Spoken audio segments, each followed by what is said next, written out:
Hello everyone, welcome to What If Issei Becomes the Strongest Red Dragon Emperor Part 2. Chapter 8.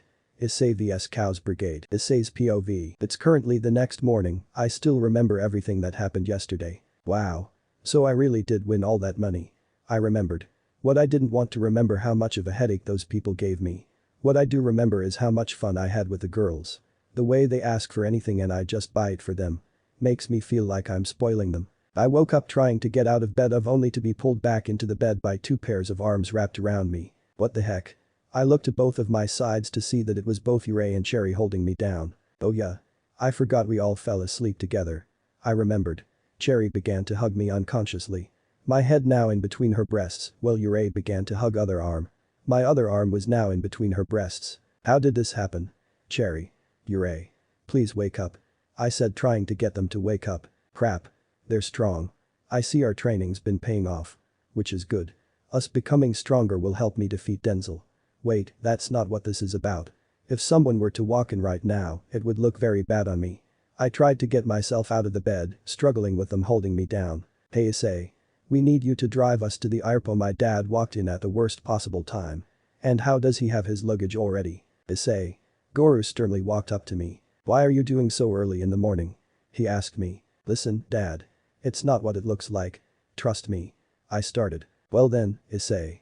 Tell me how this isn't what it looks like. He stubbornly said to me. We fell asleep last night in the same bed. We were all tired, you know. I tried to explain to him. I'm so proud of you. Goro shrieked in happiness. I was now confused as all hell. You finally have not one, but two girls in your bedroom. Two. He yelled while jumping up and down. Huh? What's all the noise? Cherry rubbed her eyes open to the side of my head in her breasts. Issei. If you wanted to put your head here, all you had to do was ask. Cherry giggled. Thank you for the offer, Cherry. But that's not what happened. I said to her. Soon Issei woke up too. She looked at my arm in between her breasts. Pervert. She said with a little grin. I sighed at the situation I was put in. Living room. So, why do you two already have your luggage packed? I asked while I was still cooking the eggs. Issei, Cherry, Goro and Mickey were sitting at the table. Last night when you gave us the money for a vacation, we ordered plane tickets. Mickey screamed excited. Wow, that's awesome. You did that so quick. I started to serve everyone breakfast. Yeah, and we need you to drive us to the airport. Mickey told me. Okay. But first, let's eat. I suggested. We all ate our breakfast. They all seemed to love it. My mom and dad say this food tastes like it was made by God. I keep telling them they're exaggerating, but even the girls are saying the same thing. Alright, hurry up, or else you're going to be late for your flight. I yelled from the driver's seat of the car. They came running out the door with Dad locking the door since he was the last. I then snapped my fingers, which a very powerful magic barrier. Issei. Why did you snap your fingers? Cherry asked me from our mind talk. You see that magic barrier? It's to make sure no supernatural things can get into our house. You know. For the safety of our house. I told her. She nodded in response to my explanation. I started the car and now we were on the road. So what time did you book your flight for? I asked them. 12:30 p.m. today. My mom responded. I see, well let's head to the airport. I said zooming down the road. My parents were screaming with fear. Cherry had her hands in the air excited for the car ride. Issei just put in her headphones and played some music the whole ride to the airport. Eventually we got there. Mom and Dad hopped out of the car and we waved goodbye to them as we drove off. Alright, let's head home. I said. I began to drive home from the highway at 110 kilometers per hour.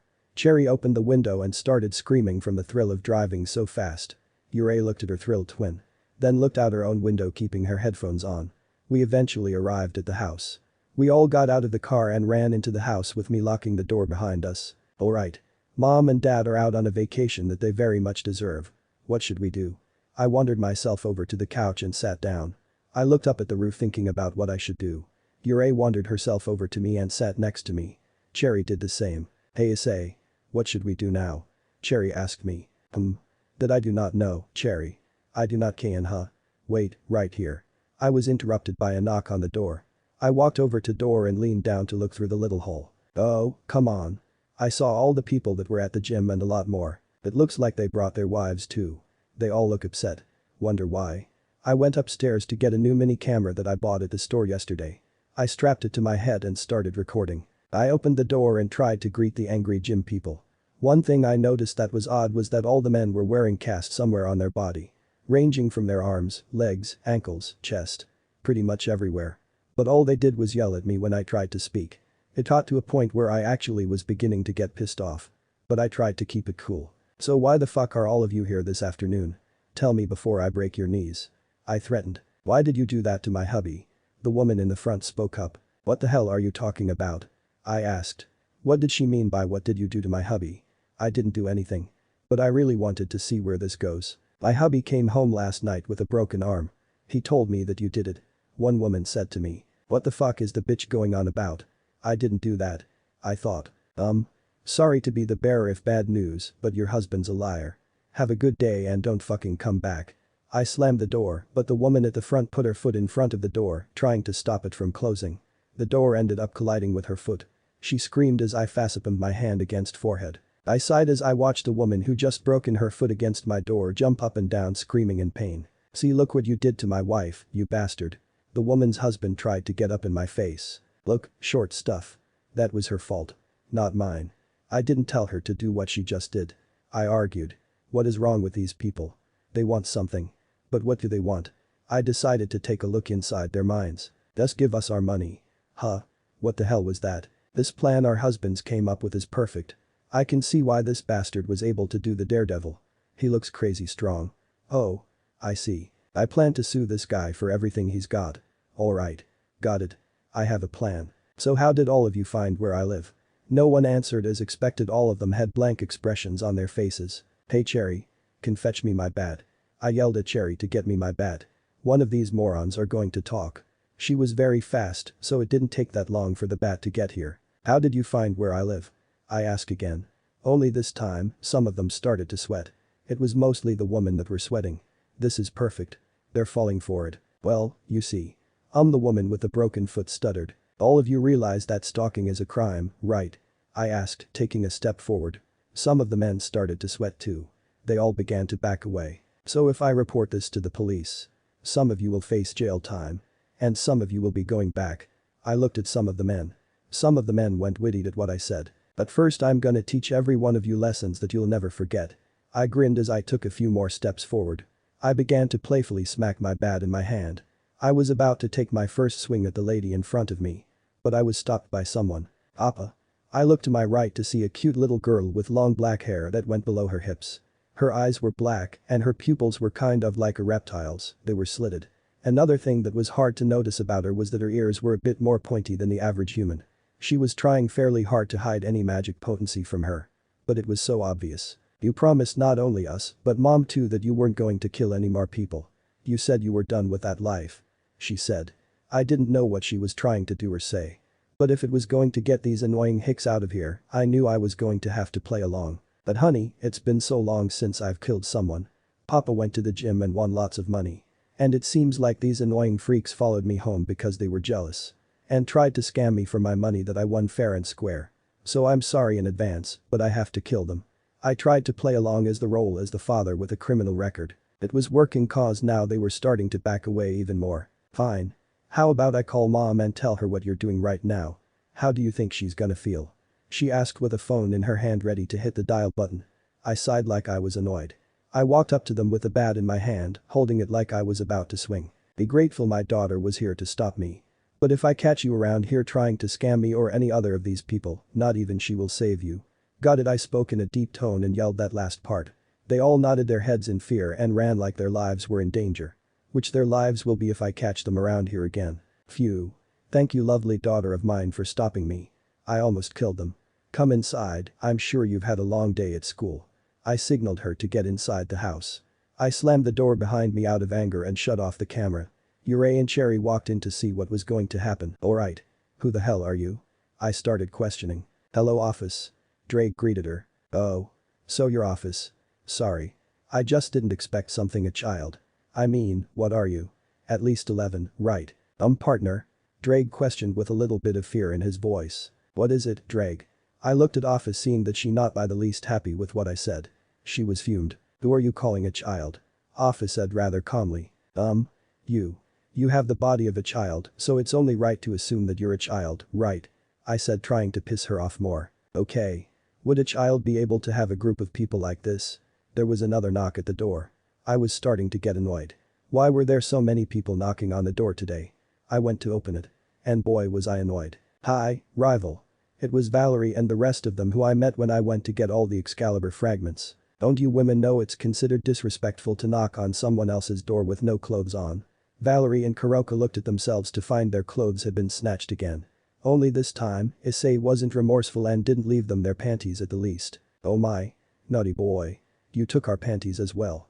Kuroka said with a blush. Why, rival? Why are you so perverted? Valerie asked with pain in her voice. For a girl who's overly confident in her skill and magic, you sure do get embarrassed easily. I said, trying to joke with her. Just get inside. All of you. They all got inside and I closed the door. I decided to be nice and made tea for them as I welcomed them inside my house. We all sat on the couch and began our conversation. This tea is quite delicious, Red Dragon Emperor. Arthur complimented my tea. Yeah. It is.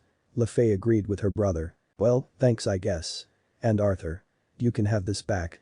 I threw Arthur his Excalibur ruler and he caught it. Are you sure? He asked. Yeah. I don't need it.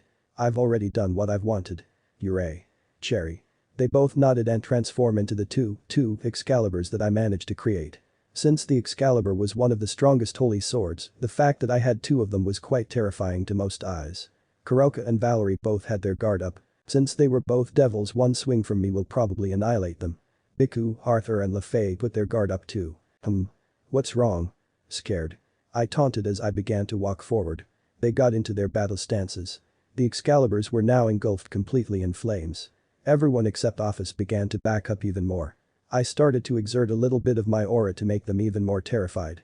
It worked a little too well. What is this? Biku began to cough and then fainted. I then stopped exerting my aura as I noticed he fainted. I snapped my fingers and he was now awake again. Cherry and Yurei turned back into their human forms and watched as I healed Biku. What just happened? He asked looking confused. I told him that he fainted from my aura putting too much pressure on him. What was that? Valerie didn't seem concerned about Biku and him fainting. Her attention was directed to the twins in the room. The left one is Cherry and the right one is Yurei. Don't try anything with them. They're almost as strong as I am and know how to defend themselves very well. I warned Valerie for whatever weird plan she had. Your rivals, right, Valerie? These three have extremely dangerous auras. Don't take this battle. Albion was warning her too. Relax, Albion. I just want to have a little fun. Balance breaker. She called out. Vanishing dragon. Balance breaker. Valerie was now inside of her balance breaker. I sighed at how big her pride was. Cherry. Just show her. Cherry nodded and took a step forward. Cherry put her hand out, aiming at Valerie. What's that going to do? She readied herself. Cherry began to close her hand very slowly. As Valerie was about to launch herself at Cherry, she felt a dent somewhere in her suit. She brushed it off and continued launching herself at her. But when she tried, she found that she couldn't move. And that her balance breaker was being crushed. She was going to suffocate if she didn't do something. Divide. Albion cried. What that was supposed to do was divide Cherry's power and give it to Valerie. Unfortunately, this was not the case. What? It didn't work. Valerie thought to herself, worried about why it didn't work. What's wrong? Your power didn't work. Cherry spoke from her mind as she continued to suffocate Valerie inside her scale mail. Valerie spent her last few moments of her consciousness looking towards Cherry in defeat. Cherry had a sadistic smile on her face as she completely closed her hand. As she did that, Valerie's balance breaker shattered, along with all of the bones in her body, therefore, killing her. As her balance breaker shattered, she fell to the floor. All over her was blood that was squeezed out of her when she was crushed inside her balance breaker. Valerie. Everyone rushed over to her to check on her, while Cherry ran over to me. Issei. Did I do good? She asked looking for praise. Yes, you did, Cherry. You did very good. I praised her as I patted her on the head. She began to purr in happiness as I continued to praise her. You. Biku screamed as readied his staff ready to attack me. Hooray. Cherry. They transformed into my pistols. I got them ready to fire. I aimed steadily at Biku and fired. I was able to knock him out with one shot to his head. Looks like he's knockout cold. Well, let's wake him up, shall we? I snapped my finger and all of his injuries, including the shot to the head I gave him, were gone, and he woke up. Well, what happened, ugh? I punched him in the face to shut him up. Stay still. Well, you have no choice now, do you? Biku tried to get up but found that he couldn't be able to move his arms or legs. What? What did you do? He asked in a fearful tone. Oh, nothing. I'm just gonna beat the crap out of you. I said in a deep tone. Biku tried to move, but his trying wouldn't mean anything. I stomped closer to him as he tried to move away. All he could do was stay still as I moved closer to him. Everybody else had their attention directed to Valerie and her lifeless body. But all their soon be directed towards me as they heard me begin to punch him in his stomach. The impact of the punch on his stomach made him start to gag. I continued to punch him in his stomach, making him start to spit large amounts of blood. Some of it landing on my face. I don't know why, but I started to smile as I moved from punching his stomach to punching his face. Even more blood would start to drizzle out of him. No matter all the screams from everyone in the background telling me to stop, I just kept going. Eventually he ended up dying, as after I stopped punching after what felt like 10-15 minutes, I decided to check his pulse. When I felt that he no longer had one, I felt a really long sinister smile creep up on my face. I then looked at everyone else. Everyone had horrified looks on their faces. Even Ophis raised her eyebrows a little to what I was doing. What? I took off his arm and began to chew it very roughly. And I did it with my mouth open. They could see Baika's arm repeatedly getting crushed by my teeth. Everyone began to gag at the mere sight of me. It suddenly hit me. I was reminded of when I first unlocked the boosted gear. The stupid vulture that took my eye. It was happening again. I was starting to lose it. Ew. What the fuck is this stuff? I was disgusted with myself for eating another man's arm. I spit everything out. I then looked towards Biku's direction. I snapped my fingers to instantly heal him of everything I had done to him. I pushed him towards everyone that was watching the event. Luffy caught him as he began to wake up. I looked towards Valerie's direction, realizing that I had to heal her. I took my gun and shot a healing bullet at her. Her bones began to restructure and she was getting back the blood she lost. I fell back on the couch from exhaustion. I levitated Valerie over to me to check if her body was healing. It was, very fast. I kept her in the same place until I heard her wake up. Once I saw that her eyes were open, I settled her down next to Kuroka, who immediately took her into her brace as I put her down. We all then settled back down in the living room. I'm really sorry for that. I apologized. No. It was my fault. I shouldn't have taken that fight. You and Albion warned me of your power and I didn't listen. I'm sorry. Valerie realized how bad she messed up. If I didn't have the powers I had, she would be dead. She looked at me with tears in her eyes. I felt bad, but I didn't know why. No, it was my fault. I let Cherry go overboard. I said, apologizing again. Let's start this off how it was supposed to start off. Why are you all here today? I asked, wanting to pretend that all the recent events didn't just happen. I let Cherry and Yurei back into human form so they could dare to comfort me. I also summoned Irina from a dimension I kept her in to keep her safe. She was going to be my comfort animal. I was unsteady about what I just did. That's quite the power you have, Issei. You can revive people. People would kill to have that kind of power. Ophis said. Yeah, they would, wouldn't they? Yurei and Cherry leaned on me for comfort as I spoke. You don't seem shocked that I know your name. Ophis was confused. I can read thoughts. And if you want to go to the bathroom, it's upstairs, the last door to the right.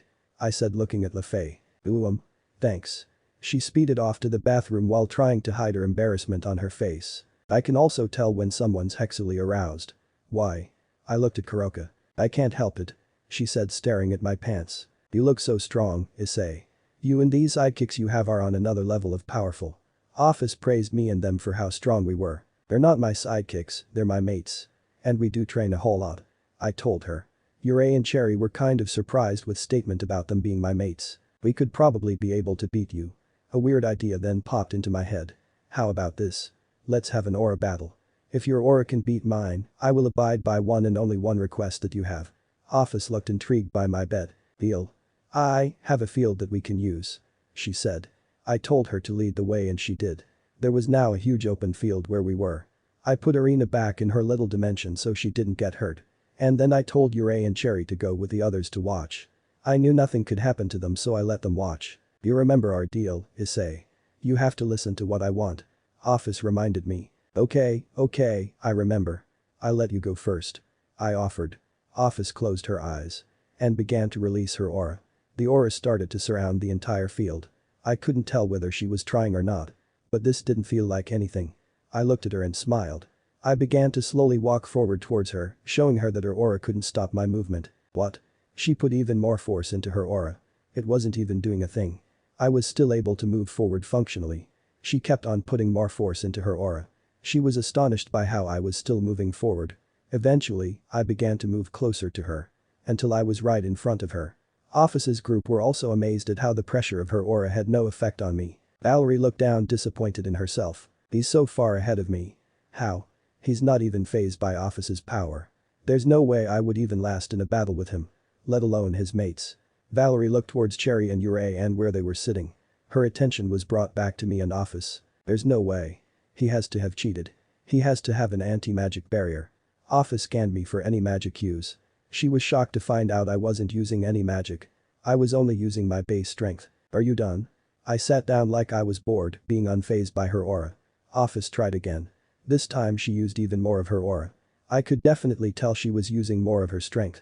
I was right in front of her, so it should have been easier for her to subdue me with her aura. After all, she's one of the strongest existences, right?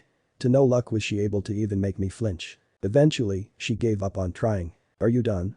I asked. All she did was nod. Alright then. My turn. I took my hand and grabbed her on her neck. Like I was trying to choke her. I then released my aura from my hand to her neck. She flinched on the first try. My aura was now engulfing itself all over her neck.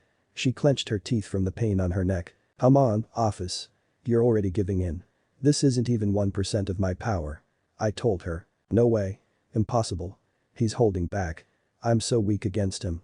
Ophis worried to herself while maintaining her emotionless expression. Come on, Ophis. Show something, at least a tear, or else I'll have to make you. I raised my aura even more. Ophis started trying to remove my hand from her neck, but failed.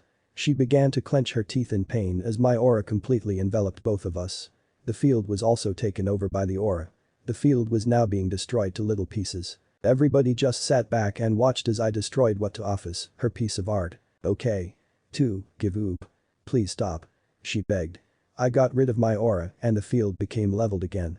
Everyone that sat to watch got up and walked towards us. Issei and Cherry walked to me and stood in front of me. Cool.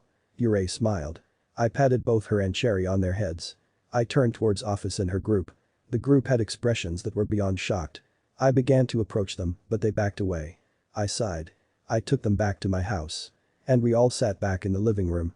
Because I felt exhausted, I sat down on the couch with too much force, breaking the couch. Oh, shit. I used my magic to put the couch back together. I also made it bigger because who doesn't love a bigger couch? Here we go. I sat on the couch and it didn't break. Issei and Cherry joined me on the couch. I am impressed. No one's ever done that to me before. Ophis put her hands to her neck. I guess we'll take our leave. Everyone began to leave through the front door. But I knew I couldn't let them leave without at least telling me what they wanted. I sighed at myself being annoyed for wanting to know what a request would be. Wait. I levitated them all back the living room. I don't know why I did this, but I did.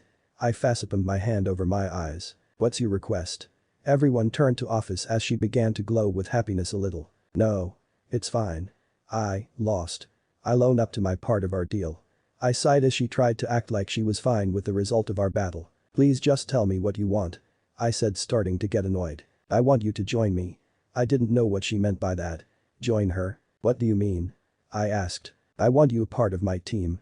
Having both the strongest white dragon empress and the strongest red dragon emperor will make my group unstoppable. She sounded like she was confident I would join. Sorry to ruin your little amusement park trip, but I don't want to join you.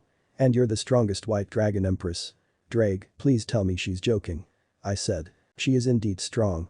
But you're just too strong, Issei. Drake compared me and Valerie. Shut up, Drake. Valerie could totally defeat your host in a battle with only our longinesses. Albion bragged. Oh. Another battle you say. It has been a while since I used Drake's power. Alright. Quite an idea you have, Albion. I stood up. We'll battle only using our dragon's powers. That sounds interesting. I was intrigued to see the outcome. Alright, rival. Let's fight. Valerie's ego was speaking for her again. Since you're so confident, I'll be confident as well. If you manage to damage me, I'll give whatever you want. No matter how stupid it may be. I tried to bring her hopes of winning. I wanted her to have a reason to win. Alright. I'll definitely win. She yelled. It's good that her confidence is back up. Now to try and crush it again. Stadium, everyone was watching again. Me and Valerie got into our battle positions. Ophis was going to be the referee of the battle. Ophis was about to blow her whistle. Kick his ass. Albion talked to her like a boxing coach trying to get her motivated. Hell yeah. She yelled. Well, this'll go one of two ways. 1. I absolutely humiliate her. Just use get into the juggernaut drive and overwhelm her. Or I'll play the game fair and use my balance breaker.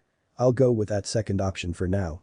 I talked out loud to myself. Are you ready, Valerie? Prove yourself to me. Valerie was prepared already. I guess she was excited for this battle. I don't know why I'm talking all high and mighty. Ophis blew her whistle. This was our cue to start. Vanishing Dragon. Balance Breaker. Valerie transformed into her Balance Breaker. Welsh Dragon. Balance Breaker. I transformed into my Balance Breaker. The battle was now underway. This was the first time I had actually used the Balance Breaker. So it felt kind of new to me. Keep your eyes on me. Valerie called out as she sped her way over to me. She managed to tackle me because I wasn't paying attention. I wanted to call her out and say I wasn't ready. But then again, who said war had to be fair? Divide x34. I heard Albion call out. I didn't know what it meant until I felt like my soul get drained from itself. What the hell is that? I asked, really curious about what just happened to me. Issei, you know how the boosted gear doubles your power, right? Drake asked me. Yeah. What the hell does that have to do with this? I asked, annoyed, thinking Drake was just asking questions. Well, you carry the boosted gear longinus, Valerie carries the divine dividing longinus. Her power is that she can divide the power of her opponents and add it to her own. Drake explained to me. Shit, talk about powerful. But with all power comes the wielder's limit. I began to boost myself. Boost x97. Drake yelled as my power kept get doubled by the second. That was good. Attacking me when I didn't expect it. Now it's my turn. I began to fly around looking for some of her weak points. Luckily I found on her back. I punched it repeatedly with nothing but force. The impacts were doing some good damage to her scale mail. It was now starting to crack. After enough punching, I grabbed her by her wings and got to spinning her around, making her nauseous. I then threw straight to the ground. Her balance breaker kept on cracking as it hit the ground. Soon her balance breaker broke. Valerie fell to the floor. But she got back up. Alright. You lose. I said, still in my balance breaker. Not yet, rival. She got back into her balance breaker. Huh? I was confused. We like to fight until one of us can't fight anymore. Drake said to me. Oh. Perfect. I said with a smile. We got back to fighting each other. We both flew into each other and clashed in the sky as we both went in for our attacks. Our clashing was causing multiple shockwaves to ring throughout the underworld. Valerie smiled as she was having fun in this battle. Hey Valerie. Let's go into our juggernaut drives. Make the battle even more exciting. I said as she grabbed onto my right arm. I totally agree, rival. She agreed as she spun me around by my right arm. I quickly got my balance back and readied my attack. I clashed into her with my fist connecting with her stomach. We quickly went crashing down into the ground with a big explosion when we made impact with the ground. The impact we made with the ground began to unlevel it. Valerie, Biku, Arthur, Luffy yelled. They were worried about their teammate. Urei and Cherry were unfazed by me crashing down into the ground. The others were concerned by this. How are you two okay with this? He just hit the ground. He could be hurt. Kuroka tried to get some kind of reaction out of the two. Issei is the strongest. There's no way Issei would get hurt from a small attack like that. And look. Urei pointed towards the smoke. Kuroka looks toward the battlefield. The smoke soon cleared up.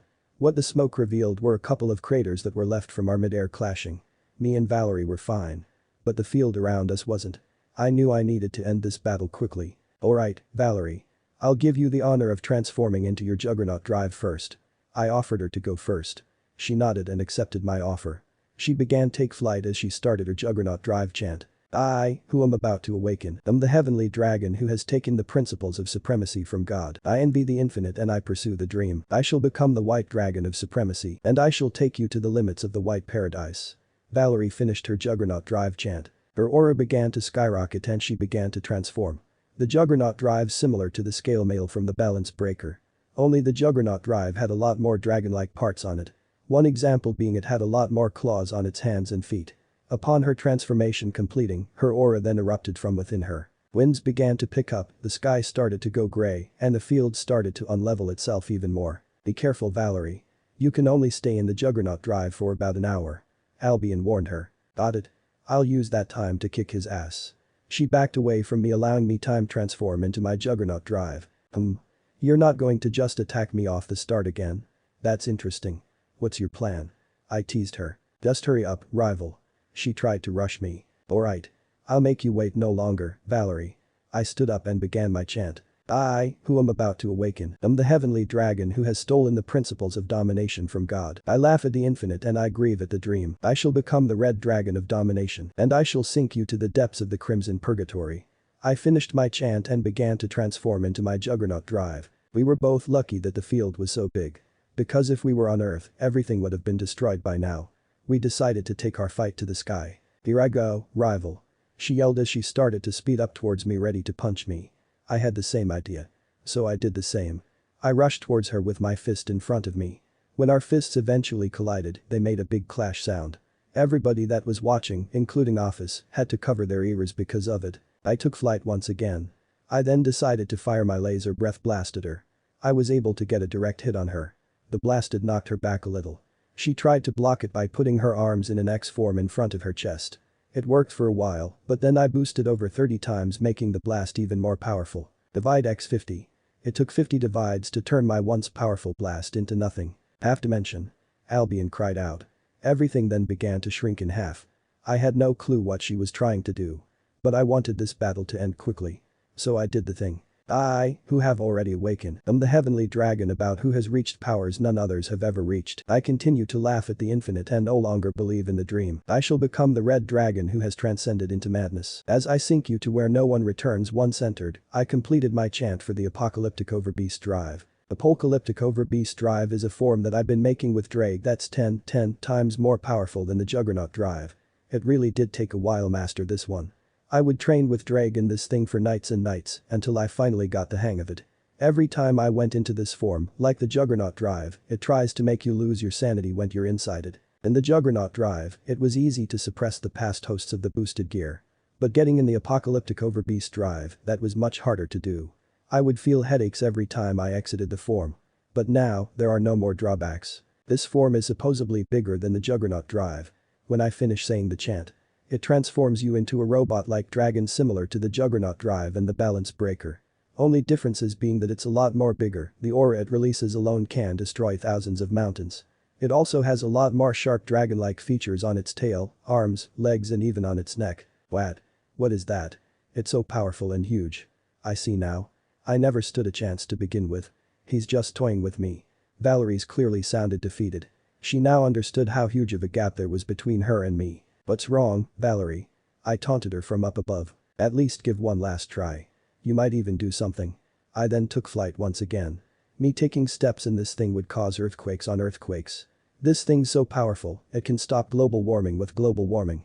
Knowing that she would stand no chance, she still got in her position, ready to fight. Boost, x 1150. I had to calm down with all this power. I felt like I was just showing off at this point. I then made my way towards her. I moved so fast that no one could even see how I got to her. I opened my arms allowing her to attack me. "Come on." She tried to get into physical contact with me. I easily just moved myself back, making me dodge her attack. Too slow. I started to play with her. I could tell she was getting mad.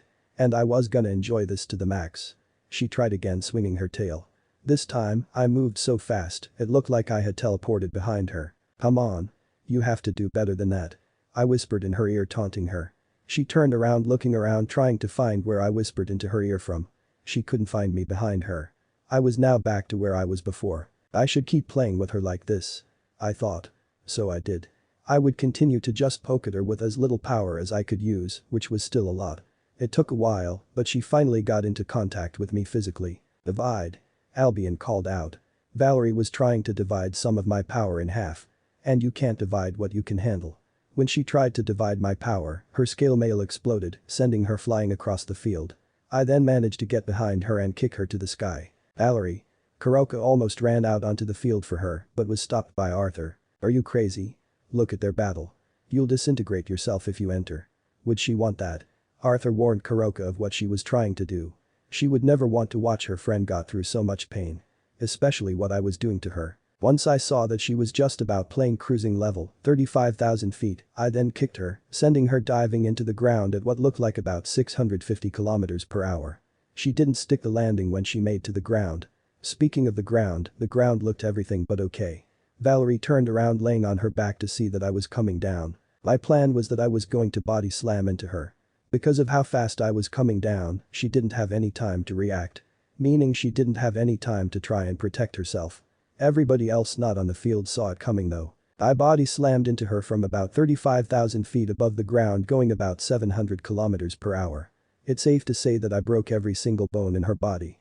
I got off of her and got out of my apocalyptic overbeast drive. Ophis got rid of the barrier that kept everyone else outside. Everyone rushed to Valerie seeing what her state was. "You lose." I walked over to Issei and Cherry who were looking at me with hearts in their eyes. Good job, Issei. I was hugged by Cherry from behind. I was then tugged by Issei on my shirt. Awesome. Issei also hugged me from the front. Thank you. I think we should get back to the house. I opened my magic circle into the house. Me and everyone else walked through the magic circle. Biku and Kuroka put Valerie gently onto the couch in the living room. Her eyes soon opened, but she couldn't move any part of her body. That was a weird battle. And the reason you got hurt was your fault. Not mine. You wanted the battle. I placed all the blame on her. She was the one who initiated the battle. She chose to get hurt and posted. I overheard Ophis talk to herself. Post? What did you post? Ophis showed me her phone and I saw a clip of what was the entire battle of me kicking Valerie's ass. What's that? I asked. It's super media. Ophis answered putting her phone away. What? It's like social media but for the supernatural. I asked. Ophis nodded to my question. I then turned to Valerie who still couldn't move her body. Hey Valerie. If you're happy and you know it, clap your hands. I sang while clapping my hands. Valerie obviously couldn't because every single bone in her body was broken, so she couldn't move her hands to clap them. I smiled slightly at my own joke. Alright. Enough joking around. Time for a very painful needle to your thigh that will probably not even heal you. I had a smile as I held up the needle ready to insert it into her thigh. Her eyes could only go wide. Since she couldn't speak to say she didn't want the needle, this was considered torture for her. Oh. So you don't want the needle. Alright. I'll just heal you. I snapped my fingers and all the bones in her body healed in an instant. And posted. Ophis posted another clip of me. How wonderful. Please stop doing that. I bet no one's gonna even watch these. Here. Give me your phone. I snatched her phone from her. I then went through her account to look for the videos. I found the first one she posted. Red Dragon Emperor completely crushed White Dragon Empress's self-esteem. I watched and just thought nothing of it. It was just Ophis recording me completely ruin Valerie's chances of winning the battle with my new form. I then went and found the other video. Red Dragon Emperor tortures White Dragon Empress after breaking every bone in her body. I clicked on it and watched it. It was just me threatening her with a needle, making the "are you happy and you know, clap your hands" joke and healing her with just the snap of my fingers. Okay. How many followers do you have? I clicked on her profile to see she had a total of 854.71 followers. It didn't seem to faze me. Even though that was a lot of people. And considering the video got a bunch of likes already, it still didn't faze me. I was even shocked that I didn't notice, but the two videos that she posted of me have already passed some of her recent posts. I decided to check what people said in the comments section. Wow. That's the Red Dragon Emperor. He's so powerful. What's his account? I wanna follow him. I read. I didn't have an account. And I didn't plan on making one anytime soon. I read Ophis' reply to the comment. He unfortunately doesn't have one. I read a reply. I then found a verified comment from someone named Azazel. Wow. Didn't expect him to be so powerful. The comment read. People are so impressed with me. I honestly don't care. I don't go on social media anyway. I just talk to Issei and Cherry. Alright. That's enough of that. I put a stop to the social media talk. But then it was brought right back up. So, Valerie, although you did lose, pathetically that is, I will give you what you want. No matter how stupid it is. I felt like I was going to regret this. Well. She stuttered. Come on. Just spit it out. I wanted her to say what she wanted. She then pulled out her phone. I was sad because I had an idea of what she wanted. I just didn't want to be right. Can I have a photo with you? She was finally able to ask. For fuck's sake. I was right. I didn't want to take the picture. But that was a part of the deal. So I did. In a way. Come on Valerie. Let's have Ophis take a picture of us side by side to show how inferior your height is to mine. I joked around giving Ophis the camera. Or we can go outside and take a picture of you on my shoulders. We obviously can't do it in here. You'll bang your head. Wait. Why I am giving her ideas. Sure. Let's do both. She smiled at the ideas. Anyways, I took both of the pictures. She seemed happy with the results. I then watched as she posted them in her account. She also had a massive following. Thanks. She thanked me. After all that was done, it was time to say goodbye. Well, it's been fun, Issei. Ophis hugged me after saying that. I just hugged her back cause why not? Everyone else came in for a group hug for some reason. I could feel three pairs of breasts press up against me. I don't know why, but that why the highlight of everything that happened. Ophis opened up a magic circle to leave. Well then, rival. We must be on our way now. But we will meet again. And the outcome of our next battle will not be the same. She blushed as she ended that sentence.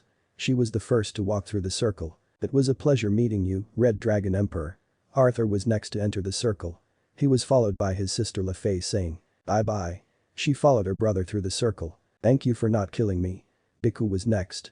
After that was Kuroka. She blew me a kiss as she walked through the circle. I, of course, caught it. And last was Ophis.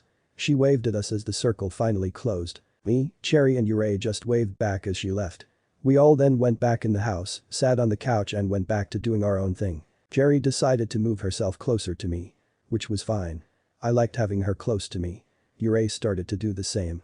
We all got to the point where we were just all super close together. Alright. That's it. I've decided. I stood up. I put my normal clothes on. I also told them to out their normal clothes on. We then went outside. I wasn't going to tell them what I was gonna buy them. We went to a jewelry store. We walked in and I saw a whole arsenal of necklaces, rings and earrings. Wow. Everything's so beautiful and cool. Cherry looked around when she entered. Look around and whatever you girls want, I'll get for you. They began to walk around the store looking for what they both wanted. There were a lot of things that each of them wanted. But eventually they settled on this necklace that they thought looked cool. The necklace, along with everything else, was placed inside of display cases to prevent stealing. Which I understood. Issei. Issei and Cherry want this necklace. Issei pointed at the necklace inside the display case. It looked to be worth a lot. Okay.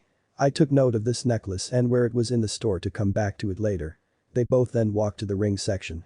This place had a lot of rings, mostly made out of sapphire, and a little bit of yellow gold mixed with it. Cherry looked at the price tag. And started to get worried. They were starting to get into the overpriced part of the store. They were thinking that I was being too nice. Issei, I think Issei's being too nice to us. We should tell him to stop. Cherry talked to Issei through her mind. Agreed. But what should Issei and Cherry say to him? Issei asked through her mind. Hey. What's wrong, you two? I asked because they were being silent for a while. Oh nothing, Issei. We just think that this ring looks cool. They pointed to the ring in front of them. Not gonna lie. I like this ring too. But that price was not for the average person. But I didn't mind it. Sure. It looks cool. We'll get that. And that was the last thing that we got. A necklace and a ring to go with it. We then went to the front to ask for the necklace and the ring. He eventually brought out both. I'll take three necklaces and three rings for all of us. Issei and Cherry were shocked. The price of the ring alone would make anybody's mouth drop. And I was talking about buying three of these. No. Issei. Stop spending so much on us. We're not worth this much. Cherry screamed while shaking me, thinking that I wasn't thinking straight. What are you talking about? You're not worth this much. What's wrong with you two? You two are totally worth it. You two are the reason I can relax around people. We'll talk more when we get home. I wondered what they were talking about. I'll worry about it when I get home. How much for everything? I asked the guy at the front. Well, you are buying 3 of each, correct? He questioned. Yes. I confirmed. He was now doing all of the calculations and the math stuff to figure out how much I needed to pay. Okay. Your total for three of these necklaces and three rings is $4,307,659.75. The guy at the front called out. Issei and Cherry were wanting me to back out of the store. Trying to tell me that I didn't have to do this much for them. What will be your method of payment, sir? He asked. I'll be paying in cash. I told him. How would you be doing that? He was confused because I looked like I didn't have anything on me. I stepped outside for a moment. What I did was I summoned six briefcases. Each of them contained $1 million. I then walked back into the store holding all the briefcases in my hand. I then walked up to the desk and placed them all on top of the desk. When the briefcases made impact with the desk, they all opened themselves, revealing the mass amounts of money each of them. And each of these briefcases is exactly $1 million. You can count it if you want. Can we have our jewelry now? I asked. Eyes. Just wait right here, sir. I'll go get your things. He speeded off into the back while having a smile like a little schoolgirl. I sighed in embarrassment for him. It took a while, but he finally got all the stuff we needed. All our stuff was inside little boxes. And there were about six boxes. So all of our jewelry was in here. And this entire briefcase and all the money inside of it. It's for you. The front desk guy seemed shocked. Really? Thank you so much. He took the briefcase in his hand and began to hug it tightly. I found it a bit weird, so I decided that we should get the hell out of there. I grabbed our stuff and then we left. Thank you for coming. He waved as we left the store. It took a few minutes for us to get back home. But it felt good to finally get home after everything that happened today. I was put on the internet four times. I didn't really care. But super media. That's what they named it. That's a weird name. After thinking about the super media for a few seconds, I stopped and did what I was gonna do instead. I opened up the little boxes with their necklaces and rings. I then placed them on the table. I then started to put some magic inside of the rings. Cherry and Yurei were starting to get confused by what I was doing. What is Issei doing? Yurei asked, tilted her head sideways out of confusion. Oh, nothing. Just making you two a gift and a weapon from yours truly.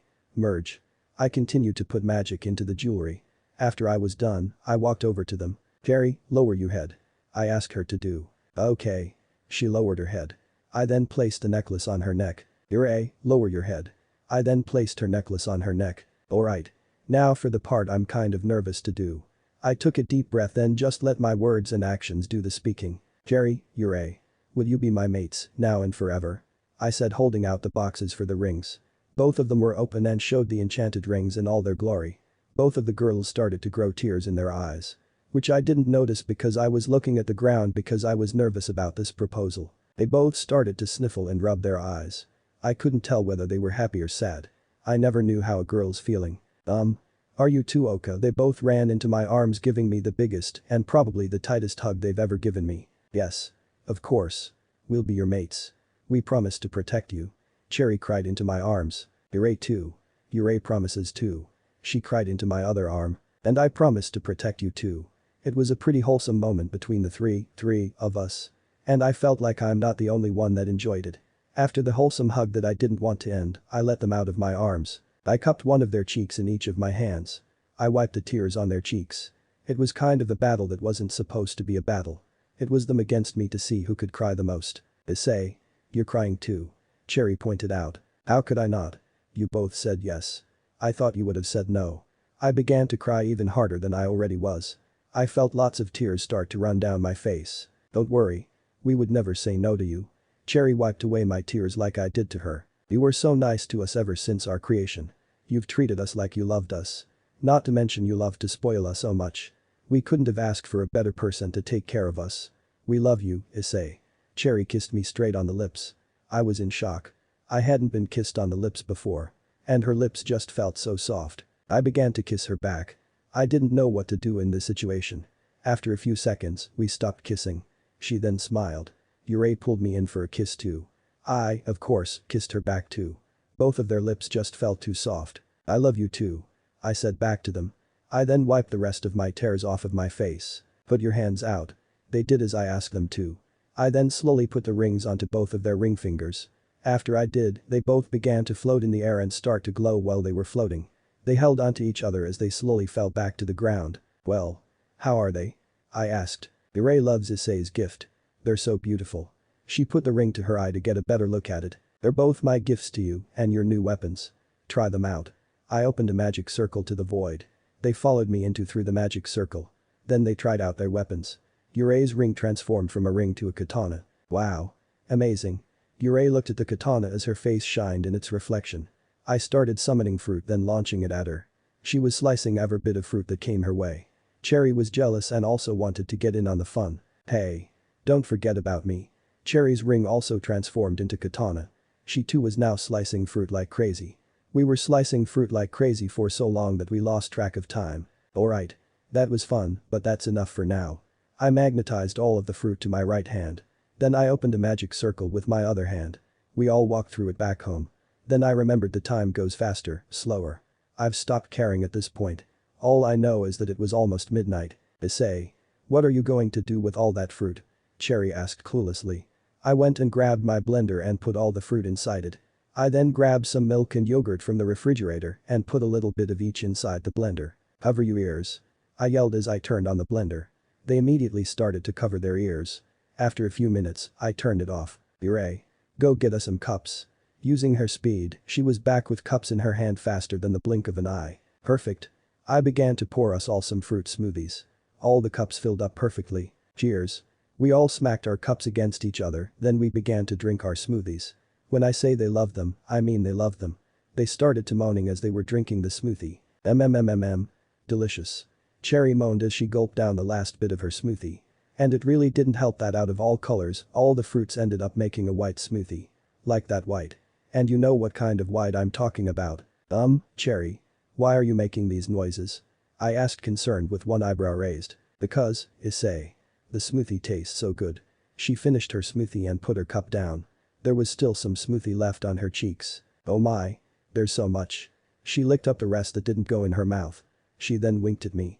I began to slightly blush at this. I sighed. Well, Yurei. What happened to you? I turned to her because she was also making those sounds too. My jaw then dropped to what I saw. Yurei accidentally spilled her smoothie. She was completely covered in the smoothie. Oops. She nonchalantly said. Oops my ass. You meant to do that, didn't you?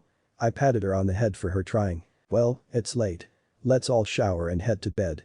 We all then took our showers together. It wasn't really weird. Just awkward. But once we were done, we all headed to my room. Issei kept on staring at Yurei and Cherry's naked bodies. Pervert. I started to blush like crazy. No. You're wrong. 3 was checking to make sure that you were. I struggled to find an excuse. Cleaning yourselves correctly. That's right. I yelled confident in my excuse. Well. Maybe if we were doing it wrong, you could have stepped in to help us. A little intimacy doesn't hurt. Cherry whispered that last part in my ear. I had now been exposed for being a pervert who peeps on girls. Well. Stop having such hexy bodies and I won't have to stare. Or perhaps do you like being stared at by people? Maybe you're the perverts.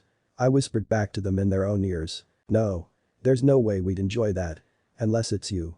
Only you can look at us and no one else. Cherry started moving really close to me. Enough of that. You two go to sleep. I unnecessarily teleported myself into the bed. Cherry and Yurei rushed at me as they jumped into the bed. I caught them both with my magic and slowly levitated them into the bed. Good night Issei. They both whispered then kissed me on both of my cheeks. They both then drifted off to sleep. I used my magic to magnetize my laptop. I got this laptop when I took Yurei and Cherry out on a shopping spree after those jerks at the gym pissed me off. I was just going to check out Super Media. The platform only the supernatural know about, huh? I set up my laptop and got ready to get on to Super Media. I looked it up and it wasn't really that hard to find. There was a link to supermedia.com. I clicked on it. There wasn't anything suspicious about it. All it did when you clicked on the link was ask you a question. I don't know if the question changed for every person, but this was the question the site asked me. What are the 3 factions? What kind of question is this? A smart one, that's what. I said to myself quietly so I didn't wake up the 2 girls next to me. That's easy. Fallen free angels, devils, and angels. I said to myself as I typed in the answer bar. I got them all correct. The site then let me through. Immediately I was hit with some recent trending news. Red Dragon Emperor saves Seraphol Leviathan from Devil's downfall like it's nothing. That was the title of the article. The article's banner image was of the security footage that Serzicha said he would record for safety purposes. It was of Seraphol covering her breasts after I cured her sickness. Her mouth was clearly open.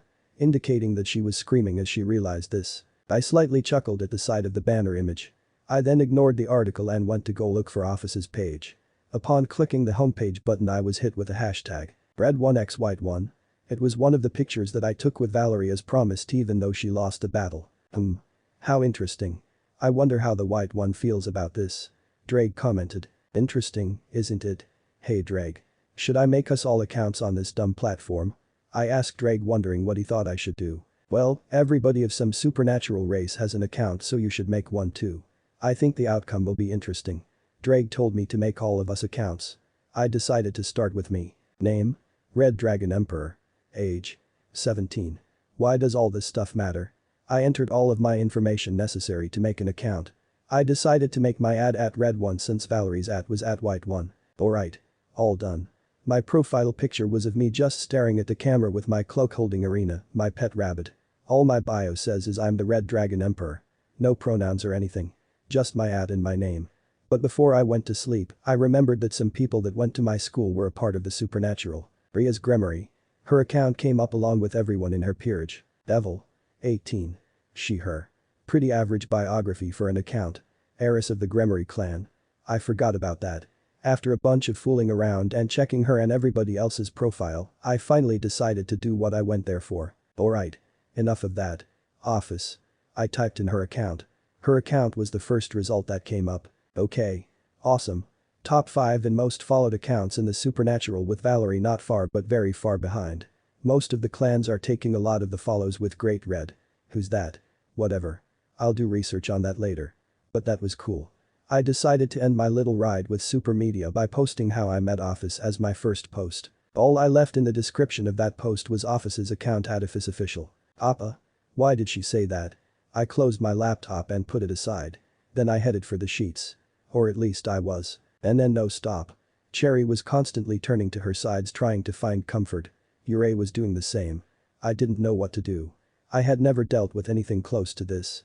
They both latched onto me while shaking violently. What should I do? I thought as they soon started to cry. No. Don't take Issei away from us. Are they having the same dream? That must be cool and terrifying. I pulled them in for a hug, hoping that it would stop whatever was happening to them to stop. They soon woke from their nightmare. Issei? They both looked up towards me. Relax. I'm here for both of you. I held them tightly, willing to never let go of them. Let's go to sleep. Okay. I'm here for you. I'm your mate and I promise to never let you go. I kissed them both on their foreheads.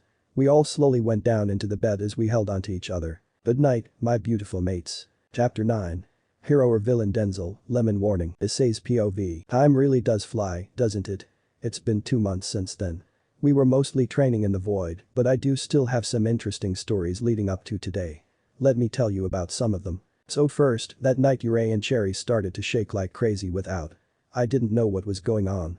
We're always sleeping together, so their safety wasn't an issue. I was going to talk to them about it in the morning. The morning came. We got our regular clothes on for the day, then headed downstairs to start making breakfast for us.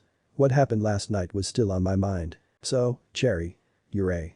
You want to explain what happened or give me an idea of what you two went through last night? I asked them, trying to sound gentle about the topic. Yurei and Cherry had a nightmare. Yurei started off. You didn't want us around. Cherry looked down at the table sadly with tears starting to drop from her eyes. This made sense, but at the same time it didn't. I heard Yurei mutter in her sleep, don't take Issei away from us. What was that? I asked while flipping over the eggs I was cooking as I waited for a response. There were people that you wanted more than us. You took off the mate ring you bought for all of us. And smashed it into pieces. Then you said go. I don't need you guys anymore. Then you shoot us away like we were trash. Cherry sobbed into her arms. Yurei not one to show much emotion. But even she started to have a few tears in her eyes. Wow. That's quite a dream, isn't it? Why would I do that to them? I'm not that big of a jerk. At least I try not to be. That doesn't sound like something I would ever do. I 100% love these two. I've opened up my heart to them. It was kind of teary to hear them talk about me like this. So you had a dream where there were people. They took me away. And went with them because I somehow liked them over you two. Then, here's the wild part. I abandoned you. Is that how it went? I tried to summarize what they told me and what I knew. They both nodded their heads up and down, making my summarization of their dream correct. Okay. One last question. Not sure how this relates, but whatever. Was the group of people a bunch of women or a bunch of men? I asked, just wondering what gender I was being seduced by. Issei was being taken by men. I didn't know what to say. I just started to laugh. I found it funny. Hey. We're crying over here. It's not funny. You got taken from us. Cherry started to get mad while she still had tears rolling down her cheeks as I continued laughing. Come on. I'm into girls. I will never be into guys. Girls like you two are hard to come by. I brought their breakfast to their spots at the table. So as long as I love girls, I always love you too. I kissed them both on their cheeks as they were eating their breakfast. So their little nightmare was a fear of me turning gay. Which I would never. After that was over, I decided to make them accounts on super media. Wow. We have accounts like you now. Awesome. Cherry sounded amazed. Yurei was more or less excited about it. Yurei followed Issei. Yurei put up her phone showing that she followed me. I guess I should follow you two back then. I opened up super media on my phone. I was met with a surprise. 101.4k followers. I just made my account last night. How did people find it already? I was surprised with how fast I gained a following. All from one post. I decided to check that post. I saw that Ophis commented on it. Appa. Why did she comment that? Her comment had about 500k likes. That was surprising. I decided to reply to her comment saying, my cute daughter. I don't know why, but I thought it would be funny. After that, I added Yurei and Cherry to my bio saying they're my mates. I also followed them both back. After that, I decided to go return the Excalibur fragments. I was still able to use the Excalibur. It's just that I figured that I could just remake the Excalibur fragments since they're made from holy power. So I did, then I returned them to where I got them from. I was now at the church where I got destruction and mimic from. They were about to enter the church, but I blocked them. Looks like I found two little exorcists having to walk in the sun. I teased as I blocked them from entering the church. Red Dragon Emperor. The two exorcists revealed themselves while I stayed hidden in my cloak. They were in their battle positions ready to start. Relax. I'm not here to fight. While I could just snap and kill you both, I've come to return these to you too. I threw them their corresponding Excalibur fragments. They both pierced the ground. Our Excaliburs. What's you plan, Red Dragon Emperor? The blue-haired exorcist asked. Nothing. Just wanted to return those to you. Have a good day. I flew off into the distance, disappearing as I got farther from them. They stared at each other confused what happened, but didn't want to question it. They got their weapons back, and that's all that mattered to the exorcists. Up next was heaven. Clearly, I was not welcome for my next visit. I found that out the hard way. Immediately when I got to the gates, a light spear was thrown towards my direction. I didn't retaliate because I didn't want to fight. There are also a lot more angels than I can remember. Looks like they reinforced the reinforcements at the front line. What are you doing back here, Red Dragon Emperor? The head of the front line spoke. She seemed very kind. She stuck out a lot more than all the other angels who glared daggers at me. Nothing really, who are you? I asked. My name is Gabriel. I'm one of the 4 great seraphs. Nice to meet you, Red Dragon Emperor. She looked so beautiful. I remembered this one article about the top 10 most beautiful women or something like that, and there was a name that said Gabriel. But man, she was way beyond my expectations. She had an absolutely voluptuous figure like it showed in the article. I'm Issei Hyoudou, you're not so friendly, Red Dragon Emperor. It's a pleasure to meet you. I got serious in what isn't even close to a challenge for me. All of a sudden, I was rushed by one of the frontline's angels. He rushed me with a light spear trying to go for my heart. I decided to not do anything. He got confused as he continued to rush me with his light spear. The light spear made contact with the left side my chest, but didn't pierce it. Is that it? I grabbed the angel who tried to pierce me by the neck. Then, very slowly, I began to twist his neck, adding more force each second. Wait. Please spare me. I beg of you. The angel begged for his life as he started to choke. You dare ask me to give another chance when you didn't give me one? I continued twisting his neck as he tried to pull my hands off of his neck. See? That's what I don't get. You attack someone who you know is way stronger than yourself. I started to get too angry. He continued to struggle for his breath as I continued adding more pressure to his neck. It's like, why do it right, why do this to yourself? Why? Tell me why. I snapped his neck. After I did, he slowly started to fall to earth. Die. You stupid piece of shit. You could have made a better choice. But no. You died. From my hands. Now fall. You dumb angel. I took out my pistols. And then started to yell as I began to shoot the lifeless angel's body as it fell from the sky. I didn't care whether he was alive or dead. I just kept shooting. I stopped shooting when I saw its wings start to change from white to black. I was panting heavily as I put my pistols back in their corresponding pocket. I didn't want to have to kill anyone today on this expedition of mine. I'm very sorry about that. I just came here to give you these. I summoned the rest of the Excalibur fragments. I then made them float over towards Gabriel's hands. The Excalibur fragments landed safely in her arms. Oh. Thank you so much, Red Dragon Emperor. Gabriel smiled as she held the fragments. And here. I snapped my fingers. You'll thank me later. I got out of Heaven's Frontlines area and started to head home. What I did was I brought back all the angels that I accidentally killed during my first visit here. Since I didn't mean to do it. I thought I'd be nice and give their lives back. All I know is that death is not going to happy with me bringing people back from the dead. But it'll have to see me about that. But speaking of giving, I gave away my virginity. To somebody very special to me. Actually, 2 special somebodies. It's been a few days since the whole give the fragments back thing. I decided to go shopping alone with Arena in my arms as my support animal. I was trying to collect my thoughts. While I love being alone at home with Cherry and Ure, I also would like some alone time myself. Also, we are some really heavy eaters. We have almost nothing left in the refrigerator. So I went shopping, got stared at for my ridiculous height and then left. I even had to crouch myself through the entryway at the store. And the amount of bags I had would be ridiculous to the average person. But I was strong, so I dealt with all the bags like a man. While I was walking home, I noticed that some people were following me. Since I noticed, I decided to take a little detour, wanting to lead whoever was following me away from it. It turns out they were following me. I decided to lead them far away from my house. After a while of walking, I turned and it led me to this alleyway that had a dead end. I smiled. This was it. I had them trapped. Hey, mister. That's an awful lot of bags you're carrying. How about we help you with some? 4 men revealed themselves from behind me. Oh. So you were following me? Makes sense. All the men pulled out pistols and aimed them at me. Give us everything you got on you now. We've seen you on the news. We know you want a shit ton of money. Now hurry up and hand it over before we blow your head off. The leader threatened me, pointing his gun at me, walking even closer. What are you talking about? News. I don't watch the news. I decided to play it dumb. Sure, I'm a really tall guy who was on the news for doing something that I didn't know was a competition. But that's all really. There was nothing special about me. Alright, big guy. Hand over your stuff. Or the bunny gets eight shots to its head. My eyes widen from anger. I'm fine with people threatening me. But no one. Absolutely no one. Threatens to kill Irina. What did you say? I disappeared from their eyesight. I was now mad. They started to panic as they started looking in every direction trying to find me. Their scavenger hunt for me was interrupted by a crack. The crack of someone's neck, that is.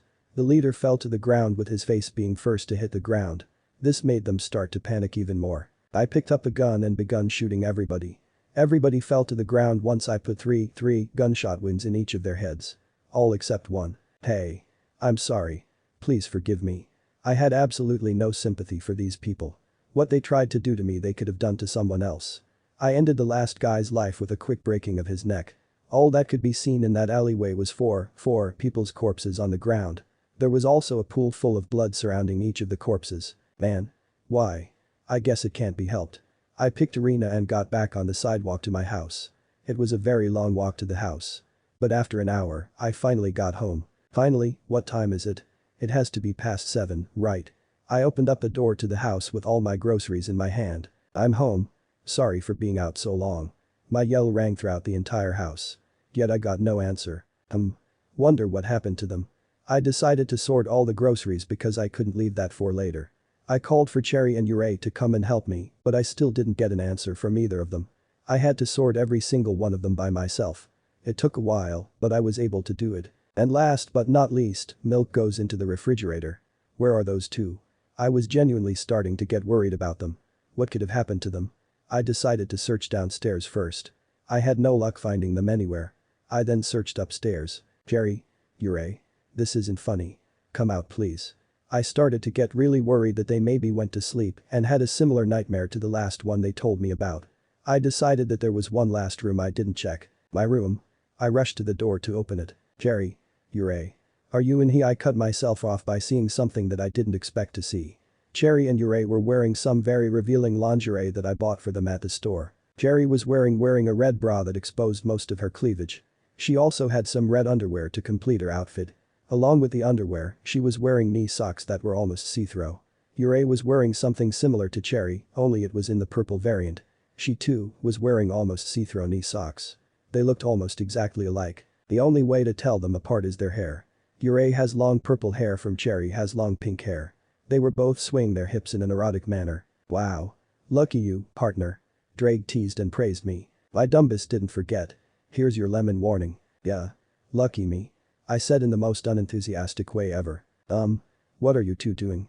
I asked, confused at why they were wearing lingerie and swaying their hips like that. What, you ask? Isn't it obvious what we're doing, Issei? Issei went behind me and locked the door. She then started to push me towards the bed. Okay, I'm going. I walked to the bed and sat on it. There. That should make our heights equal for now. Cherry curled on top of my lap facing me. I slightly turned my head sideways, still confused. Cherry then started to undo her bra. Issei was already ahead of her, as she was already on to removing her underwear. I slightly blushed at seeing them take off their lingerie. What are you doing? I stuttered while blushing like a tomato. Issei also curled on top of my lap facing me. Issei and Cherry are going to make Issei feel good. Issei started removing my shirt off my torso. After taking off the shirt, they were both in awe as they stared at my well-toned arms, abs and chest. Issei started to brush her breasts onto my chest and began to rub them together. Wow. Issei's chest is so strong. Issei moaned as she continued to rub her breasts on my chest. Man. Her boobs feel so soft. Cherry also started to rub her breasts against me. Hey. Don't leave me out. You're always forgetting about me. Cherry started to move her breasts in a circle motion while Issei kept her up and down motion. This feels so good. I tried to hold back my moans. Noticing I was trying to hold back, they started lick my nipples. I let out a moan when I felt their tongues start to move on both of my nipples. Please don't hold back, Issei. Let out all your moans for us to hear. Cherry spoke while trying to continue licking my right nipple. I decided to continue hold them back. Cherry and Issei started to rub their crotches on my thighs.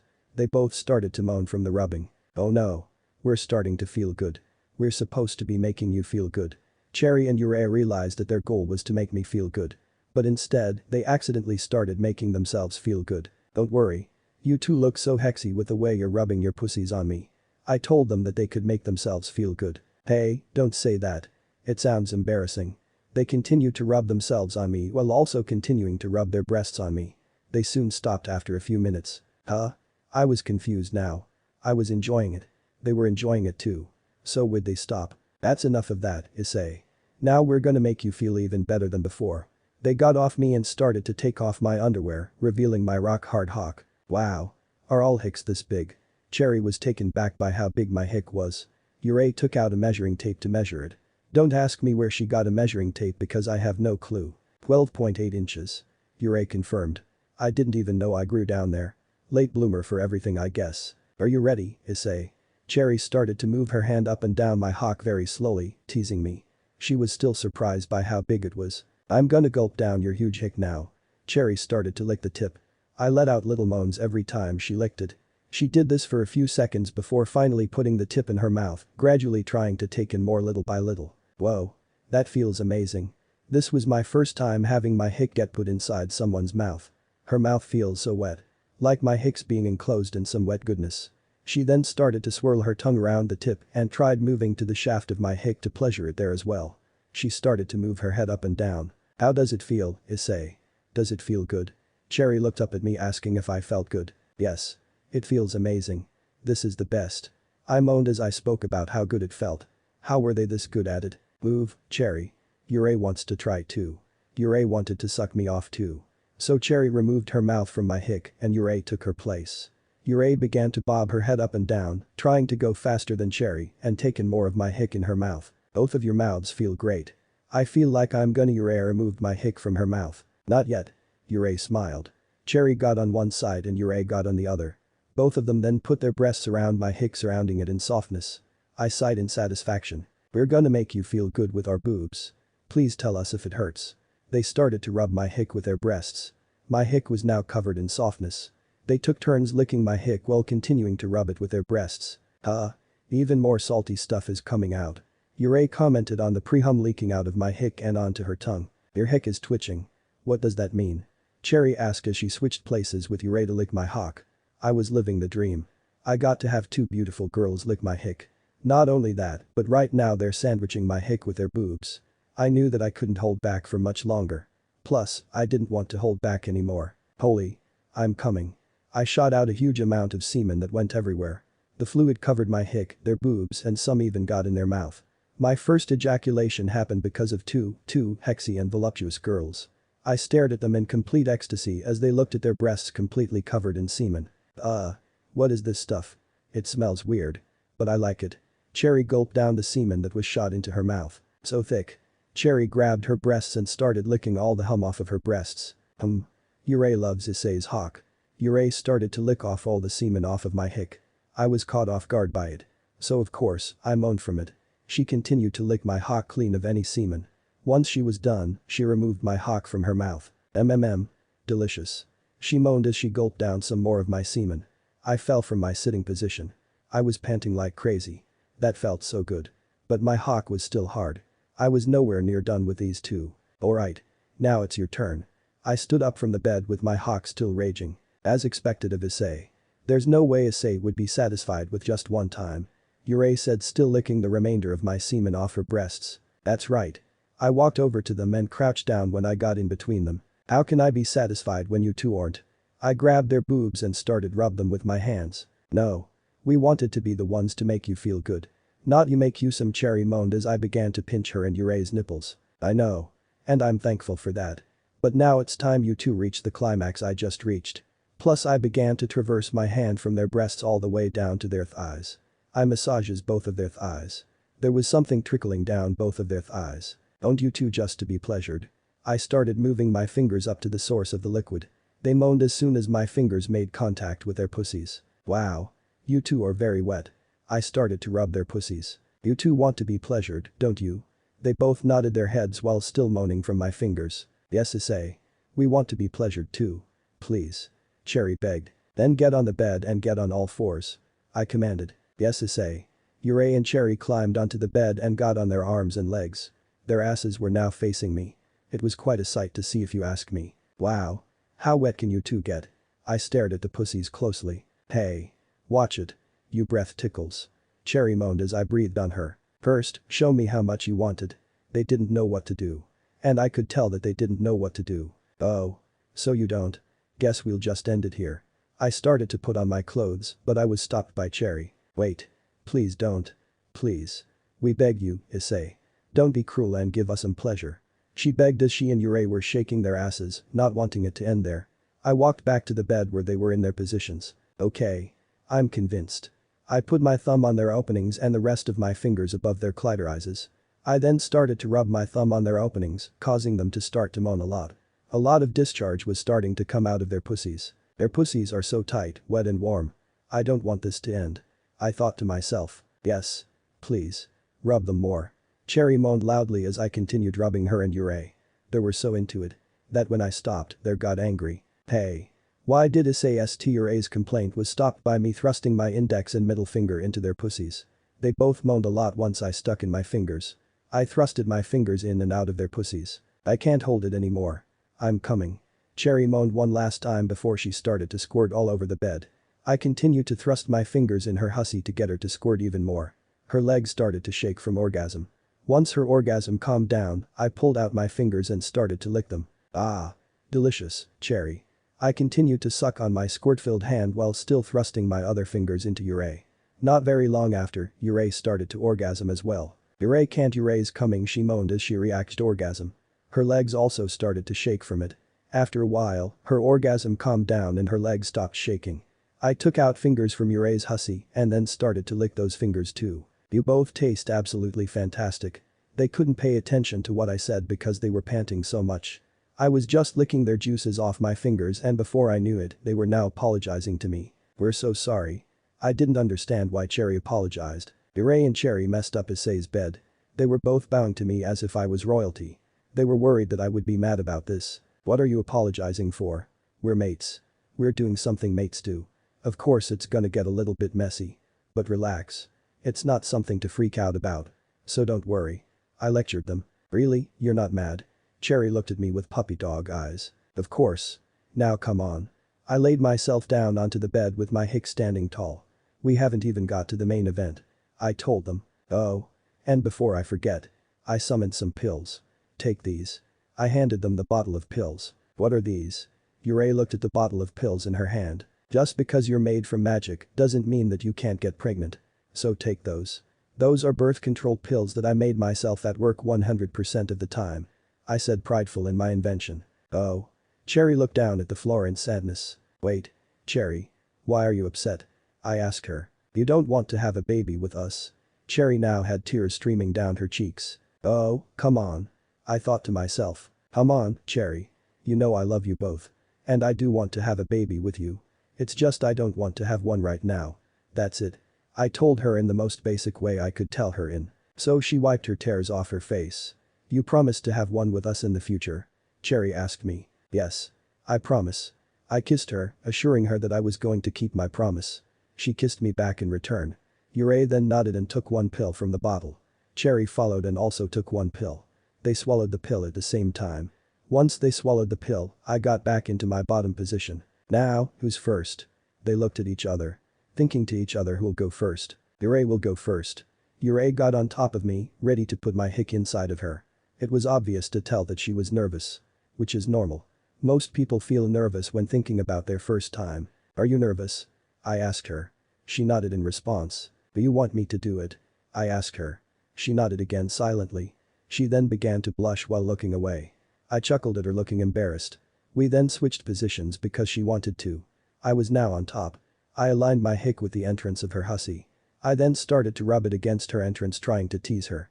It was working. She started to moan in slight pleasure but more frustration than anything. Hurry up.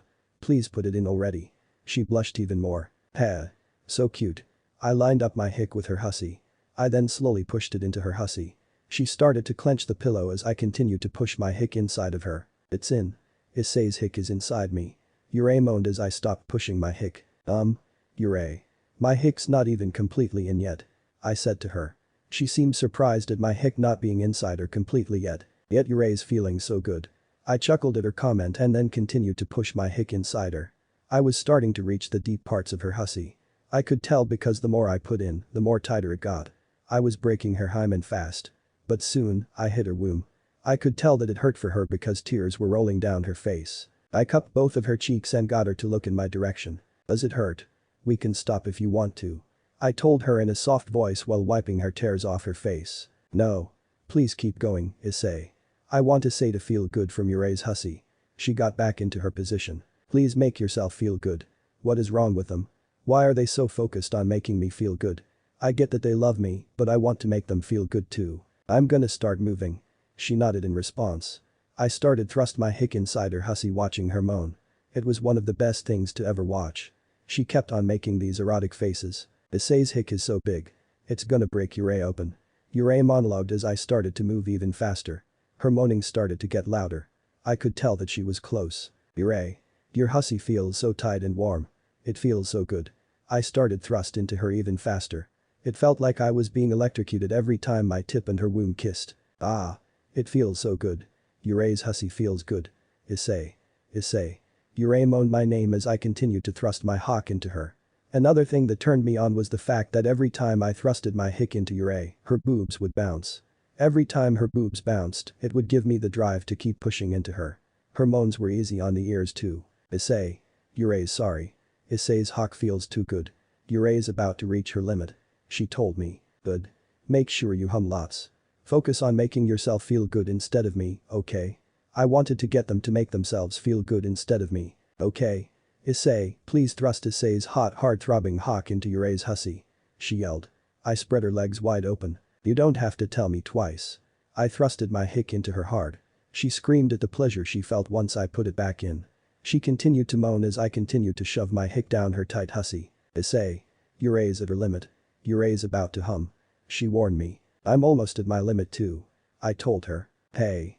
Let's hum at the same time. Together. She got up from her bottom position and then embraced me. Got it. She was now sitting on me in a hugging settle position. She locked her arms and legs around me. I continued to thrust my hick upwards to her hussy. Yurei, your hussy is getting tighter. I mentioned. That's because you keep making Yurei feel good. Oh no. Yurei's coming. Issei. She fully embraced me. She moaned very loudly as she hit orgasm. I'm coming too. AHHH. I let out lots of my hum inside of her hussy. I also embraced her as I inseminated her. Yurei can feel Issei's semen leaking inside Yurei's hussy. It feels amazing. She panted heavily while continuing to embrace me. I came inside her. And it felt amazing. I could faint from this. No. Stay strong. I got myself together. After what seemed like ecstasy that would never end, I pulled my hick out of her hussy. After a few seconds I was able to see all the hum I put inside her gush out. Amazing. Yurei laid on the bed with hum rushing to get out of her hussy. Wanna go again? I got close to her ear and whispered. Of course. Yurei really wants to. But right now, Yurei's really tired. Yurei wants to sleep. Cherry's been waiting a while. Yurei fell into the deep parts of the mattress and sank into it. She was in a deep sleep. I looked at her sleeping face for a while before I was jumped on by Cherry. Please, Issei. I can't wait anymore. Do what you did to Yurei with me. I want to feel your hick inside me too. Cherry begged me to put my hock inside her. Okay. This time I'll be on the bottom. I got into the bottom position and Cherry got on top of me. She got hold of my hick and pointed it towards her entrance. Okay, here I go. Cherry pushed herself down onto my hick. I could feel her hymen breaking as she kept pushing herself down onto my hick. I could see blood start to trickle down my hick. Tears also started to form in her eyes. She completely sat on my hick. She screamed in pain. Cherry, are you okay? I asked worried about her. She sniffled and said, don't worry. I'm fine. She tried to assure me. Okay. Then I'll start moving. It was very easy to tell that she wasn't ready for movement. No. Don't move yet. She screamed. Okay. You can move when you're ready. We stayed there like that for a minute or two. Okay. I'm gonna move now. She started to move her hips up and down at a slow speed. She was trying to be careful not to cause any pain to herself. This feels weird. Cherry commented while moving her hips. Don't worry. It'll start to feel good soon. I told her. She got comfortable and found the right balance. She now started to move faster. And I got the front row seats to seeing her boobs bounce every time she moved. You're right. This does feel good. Cherry started to moan. Her moans were gradually getting louder. I put my hands on her breasts trying to get a feel of them while she continued to bounce on me. Wow. This is amazing. Your nipples are so hard. What happens if I started to pinch both of her nipples? She was now moaning even louder than before. No. Don't tease my nipples. You'll ruin them. She moaned in more pleasure than pain. Ruin them how? I started to pinch them even more. I'll feel too good. Stop. I stopped teasing her nipples and started to traverse my hands all the way down to her ass. What are you doing? Not my butt. Cherry started to swirl her hips around my hick. Man. That feels good. I moaned as she moved in circles with her hips on my hick. I'm gonna be the one moving now. Cherry nodded as she got into my embrace. I cupped her ass and started to thrust my hick really fast inside her. How does it feel when I do the moving? I asked her while thrusting into her. It feels too good. I'm gonna hum. I'm gonna hum while you thrust your hard hock into me. I continued to thrust into her. Eventually she reached orgasm. I'm coming. While I was still thrusting into her, I felt her hussy tighten up for a bit of time. Did you come? I asked while still thrusting into her. Eyes? If you keep thrusting into me, I might hum again. I'm so sensitive from when I came a few seconds ago. She struggled to say as I continued to shove my hock into her. We continued for about 30 minutes. Cherry came about 15 times. Cherry, I'm about to hum. I said still thrusting very fast. Hum. Hum a lot in my hussy. My hussy wants all of your hum. Give it to me. With one final thrust, I shot all of my hum inside Cherry. There's so much. Cherry moaned as my hum flooded her hussy all the way to her womb. Your insides feel so warm. And if you don't stop squeezing me down there so tight, I might never stop coming. I said as I continued to shoot my semen into her. So good. And with that, Cherry fainted from pleasure onto my chest. I smiled as I looked at the two girls who just took my virginity. I stared at their used semen-filled pussies for a while before finally getting up. I used my magic to clean the sheets of all our messes and then I cleaned up all three of us. I got into the bed between the two of them and put a blanket over us to cover our bodies. I then kissed them both goodnight. Good night, my beautiful mates. And off we went to sleep. Hope you enjoyed that.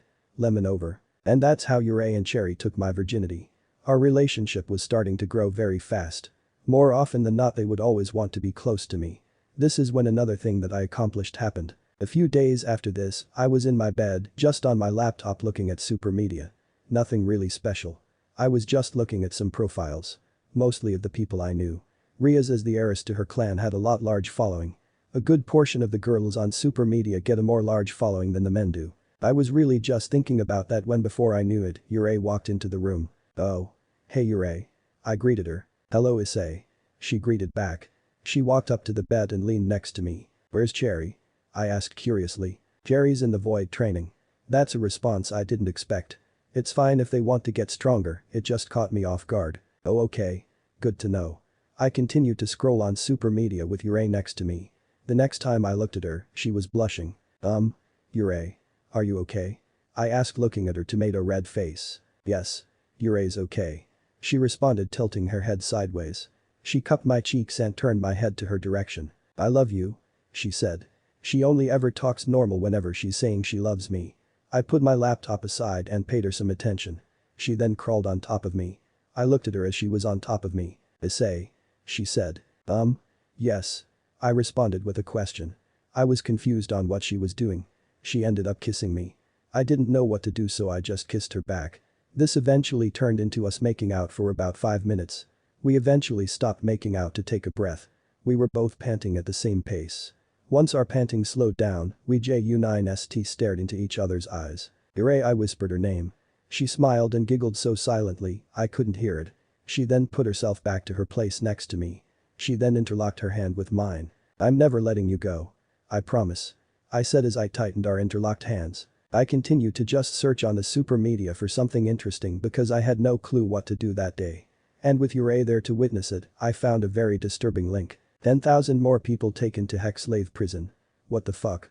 I clicked on the link and it led to a more in-depth explanation to what the title meant. Rias Gremory. Sona Citri. Their entire peerages. What? This article was all kinds of fucked up. A torture prison for devils. That sounds like all kinds of trouble. This article was one of the more recent ones from yesterday. I decided to do more research about this. I started to think they were targeted because they were devils. But, was I wrong? I clicked on another article about this topic and on the front page was an angel getting its wings cut off. I was starting to feel disgusted. Yurei had an emotionless face as usual. I continued to do some research about this. Apparently the very first camp was made for fallen angels. Yet it was ran by fallen angels. I couldn't care less if all the fallen angels just died. But they were doing this to themselves. Their own race. It looked like to me like they had no morals whatsoever. Apparently, the first prison was made only about 17 years ago. People tried to stop the people responsible for it but only ended up killing themselves by doing so. I guessed that the people behind these prisons were very powerful people. I did some more research and found that there were more than 200 of these prisons everywhere. I was pissed off. Not only because this was disgusting, but to think someone would actually do this was a mindfuck to me. And the fact that these prisons were mostly ran by fallen angels only made me more angry. Issei? What's wrong? Yurei asked, wondering why I was so angry. Nothing, Yurei. I just thought of something to do today. I hadn't frown spread to my face. If nobody strong enough would step up, then I was. I was going to get rid of all these torture prisons. I got myself ready with my cloak, eye patch and magic. I got Cherry and Yurei to turn into my pistols again and then off we went. Torture prison. So it's been a few days, I've been observing these torture prisons. It was awful to watch. I wanted to record everything and show it to super media for those who weren't aware this was happening. But a day in the torture prisons goes something like this. Yeah. You like that. One of the fallen angels taunted as they whipped a devil that was chained up. There were more than 10 lines of devils, fallen angels and angels waiting to be whipped. They didn't have a choice. They were all too powerless against all the guards in the prison. There was a lot of screaming in the prison. They were all naked, wore no clothing, and most of them already had went through this. Alright. You're next, Ravel. The guards pushed her to the chains. No. Please. Ravel ran back into the line where Rias and her peerage were waiting. She hugged Rias while crying. Don't worry. You can get through this. Rias tried to make her feel like she was going to be alright. Rias was crying too. Ravel was all of a sudden dragged out of Rias' embrace and strapped to the chains. The whipping for Ravel started. The sounds of whips being cracked echoed throughout the entire prison as it was that time of the day for the prisons. Come on, you little brat. A light spear was fired at a red-haired boy, similar to Rias. Please. No. I'll do anything, please. Milikas wept as the fallen angel guard took him to the chains. Milikas started to scream in mere pain as the whip hit his skin. All everybody could do was watch. They were completely and utterly powerless. Every time someone in the prison used their magic to try and hurt the guards or try to escape, it would always result in a very cruel punishment. Dinner time soon came for the prison. Looks like they have to keep their clothes off at all times. They were served raw mashed potatoes with dirty water. And anyone that dare stood up against this would be punished, tortured, raped or even killed. Everybody had to eat on the cold floor. At these prisons, there weren't any tables to sit at. A lot of people would vomit out the food after just looking at it. Those who didn't want to eat would ultimately starve to death. Eventually bedtime at the prisons came. They would usually pair up the kids they'd put in the cells to sleep. Usually they were paired up via their age or whether they were in peerages. Again, there wasn't any tables or anything. They would have to sleep on the cold floor. There were often a lot of bugs on the floor, making the floor give off sicknesses, which most people who slept on the floor would catch them. Hey Milikas. Ravel was in a cell with Milikas. Milikas opened his eyes. What is it, Ravel? Milikas whispered to her so no one would hear. Do you think we'll ever get out of here? Ravel asked with tears in her eyes. Of course. Someone will come and save us. Like my dad. Sure, it's taking a while, but I'm sure they'll come. Milikas tried to assure that they'll get out. I had officially had enough. I decided to put my plan into action. The magic circle opened inside Ravel and Milikas' cell. I made the circle silent so that no one would hear. I then put a sound barrier over the cell so no one could hear our conversation. I removed my cloak from my head and I took Arena out of her dimension and gave her to Ravel to pet for comfort because she was in fear. Relax, you can pet her. She doesn't bite.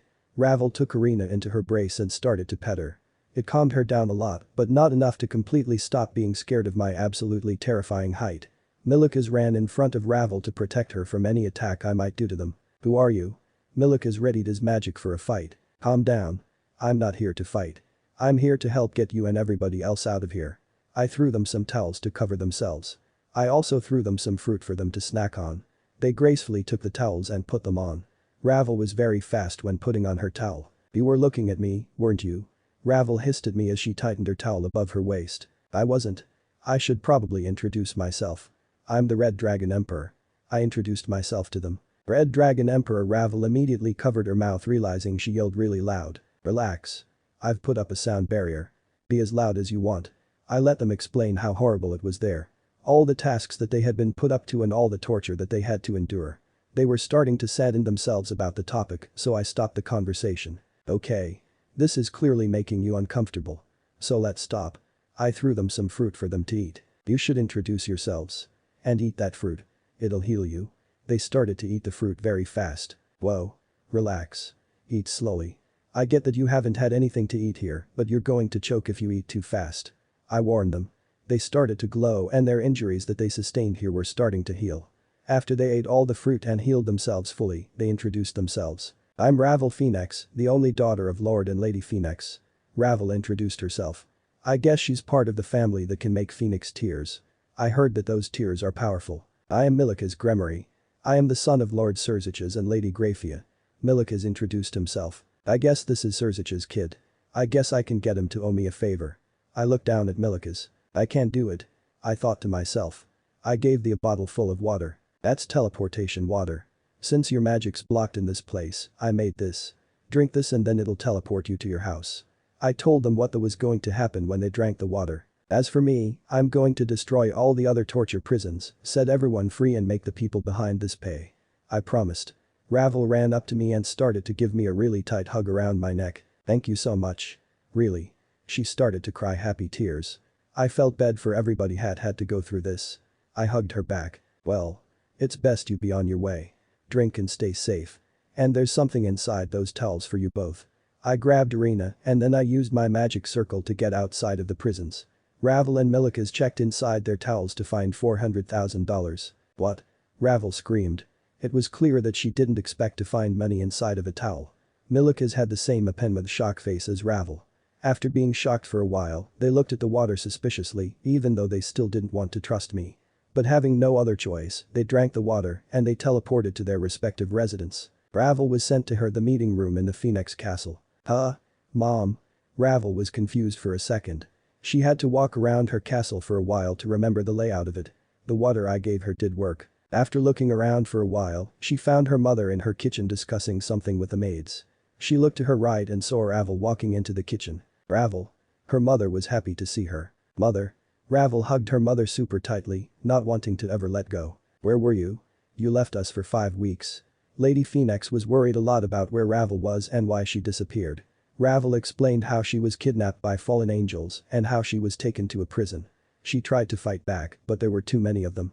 Even though Ravel carried immortality like everyone in her family, she was still a devil.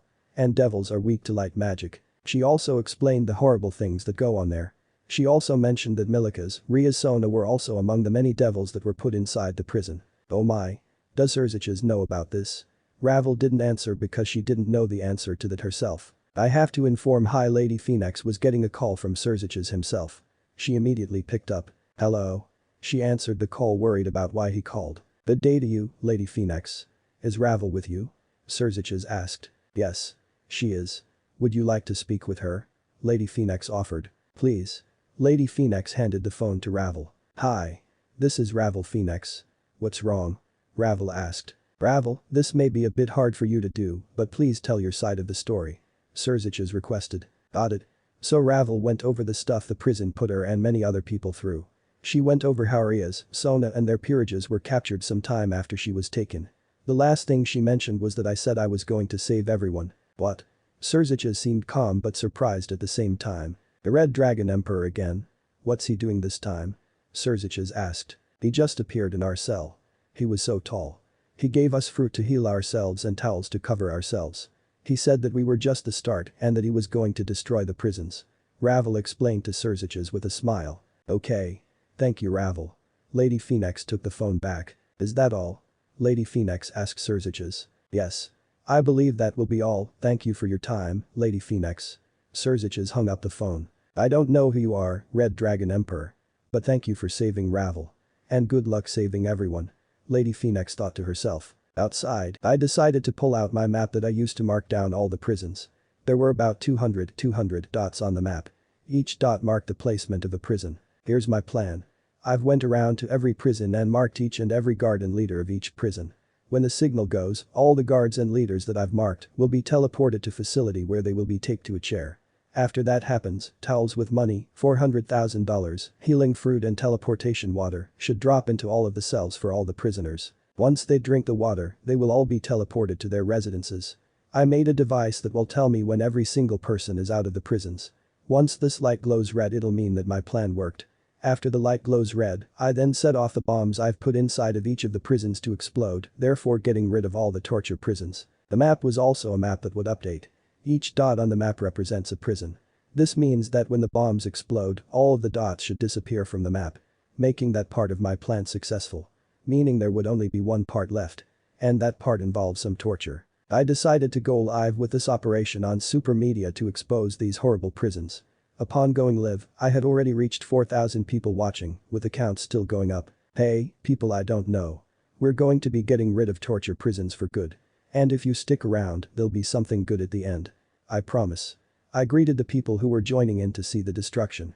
I told the people watching about my plan and showed them all of my blueprints. After waiting, it was finally time watch my plan work. Alright. Operation Free the Children from the Horrible Scumbag Fallen Angels is now in action. I pressed a button that operated the first part of my plan. Guards inside the prison started to disappear from the prisons. The prisoners started to get confused at what was happening on the other side of their cells. It was no surprise that when towels with money, teleportation water and healing fruit dropped into every single cell, everybody took their respective towels and covered themselves. Courtesy of the Red Dragon Emperor. Eat the fruit, enjoy your money, and drink this water and get yourselves the fuck out of there. Rias read from the bottle. Does this mean we're saved? Kaneko asked as she took a bite of the fruit.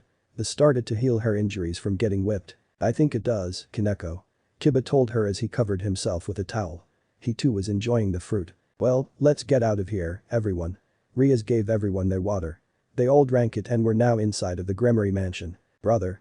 Rias ran to her brother's embrace. Rias. Were you captured too? Surzicha said, shocked that her sister and her peerage appeared right in front of her. Rias. Where's Sona? Serafal was there too. She was also worried when she heard that Milica's got kidnapped. She had a worried look in her eyes. All of a sudden, Sona and her entire peerage appeared at the mansion too. Sona. You're here too. Serafal gave her sister a tight hug. Sister? What are you doing here? Sona asked. I was worried about you.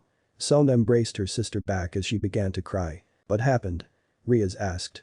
Surzichas pointed to the television that was playing. Ria's parents were in the room too. Everybody walked over to the television. My live stream was playing. Red Dragon Emperor. Rias was surprised to see that I was live with the operation. Everybody just sat and watched. I didn't realize that I had over 400k people watching. Awesome. I think everybody should be out now. I pulled out the device that was supposed to glow red if everyone was out of the prisons. Perfect. I looked at the device and it was glowing red. Meaning that my plan to get everyone out of the prisons. Alright, one last thing to do. I got my fingers ready to snap them. Is everyone watching ready? I asked. The chat was screaming yes. I could tell that most were excited for it. Alright. 3, 2, 1. I snapped my fingers. I then pulled out my map to show the stream. Lots of explosions were heard. The ground started to shake from all the prisons being destroyed. What was that? Oh, all the prisons just blew up, everyone. Relax. Your kids are safe. I continued to look at the map and watch as all the dots disappeared little by little.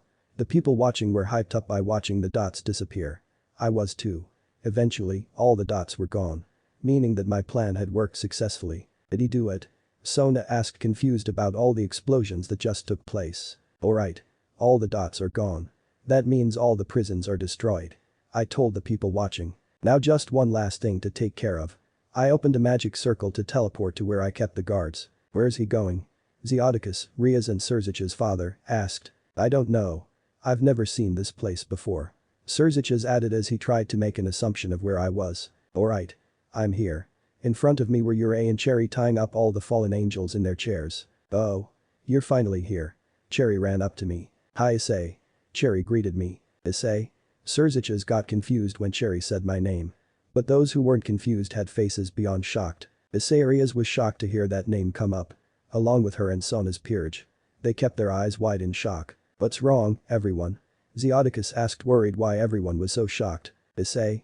You mean that boy who beat you in chess? Serafal reminded herself. The eyes? But that's not the point. Sona yelled, blushing with embarrassment. He hasn't been to school recently. He was usually someone who would smile a lot for someone his age. He always came late to school, he was always on time except for one time. After that, he just disappeared and never came back for months. Sona told everyone who didn't know who I was. So Issei's the Red Dragon Emperor? Doesn't that mean that Rias was still shocked? They thought everything that the Red Dragon Emperor has done up to now, realizing that I was the one behind everything. So he healed me? Seraphil asked. I guess. But what happened to him? He's so powerful. He was able to do something like this. Sona commented. But what's he doing now? Everyone's attention was now back to the screen. I patted Cherry as she greeted me. Hi Cherry. How was it getting these shitbags in the chairs? I asked, seeing that everyone was afraid what was going to happen next. They tried to fight back. They were too weak. Issei and Cherry were able to get them all in the chairs. Issei told me. I decided to read the chat of the stream. Who are the cute girls? Well, the pink one's Cherry and the purple one's Issei. These two are my mate's girlfriends. You know, we all have a relationship. I told the people watching. Rias and Sona were even more surprised. He's in a relationship. Kaneko said sadly. Well, let's get on with it. Wow. 930k people watching. That's insane. Alright. Which one of you wants to hold the phone? I let Cherry hold it. I gave the phone to Cherry. Issei. At my command. She then morphed into a whip. I then cracked it against the floor to scare them. Should we try to stop him? Ria suggested. He's already freed us. He doesn't need to do anything to those fallen angels. I mean, those fallen aren't exactly innocent.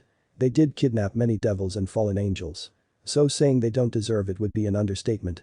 Sona pointed out. And did that girl just turn into a whip? Akeno commented. Alright. Here's how this is gonna go. I cracked my whip. You're gonna tell me whose stupid idea it was to build these prisons. Otherwise you all die. I promised. We don't have to tell you shit. A female fallen angel spoke up. Oh really? I cracked my whip closer to her. You wanna repeat what you said for almost 1 million people to hear? I smacked my whip against her. She screamed in pain as the whip cracked against her. Anyone else? Everybody nodded their heads no. Good. Now. Here's my plan. If you tell me who your leader is, I'll spare all of you. I crossed my fingers for all of the viewers to see. There was no way I was gonna spare these crows' lives. Not after what he's done. I promise I just want to talk with him or her. I promised them. Hey Issei. Cherry called out to me. What is it, Cherry? I let Issei morph back into her human form. People are saying the leader's name is Azazel. I smiled. Looks I didn't need them to tell me. But just to confirm. Is that correct? I asked a tied-up fallen. Yes. That is correct. One of the fallen confirmed. Okay. Good. Now to kill all of you. I began to crack my knuckles. Wait. You said you would spare us if we told you. One of the fallen yelled. You didn't. The people watching did. And let's face it. Do you really think that your lives should be spared after what you've done? Be ashamed of yourselves. I yelled at them. How many people begged not to be hit? You still hit them. How many people begged not to be raped? You still went through with it and raped them. Do you know what that does to them? Do you know how many you've killed? I was mad. Over 1 million people agreed with what I was saying. The people watching were screaming in the chat. Saying things like burn. You stupid angels. Or you have no place here. I wasn't gonna stop them, I hated fallen angels too. I'm gonna enjoy this. I'm gonna start with the men. I have plans for the women. I smirked at the terrified female fallen angels. I began to beat the male fallen angels relentlessly. I was tearing off their wings one by one. The people watching were cheering me on. There were over 800 fallen angels. Over 50% of them were male. I didn't stop until there were only female fallen angels left. I made sure that all their deaths were painful ones. Alright. I spit out some black feathers. Now that there's only females left. I started to summon huge goblins. I made sure to summon about 500 of them. Cherry, Issei. Release them. They can't escape no matter what. I told Issei and Cherry to let the females out of their chairs. The first thing that they did was try to attack the goblins. Their light magic had no effect. What? One of the fallen angels said. These goblins are strong.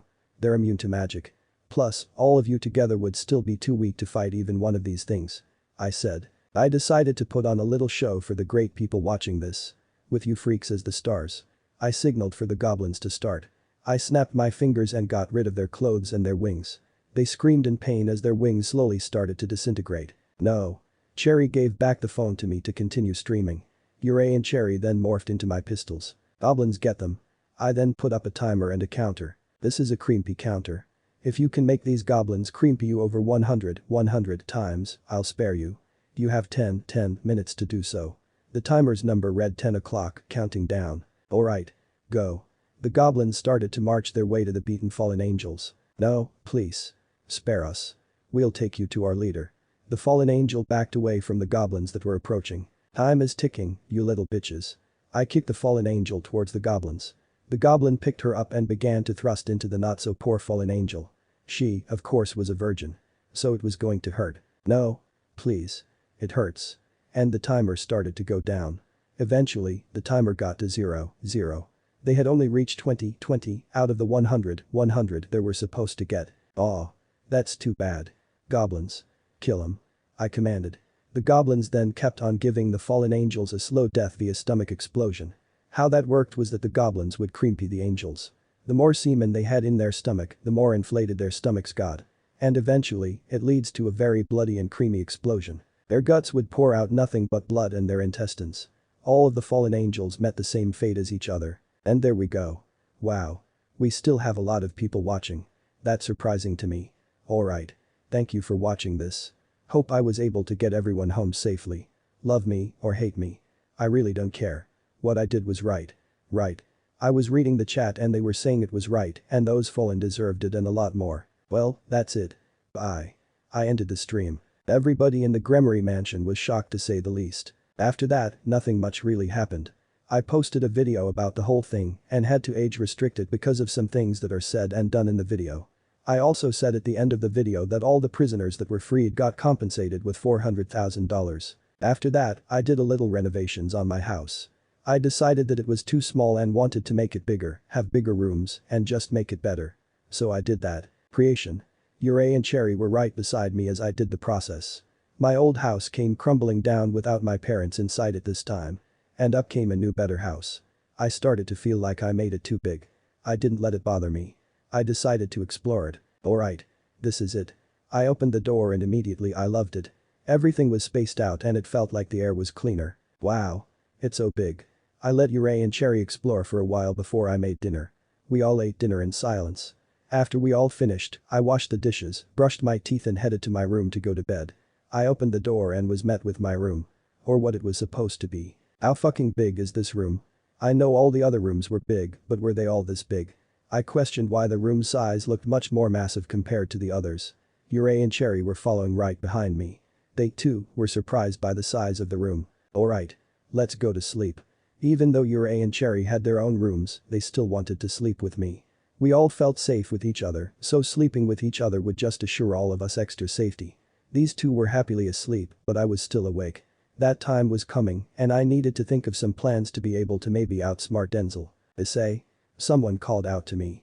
I looked to my left to see that Cherry was looking at me with a worried face. Are you alright? She asked. Of course I am. I continued to look up at the ceiling. I felt a pair of arms wrap around me. You thinking about Denzel? Cherry knew exactly what I was thinking about. After all, she was able to read my mind, literally. Yeah. We have to outsmart him. He's powerful. We had to keep training to increase our magic power to beat him. This was Denzel I was talking about. Don't worry. We'll get him. Cherry assured me. Yeah. I heard another voice from beside me. Me and Cherry's conversation woke up Issei. Issei, Cherry and Issei will beat Denzel. Issei was also there to assure me of our victory. Yeah. What was I worrying about? We'll get stronger and we'll make sure we win against Denzel. I was feeling hyped up. But first let's get some sleep. After everything that happened today, I just want us to sleep. I fell back into the bed and went to sleep with Issei and Cherry beside me. The next day, we went into the void and did nothing but train. We trained our magic, our strength, stamina, magic and our bodies. I also trained a bit with Drake and made some new abilities with him. Triple boost. Drake called out. The boosted gears boost doubles the user's power temporarily. And 2 times x 3 is 6. Meaning every time I triple boosted, my base strength went. Hey partner. Drake greeted me inside my head. Hey Drake. What's wrong? I started a conversation in my head with Drake while Cherry and Issei were battling each other. You've been trying to get stronger, right? Drake asked me. Yeah. I'm getting stressed out over what looks like my final trial to becoming the most powerful. I told Drake. I have a way you can make your base strength more powerful. Drake suggested, which made me interested. My base strength? How can I do that besides boosting? I looked at Issei and Cherry as they clashed their flamingoled Excaliburs against each other, sending them flying back when they made contact. There's one more thing that you can do. I wanted Drake to tell me what it was. What can I do? I asked Drake. Become a dragon. I was again surprised. I had never thought of becoming another race. I knew that dragons existed from the moment I found out about the supernatural. But I never even thought about trying to become a dragon. Become a dragon? How do I do that? I asked Drake. Clearly he knew what he was talking about. It's really hard and comes with a cost, but if you're ready for it, then I'll help you. Drake told me. A dragon. Sounds cool. What's the catch? I acted like I was excited, then lowered my voice to a serious tone. When you become a dragon, your base strength and your aura will go up tremendously, your magic potency will also increase beyond what you are as a human, and you will gain more magic resistance. You'll also have limitless lifespan. Drake explained. All that does sound cool to have, but I know there's a catch somewhere. Where's the catch? I asked. You'll have to completely give up your emotions and your humanity to do it. Are you prepared to do that? Drake was getting serious. My emotions? My humanity? I looked at Cherry and Yurei. I wasn't ready to give up my emotions. The only thing that I could do was hope that by the time my complete transformation, I could still remember who they are somewhere in my heart. Tears started to form in my eyes at the thought of losing my love for these two. I wouldn't give these two up for the world. Eventually, my tears caught their attention. Issei? What's wrong? Cherry said in her sweet worried voice. Is Issei okay? Yurei sat next to me rubbing my back trying to stop me from crying. Thank you. I said out of nowhere. Cherry and Yurei were surprised when all of a sudden I just pulled them both in for a hug. Really? I love you both. They both didn't know what was going on but started to hug me back. After a long hug, I started to carry them both on my shoulders. Issei. What's wrong? You can tell us, right? I felt like telling them was the hardest thing in the world. But I knew I had to do it. Hey Drake. Can you give us a moment? I asked politely. Take as much time as you need. Drake knew this was going to be hard for me. Drake didn't speak after that. It was just me and the two girls in front of me. So I was talking to Drake about getting stronger. And he suggested that I become a dragon. I told them. Wow. So you're gonna turn into a dragon? That sounds awesome. Cherry sounded happy for me. The only is that when I do that, I lose all my emotions and my humanity. This was the part that caught them off guard. Oh. That's not good.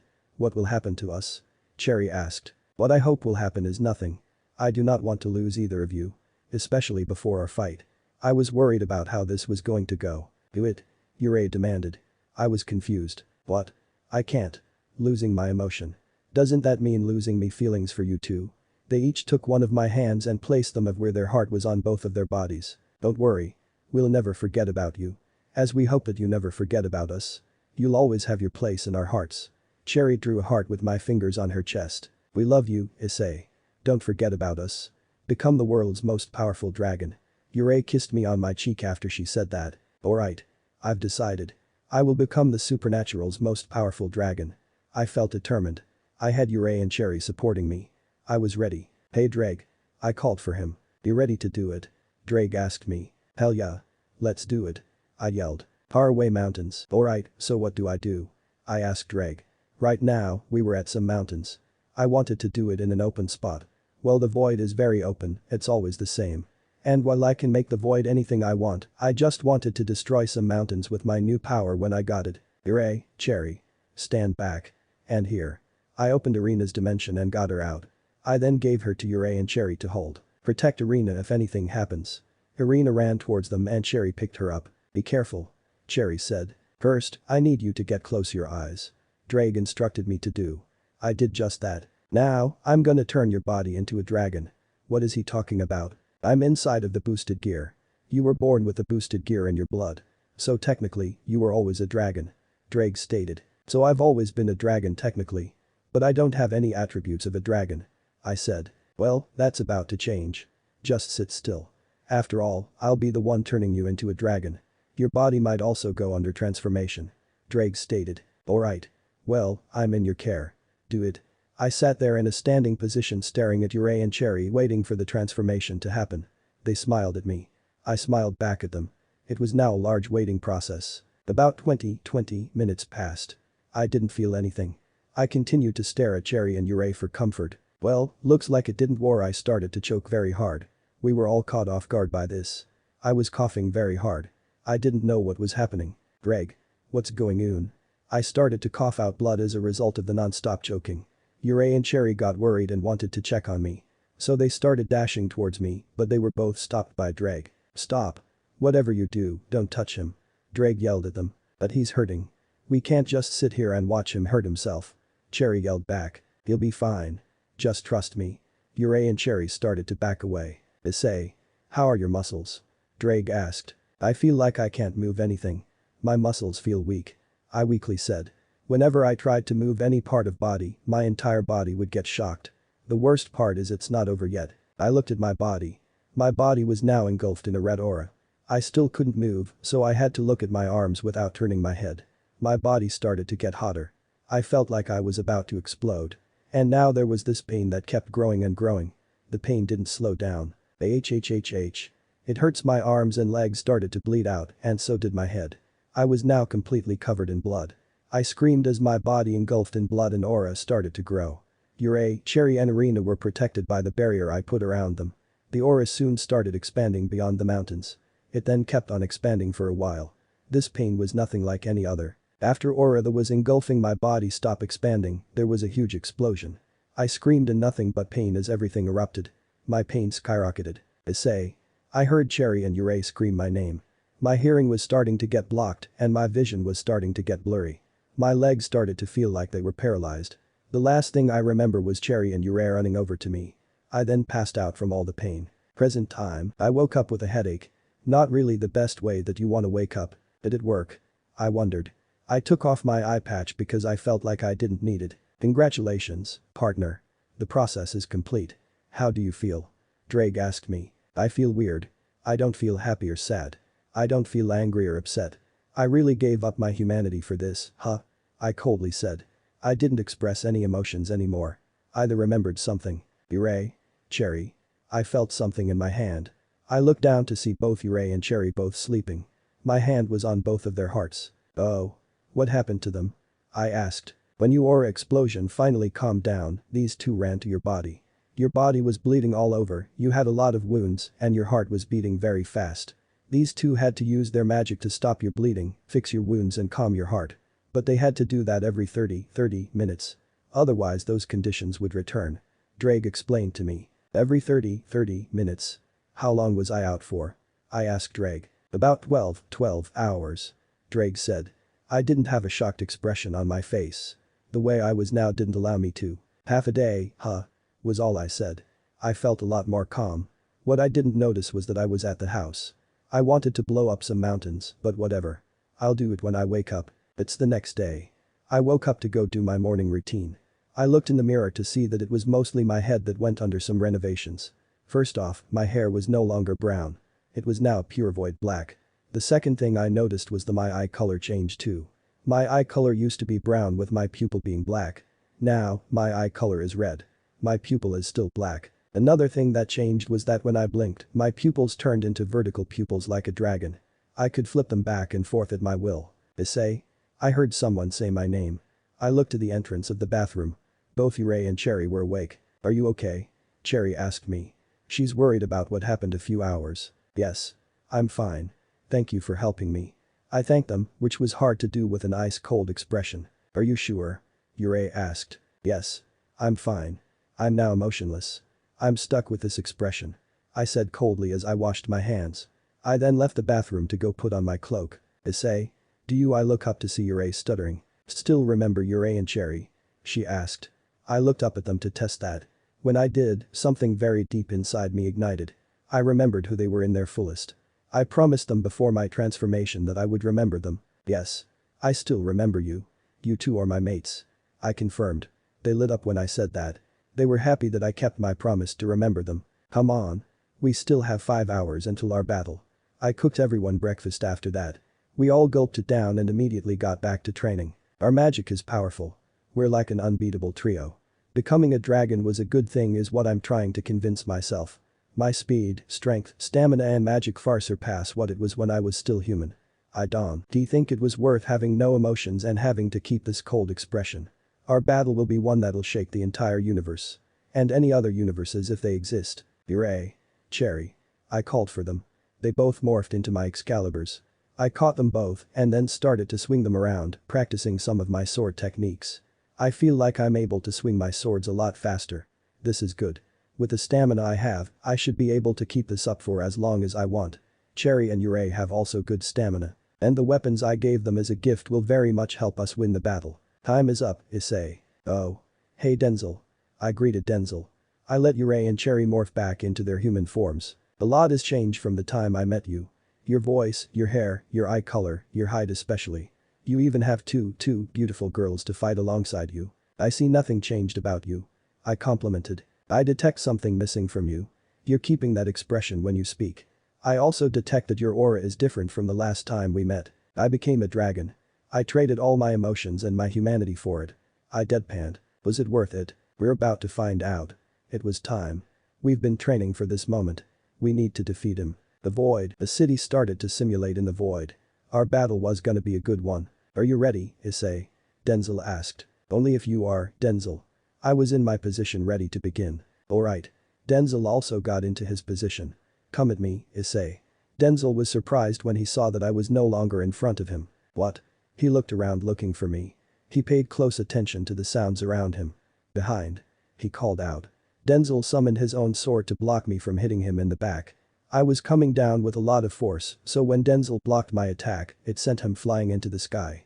I was able to catch up to him and then I tried to hit him again. He ended up blocking that attack too and started to swing his sword at me. His sword got very close to hitting me many times. I was afraid of what that sword would do if it hit me. I didn't worry about that. I had two swords and he had one. I had a better chance of hitting him more than him hitting me. We started to parkour against all the buildings and skyscrapers with our swords continuously clashing our swords against each other. We destroyed every building that we ended up swinging our swords on. I eventually was able to get a hit on him on a weak spot I found on him.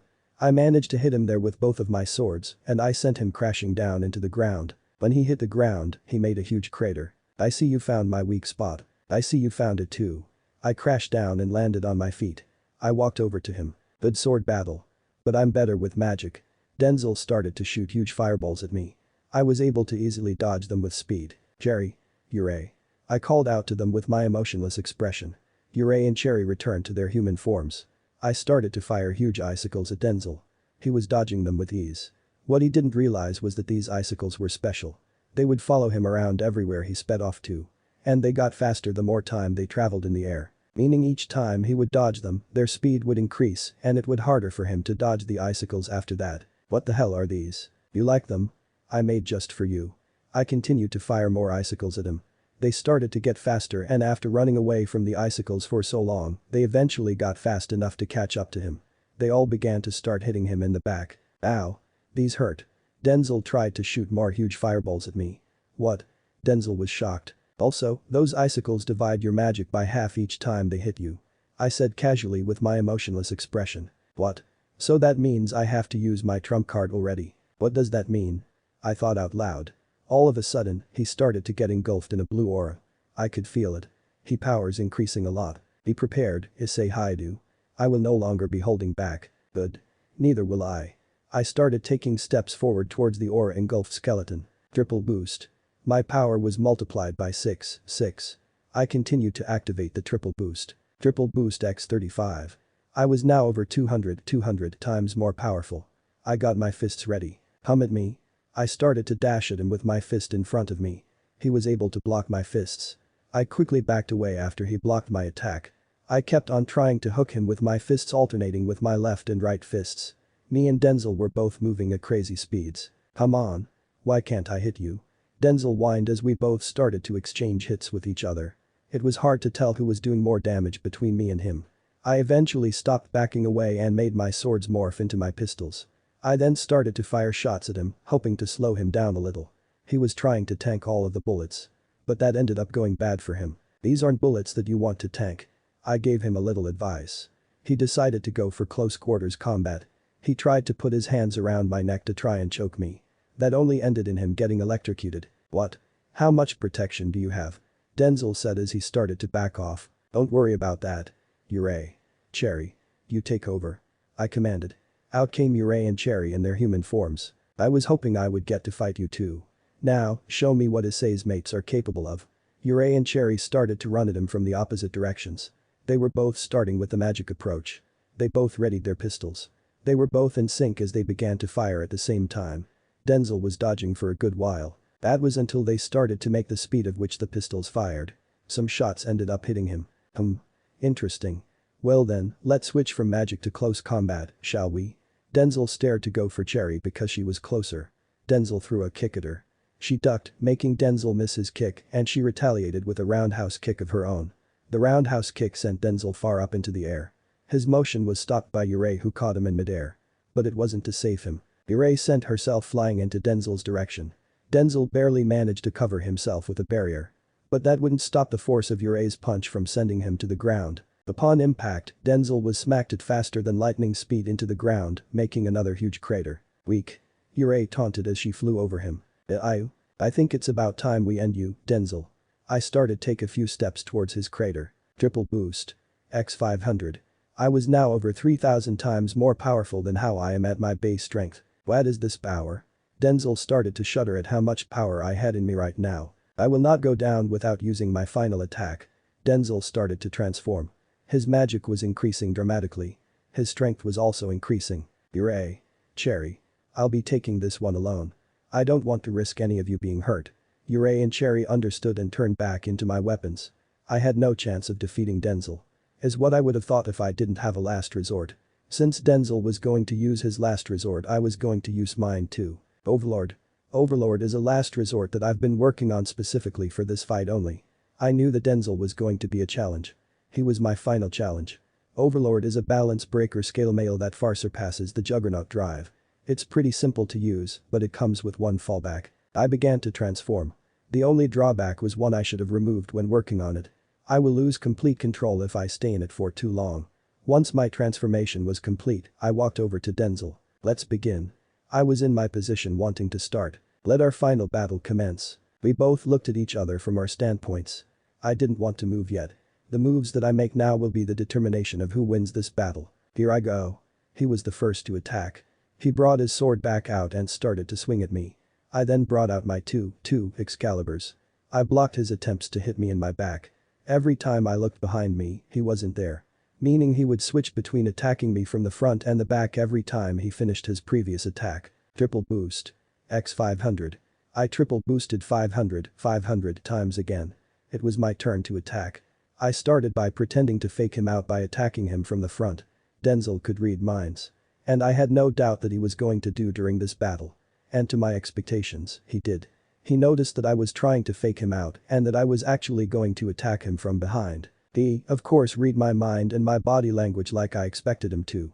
Keep in mind that we were both moving very fast beyond what anyone's ever seen before. What? He faked faking me out. Impressive. But not enough. Denzel turned back around to guard his front but saw that I was nowhere to be seen. What? He realized that I could read minds too. And I had fully mastered it. After all, I'm always knowing what Issei and Cherry think about me. Triple boost. X 11,250. Drake called out. What is this power? Denzel was starting to become overwhelmed by my power. You like that, don't you? I said like it wasn't a big deal. I was just playing smart. I knew he could read minds. I knew that he would read my mind. Here I go, Denzel. I readied my sword. I then started to strafe around him as I hit him with my sword. I felt like I was inside of a video game. I was hitting him so many times and he wasn't even trying to hit me anymore. It was like he has completely given up. Come on, Denzel. Don't give up. You're the one who taught me that. I continued to swing my sword at him with no intentions on stopping. He tried to grab one of my swords out of my hand. I only ended up slicing his hand off, and since magic was Denzel's main source, a lot of magic started to pour out of his hand. All this did was make things worse. I continued to slice at him with blazing speed. Okay, I've lost. Denzel conceded. I still wasn't done with him. I made my overlord scale mail destruct. I was still intact perfectly. I then let Issei and Cherry return to their human forms and then I opened my hand and started to levitate him. Wait. I give up. I'm done. You've bested me. I started to slowly close my hand. Denzel was starting to feel squeezed. Like he was being drained of all of his magic. All I was gonna do was completely crush him. He was grunting in pain as my hand got more and more closer to closing. And crush. Denzel's body was completely compressed into a dust. All his magic left him and was just floating there. I snapped my fingers to bring him back. All his magic started to return to him. You have defeated me, Issei Hyoudou. Cherry started to cheer for me. Issei just clapped while smiling at me. As your prize, I give you two things. Number 1. All of Denzel's magic was starting to be transferred to me. I could feel it. I have gifted you not only my magic source, but you also now have knowledge of all the magic I held back from teaching you. Norse magic. Some of these I've never heard of. Sealing, defensive, security system, and illusion. Isn't that a part of dark magic? Whatever. At least I have the knowledge of all magic. I brushed off. Hurry up, Issei. There isn't much time. Denzel threw his sword to me. That's my other gift. My sword. Now hurry up and finish me. Denzel started to shake. I picked up his sword. This sword is powerful. I commented on the energy I felt coming from the sword. If a normal person were to wield the sword, they would probably die not from the power, but just from the weight of it. It has so much more power than the Excalibur. I already know what I'm gonna name it. I pointed at Denzel. Go ahead. You've earned it, my student. I wish I could smile. He's taught me so much and he's gotten me to where I am now. I can't just kill him like this. I chopped off his head from his body. He already gave all of his magic to me. So now he was just a skeleton. The rest of his body started to dissolve while his head went flying into my hand. Issei, I can't kill you. After all, you're my teacher.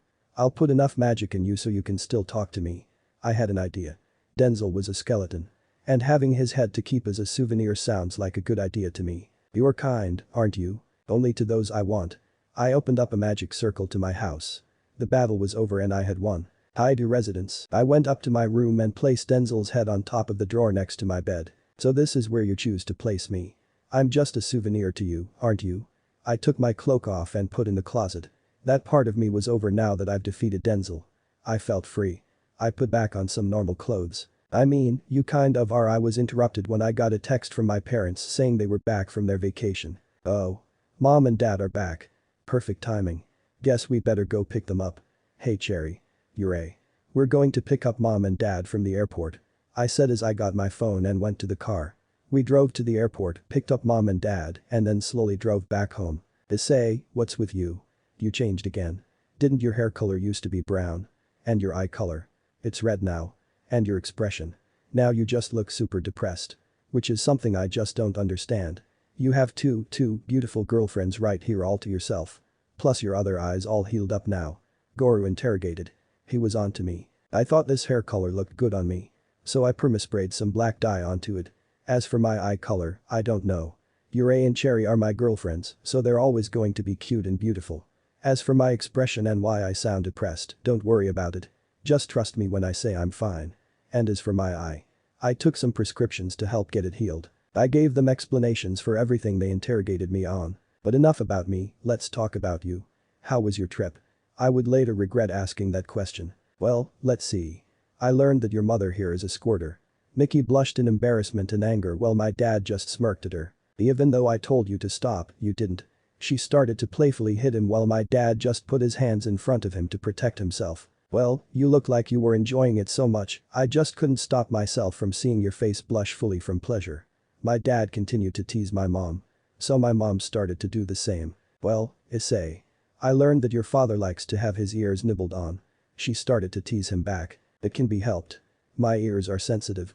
It's a trait that's been passed down from my parents to me. I could tell that Cherry and Yurei wanted to throw up after hearing all of this. So I decided to start driving home faster. We eventually got to the driveway of the house. Issei. I think you drove us to the wrong house. My mom was confused. What are you talking about? I quizzed her. This is our house. I confirmed for her. I used up some of the money that I had to give our house a little renovation. I lied. They believed me. They entered the house and were completely blown away by the interior. Wow. This looks amazing. My mom complimented the living room. It's so clean. My dad also complimented. Come on, honey. Let's go put our stuff in our room. They ran upstairs. They were continuing to be amazed at the new house. I sighed as I knew what was going to happen next. 3, 2, 2, 1, 1. I counted down. Right when I got to 1, they were both screaming. The room's so big. I heard my mom exclaim.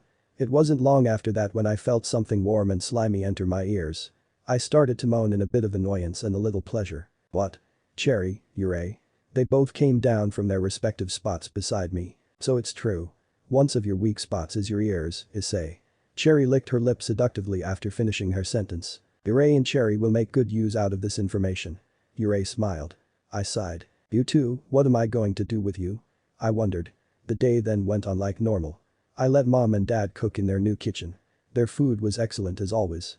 Mom and dad decided to go to sleep a bit early to try out their new bed. Me and the girls ended up showering together. We haven't showered in a while, and the battle with Denzel definitely made me sweat in a lot of places. I'll clean this for you, Issei. You worked super hard today. Cherry grabbed the soap and started to clean my penis. Issei will clean Issei's back. I felt two large cushions of softness press against my back. Issei was rubbing her breasts on my back while Cherry was cleaning my penis with the soap. It was now easy to hold back my moans in the shower while showering with them. We ended up cleaning each other all together. We then all put on our pajamas and then headed straight to bed. With Issei on one side and Cherry on the other. I sighed in relief that this day was over. Good job, Issei. I felt an arm tug on me. Thank you, both of you, for your help during that fight. And you too, Drake. I thanked the three of them. If it wasn't for them, I would have lost the battle. It's about time I get thanked. Drake fumed jokingly. Come on, Drake. You know I needed you throughout that entire fight. I tried to calm him down. Thanks, partner. I couldn't have asked for a better host. It was a heart-filled moment all around. Aw. Cherry awed at Drake showing his fondness for me. Alright, that's enough. Good night, everyone. And to you too, Denzel. I looked at Denzel. I see you didn't forget about me.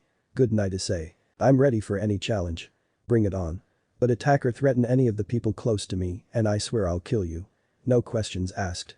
I monologued as I drifted off to sleep with my two girlfriends cuddling me. Chapter 10. School Devil's Work, Lemon Warning, Issei's POV. I am now inside of my mind conversating with Drake about the magic I could do now, but I couldn't do before. Lightning magic. I snapped my fingers and lightning struck right beside me. Exactly where I wanted it to. That's pretty impressive. Never have I had a host who could use all the elements of magic. Even non-elemental magic too. Drake complimented me. That's nice, but we're not done yet. I still have a few more bits of magic to try. Wind magic. Why didn't Denzel teach me this one when my training started? I wondered. I started to make use of the air around me to make a tornado.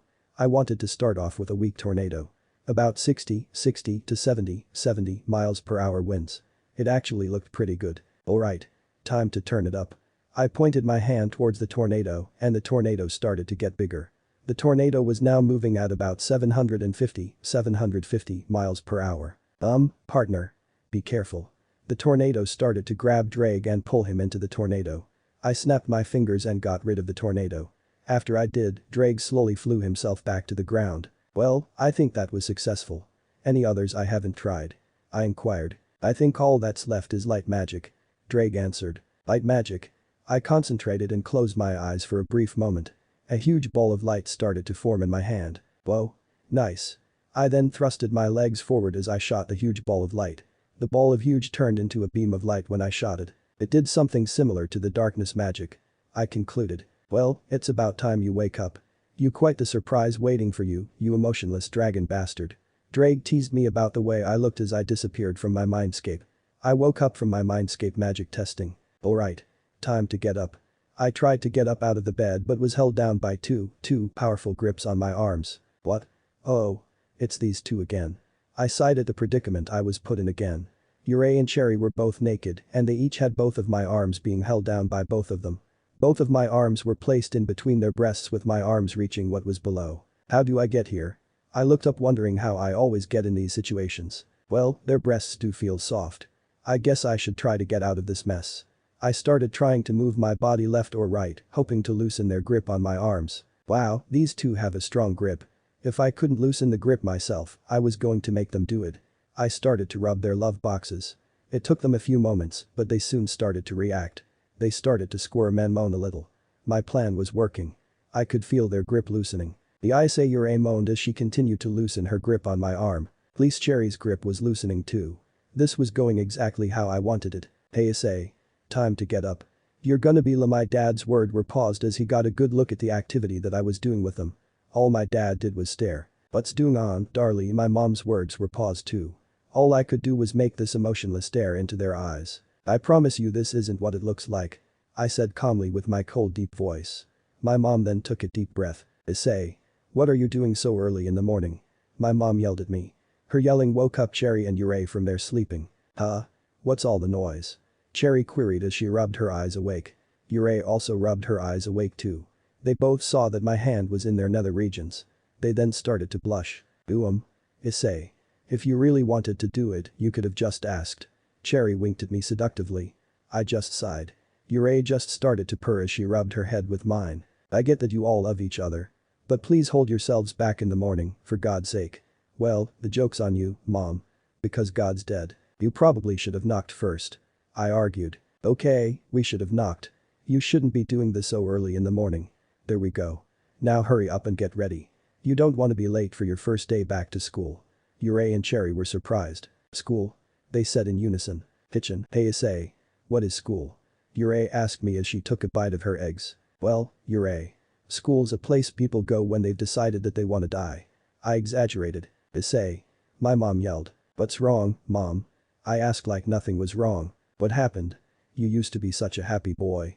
You used to think that school was the best place ever. My mom reminded me. It's true that I was like that. Well, people change. Right. I was confused by the way she was acting. Anyway. How do you get Yurei and Cherry into the school? I questioned my parents. It did take a while, but while we were on our vacation, we were able to sign up Yurei and Cherry to your school. My dad explained. Wow. You two are like family already. My parents love you. I patted their heads while maintaining my emotionless expression. They both started to purr and giggle calmly as I continued patting them on their heads. These two just love you, don't they? My dad said as he drank his coffee. Yeah, they do. Well, I guess we're off now. In our new school uniforms and our backpacks we headed off to Kuo Academy. Bye Mom. Bye Dad. I waved as we left. Yurei and Cherry also waved goodbye to them. So, Issei. Are we going to school now? Cherry asked cluelessly. Yes. I answered. I lifted them both up and started to carry the both on my shoulders. This is gonna look very weird to some people. An 8'4" guy carrying two beautiful twins on the first day back to school. So, Issei. Be honest. Does Issei like school? Yurei questioned me. To be honest, it depends on what you make of it. I used to depict school as a way to make lots of friends and find out what you want to do with your life. Now that I have what I want, I just see school as a place I can go just to fuck around. I sounded like a wise old guy with the way I was explaining how I used to see school from my perspective. I continued to walk on the sidewalk until we reached the school. Also, one last thing. I wanted to tell them another thing before we entered from the entrance. What is it? Cherry asked. This school used to be a girls-only school. They now allow all genders to attend. Meaning there will be boys. Two in particular I will absolutely beat the crap out of if they give you any looks. What I'm trying to say is that people, mostly boys, will stare at you for your body. Try not to get annoyed by it. And tell me who does so I can beat the shit out of them. I explained how life goes at this school. Some of the boys that go here are perverts that will do almost anything to see a girl naked. And most girls at this school would fall victim to this. So overprotective. Cherry started to hold me from my head. As expected of our super strong mate. Yurei also started to hug me from my head. We entered from the front entrance. And as expected, we were getting stared at a lot. The stares were mostly coming from girls who were staring at me in awe from how big all my muscles looked. Wow, who is that? I heard one girl whisper. He looks so strong. I heard another girl whisper to her friend. So cool. I kept on hearing people whispering. Who are two girls on his shoulders. He's able to carry them on his shoulders so easily. I heard someone mutter. Are they his girlfriends? Oh my god. They're so beautiful. I heard someone compliment Yurei and Cherry. No way. Another Kiba, he looked so jacked. Mitsuda was mad. He started to cry. I liked seeing him cry. I couldn't show it on my face, but seeing these two perverts drown in absolute sorrow was one of the greatest pleasures. How tall is he? That's how it was when we entered. I put the girls down as we entered the school. I even had a whole bunch of people following me and the girls around. It wasn't how I wanted to start our new school year.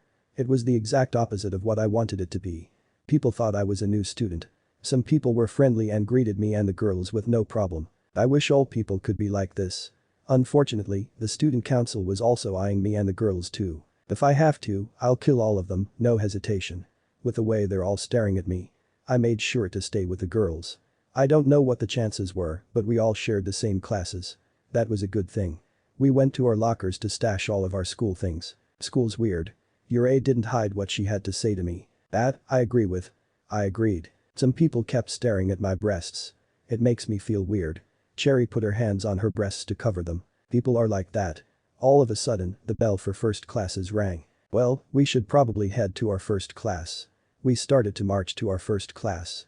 We were a little bit late, but luckily the teacher had just started the class. Everybody had already sat down in their assigned spots. Alright. So today, we have 3 new students that will be joining us for class this year. I'll let you introduce yourselves. The teacher backed away from the front of the class to let us introduce ourselves. Hi. I'm Cherry. Some of my favorite things to do are, while Cherry was introducing herself, I decided to see who my classmates were. Looks like I had most of the kendo club in my class. That explains why there's a majority of girls in this class. But what made it worse was when I looked at the back of the class. Back there were the two perverts. The perverted duo. And that's all. Cherry finished introducing herself. For some reason, everybody started clapping. I don't why and I don't care why. It is now Yurai's turn to introduce herself. Hello. Yurai is Yurai. That's it. I couldn't believe it. The entire class started clapping for her introduction too. I guess it's my turn now. Hi. I'm Issei Hyoudou. I enjoy working out, driving, the occasional video game, and that's about it. I finished introducing myself. I looked at my class in front of me. Shocked wouldn't even begin to explain the expressions on their faces. Wow. No one claps for me. That's a bit sexist. I tried to pull off a joke with my cold expression on my face. Obviously, it didn't land. The entire class just started screaming. What? Everybody was freaking out. I could kind of understand. But why freak out this much? No way. It's Issei.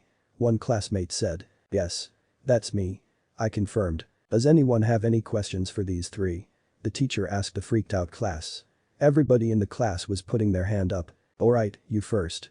I pointed to one of the kendo club members sitting in the middle. My questions for those 2. She pointed to Yurai and Cherry who were both on my right. Okay. What is it? Yurai asked nonchalantly. What does it say to you too?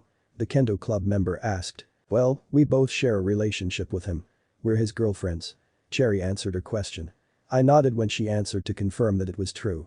The whole class started to freak out again. He has a relationship with these 2, one of the girls in the class yelled. I never thought I'd get to see so much people being so immature. It's like they've never seen someone in a relationship. I saw the 2 perverts in the back raise their hands once all the yelling and screaming died down. I really didn't want to choose either of these 2. But I wanted to get their questions out of the way early. So I did the devil's dirty work and chose them. You 2, in the back. What are your questions? I deadpanned as I felt regret when I chose them. Mitsuda smacked his hand against his desk. You bastard. You have these 2 as your girlfriends. Mitsuda yelled for the entire classroom to hear. They were clearly upset by this, so I decided to have some fun with that. Yeah. I walked in between Yurai and Cherry and started to pat their heads. These 2 are my girlfriends. What? Are you jealous? I teased them with my expressionless face showing. How could you 2 love this guy? He doesn't even show any emotion. Motohama pointed out. You're right. The only time he ever makes expressions is when we're in bed. Yurai smirked at me. Yet again, the entire class started to freak out. I was getting tired of this. Once the screaming of the entire class settled down, Mitsuda had another question. Hey, Yurai and Cherry, was it? How about you 2 come to our house? What the hell is he getting at? The entire class and the teacher were confused by what he meant as well. We just want to rub your breasts to get a really good feel of them, you know. A perverted smirk started to appear on Mitsuda's face. You know, maybe kiss a little. And we could share you 2. You both have such sexy bodies. And I bet that we could satisfy you 2 way more than he can. Motohama also had a perverted smirk on his face. I was starting to get angry. These 2 surely were doing it on purpose. I know these 2 were stupid, but this was next level. They were talking about having sex with my girlfriends in front of me. That was my limit. I don't care how many bones I break or if I kill them, I just need to teach these 2 a lesson they will never forget. With nothing but pure anger, I began to march up to their desks. Issei. Relax, it's fine. Cherry tried to make me calm down. She knew that right now, I was mad. The perverted duo continued to laugh it up until they saw that I was towering over them with my height. I then grabbed them by their necks and started to squeeze them very hard. What are you doing, you bastard? Motohama started to choke from me squeezing his neck. Well, I'm going to kill you for talking about them like that in front of me. I whispered coldly in their ears. They were both now shaken. But it was too late for them. I started by throwing them across the classroom, knocking over a few desks in the process. People in the class started to scream. They tried to get back up from the pain, but I slammed them back to the ground, probably breaking a few of their bones. I then took it to the hallway of the school. I threw them against the lockers. People started to come out of their classrooms because of the noise. Both of the perverts started to cough up blood. Saint Motohama's plea for me to stop was interrupted by me punching him in his face hard. I even knocked a few teeth out from that punch. I then started to continuously punch them. They got to a point where they weren't even moving anymore. There was just a lot of blood. Everybody that came in the hallway to see it was horrified. A lot of people were throwing up at the scene. Issei. You can stop now. They're not moving. Please stop. Cherry and Yurei were trying to hold me back from punching them anymore. My hair was now covering my eyes. I was completely set on completely hurting these guys. Let me through. What happened? Sona arrived at the scene and gasped at what she saw. She covered her mouth and stayed in complete silence. Even she too was shocked at all the blood I had made spill from their bodies. I didn't care about what anybody else thought. I knew that these two had deserved it. I was taken to the student council office for what happened, and the perverted duo were taken to a hospital to try and get help for their injuries. Me personally, I hope they don't make it. I hope those two die inside that ambulance. It was only me, Yurei and Cherry inside the office. Yurei and Cherry were scared of what was going to happen to me. The entire student council was outside questioning people about what happened. Issei. Cherry hugged on my right arm and Yurei hugged my left arm. I felt like I didn't deserve these two. They care for me so much and the moment someone even says hi to them, I get so protective. No. This wasn't like that. Those two fully knew what they were doing. They deserved everything that I gave them. Why? Why did Issei not stop? Yurei asked, about to cry. Whenever Yurei is about to cry, it means that I've done something to really upset her. They deserved it. They talked about having hex with you in front of the entire classroom. They knew I was there, they knew I would react the way I did. I admitted. I'm not sorry for what I did. I admitted. Soon, the entire student council came walking into the room. They each shared their stare at me as they carried samples of blood, teeth and vomit. It was Sona's queen that walked up to me. Follow me. I got up to follow her. I don't care if I get expelled for what I did. Those hickheads knew what they were doing. We were led to a room. Her queen closed the door after we entered and left. Inside the room was Sona herself and her pawn. Just what do you have to say for yourself? Her pawn yelled at me. Calm down, Sanji. Sona told him. But, President. Did you see what happened out there? He was one of those traumatized by the scene. I'll talk to him. You go help clean up, Vice President. Oh. So he's also the Vice President. Guess I have to watch out for him. Sanji gave me a death stare as he was leaving the room. I flipped my dragon eyes and then switched them back to scare him off. Combined with a motionless expression, it made him scream as him ran out the room. Jerry and Yurei chuckled as he ran out screaming like a little kid. Alright. Let's get down to why you're here, Issei Hyoudou. Sona started her interrogation. Yurei and Cherry only held on to me tighter. Okay. I sat up straight. So what happened from your perspective, Hyoudou? Sona started by asking me to tell her how I saw the situation. Hey Sona. How about you come back to my house? I asked her. She raised an eyebrow at my question. Hyoudou. She was starting to get confused. I just want to rub your breasts to get a good feel of them, you know. I looked directly into her eyes. She tried to show no fear from what I was trying to say. Hyoudou, what is wrong with yo? She was interrupted by me. Maybe kiss a little. You have such a hexy body and I bet I could satisfy you a lot more than anyone you've ever met before. I kept my cold expression as I stare in her eye. She was stuttering. This was what I wanted to see. She didn't know what to do or say. That's what they said. To these two. In front of the entire class. Knowing fully well that I was there. I explained to her. Well. Is she stuttering? Now tell me what you would do if someone said something like that about you. When your boyfriend, what's his name? Sanji, if he was right there? I asked her. She cleared her throat to get back to the situation. Issei. She said my name. Yes. I questioned. Yes. I looked down. Are you sorry for what you did? She inquired. No. They deserved it. I answered, showing no remorse with my words. You don't feel bad that you almost killed them? Sona asked. I think that if you go around and ask every single person on campus right now, they'll say that they deserved it. They're perverts. They've put the Kendo Club through so much. Surely you know about them, right? They're the infamous perverted duo. I queried Sona. Yes. I've been getting complaints about those two every single day. They're peeping on us or they looked up our skirts or we caught these perverts sniffing our panties. So many complaints. Sona mocked the people that were complaining to her. Then do something about it. I'm not calling myself a hero. Okay. I just think that they got what was coming to them. Why do I have to get expelled for almost killing them? Like I've said before, they deserved it. If anything, I think I'd be doing everyone in the school a good deed by killing them. They've been at this school for a long time.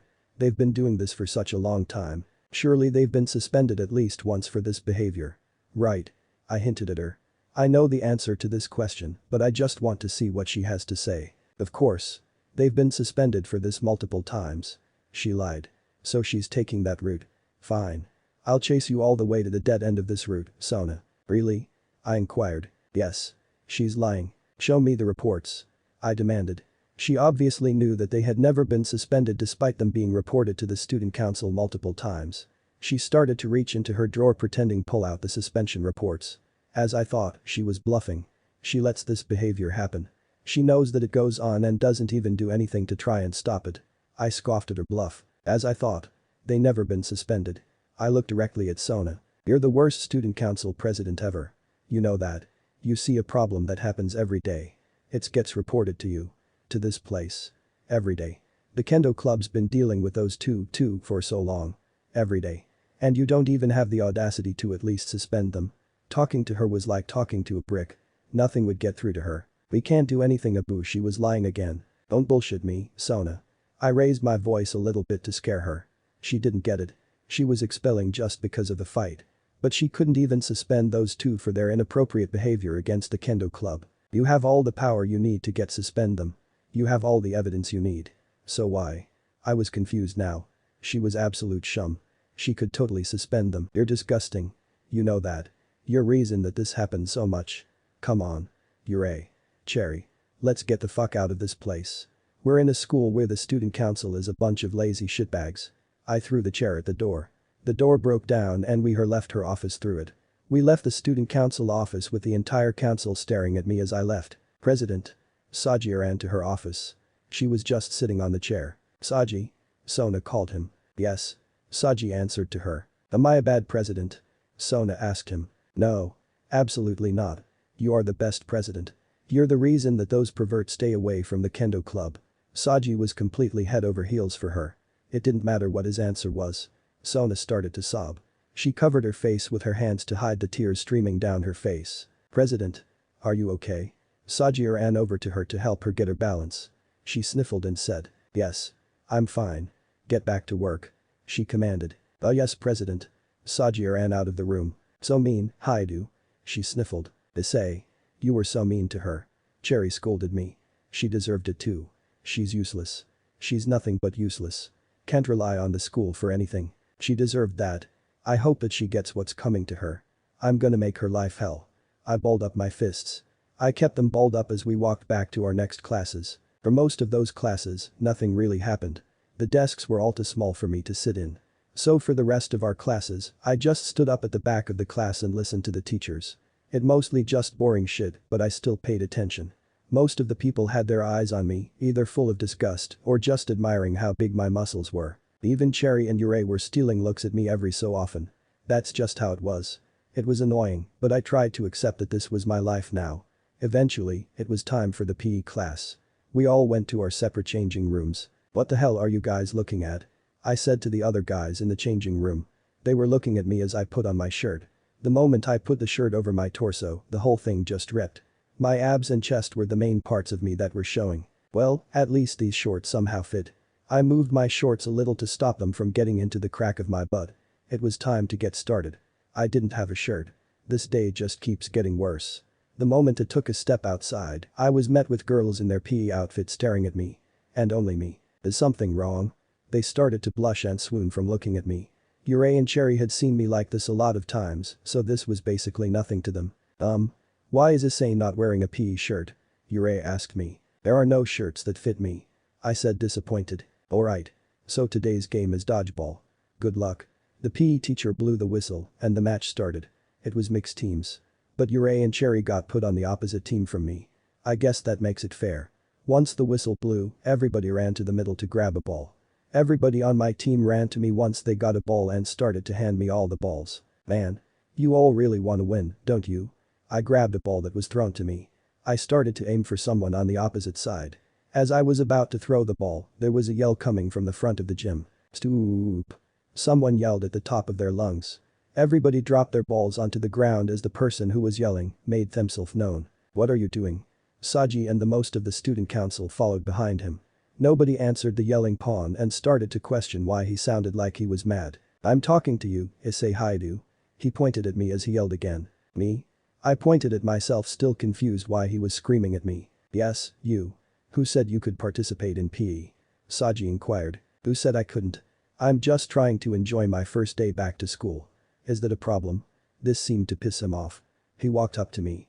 Well, there was a considerable difference in our height. He tried to act like he was in control. He made President cry. Why? Sanji pointed his finger in my face. I slapped his finger away from my face. What is he talking about? I don't recall making her cry.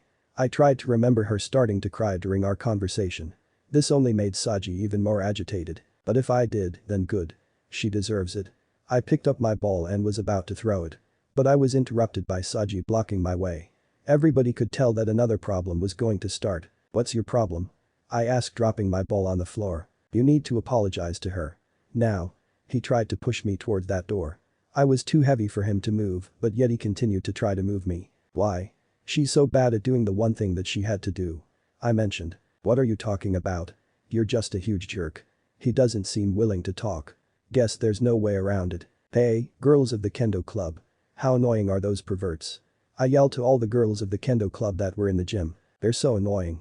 They can never stop peeping at us. Kata spoke for the rest of the girls. How often do you catch them? I asked her. Literally every day. She replied, sounding annoyed at just talking about them. How many times have you and the Kendo Club reported their behavior to the student council? I asked them the burning question. Every day. They're always doing something perverted. I just want to kill them. All of the girls agreed with Catus's words. And how many times have they been suspended from the school? I asked them. I don't think they've ever been suspended from school. Catus guessed. Exactly. And guess what? You're right. They've never been suspended. Yet, they wanted to expel me for beating them up one time. They've been doing this for what? 1 year. 2 years. I guessed. I had forgotten how long it has been since they started to do this. Stop lying. They've been getting punished for their behavior. Sanji tried to swing the Kendo Club to their side. It wasn't working. Like what? Cleaning the bathrooms. You really that's gonna be enough to stop their lecherous behavior? I asked him. The Kendo Club was starting to get pissed. Sona can't do anything. You can't do anything. The whole student council at this school fucking sucks. This really got to Sanji. Out of mere anger, he tried to uppercut me with his fist. It was easy to see it coming. So I just caught his fist and started to squeeze it tight. Was that it? I was a lot more stronger than him. I then used my other fist to punch him super hard in his gut. When I say hard, I mean hard. I felt like I rearranged something inside of him. He started to cough and gauge out a lot of spit and blood as he held his stomach in pain. The entire Kendo Club watched as he held his stomach in pain and continued to spit and gauge blood from his mouth. He had trouble saying from his stomach pain. I then grabbed him by his hair and started to lift him up. I then got my leg ready. Once I felt ready, I launched my leg towards his testicle area. My leg hit his balls hard.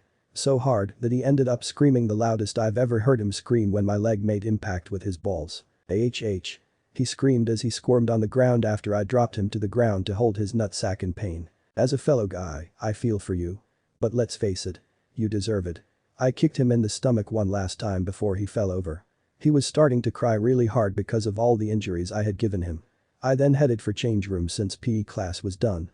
We all left and the student council helped Sanji up and took him to the school infirmary to be treated for his injuries. It's now the final class of the day for us. I was starting to doze off because the lesson was so boring. I was just thinking about what I named the sword I got for defeating Denzel. Flashback. I'll name this sword in honor of you, Denzel. I proclaimed the sword's name Denzel. I said as I raised the sword above me. I then combined the sword with Issei and Cherry so they would be able to transform into the sword at my will. I also thought about this morning when I had to wake them up using certain methods. I was thinking about that until I was smacked on the head by Cherry. No indecent thoughts in class. Cherry giggled. While Cherry was scolding me about my thoughts during class, a certain individual made himself known to the class.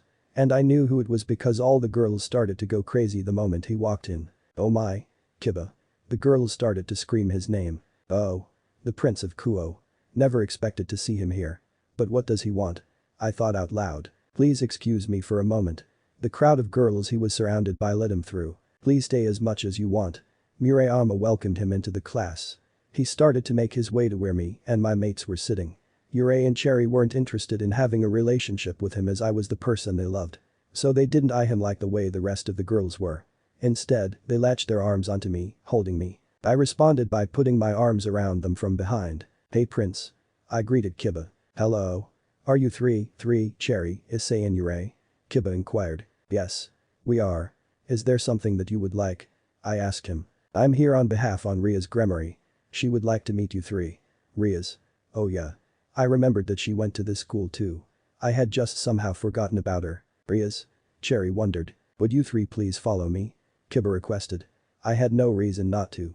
I felt a tug on my arm. It was from Cherry. Issei. He's a devil.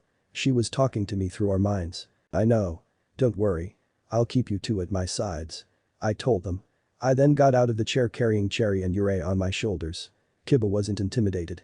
That was a good thing. Kiba the handsome prince and Issei the giant and his mistresses. No way. It's happening. Everybody started to freak out as we all walked out the classroom. Of course, me being 8 foot meant I had to duck my head down to fit myself in the two girls I had on my shoulders through the door. We were led to some old building. It was the old schoolhouse. We were led inside by Kiba. I don't think I've ever seen this place before. I commented. Inside the building was very dim light. There were couches and chairs that were against the wall. On one side, there was a place used to bath. On one of the couches, there was a petite white-haired girl with a Kuo girl's outfit eating a piece of chocolate. She looked towards my direction and started to back away farther into the couch. She looked scared. Was it because she knew what I did to those perverts? Hello, Issei. Kaneko stuttered as she greeted me and then kept on eating her chocolate. I decided to take a seat on the couch opposite to her. I let Cherry and Yurei get off my shoulders and they began to snuggle up to me. I didn't want to push them away, so I leaned them in closer. Kind of a weird place to have a base. But it's better than nothing, I guess. I commented on the way the place looked. I looked at the bathing part of the room to see a silhouette of someone from behind the curtains. Rias. Our guests are here. I heard a feminine voice come from behind the curtains. I also was hearing the water rushing from behind the curtains. Then please prepare us some tea for our meeting. I heard another voice from behind the curtains. Clearly, the occult research club had something against us. I just want to know what it is. Eventually, Rias walked out from behind the curtains revealing herself. She was frightened by me just by sitting on the couch. So big I heard Rias mutter. Rias. Did you say something? I asked her. No. I didn't say anything. She answered.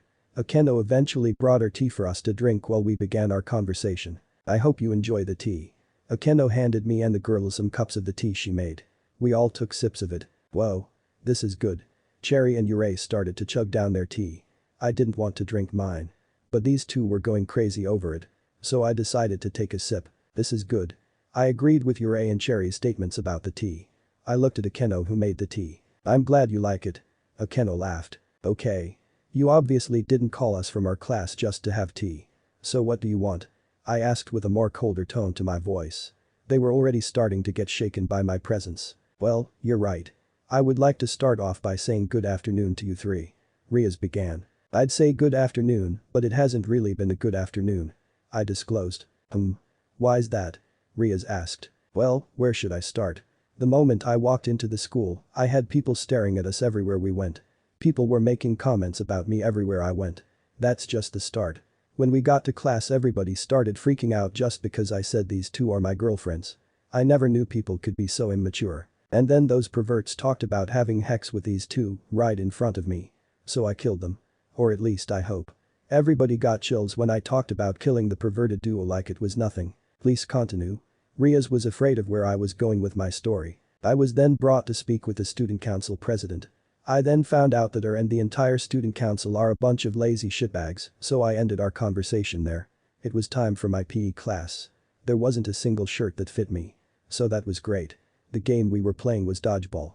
As we were about to start, the dumb vice president came in and stopped. I also found out that I somehow made the student council president cry.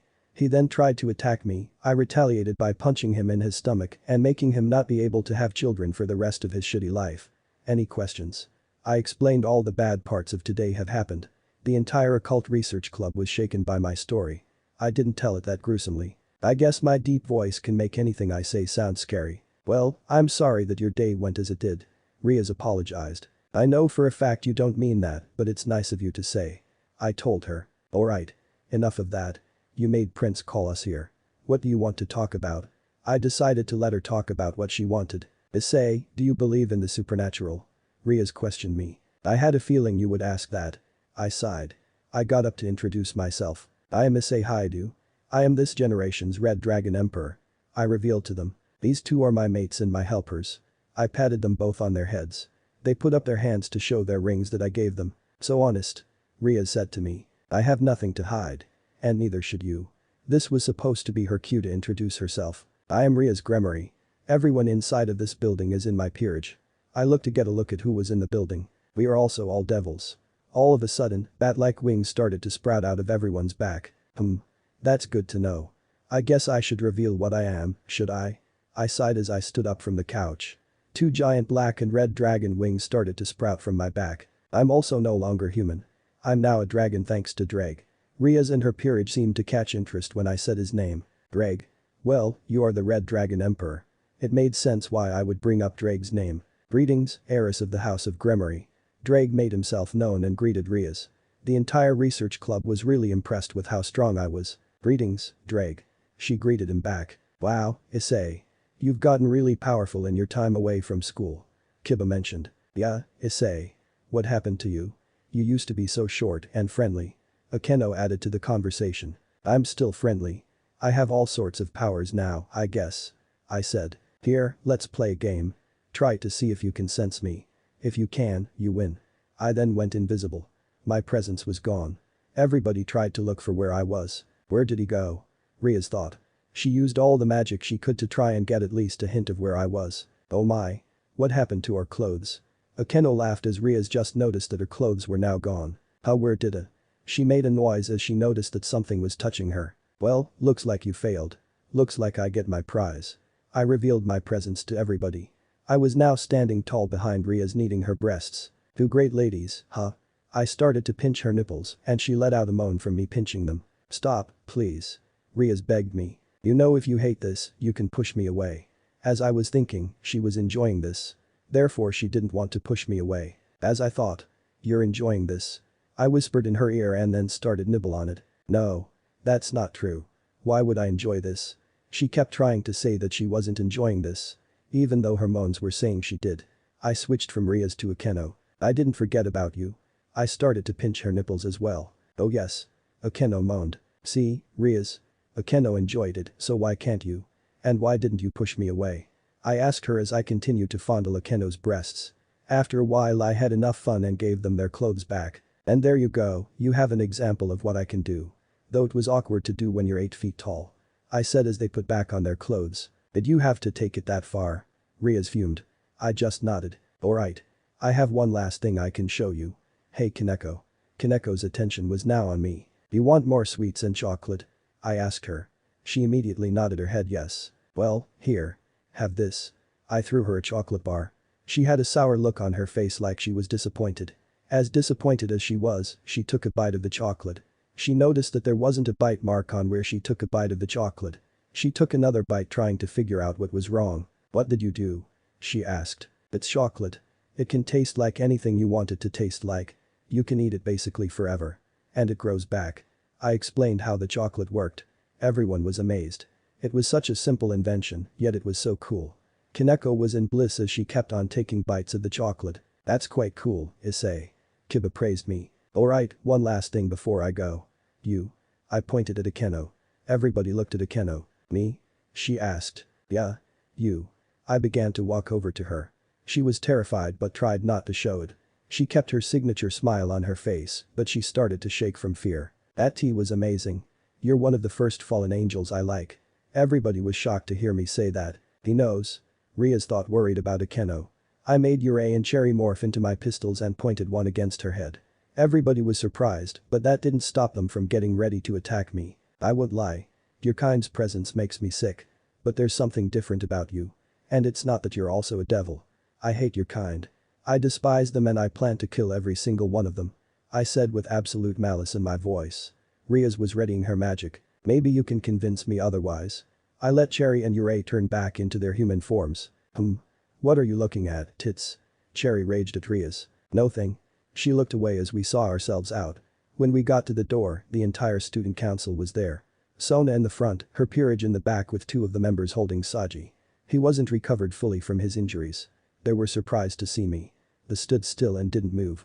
As Sona was about to speak, I kneed her in the stomach. I don't care what you have to say.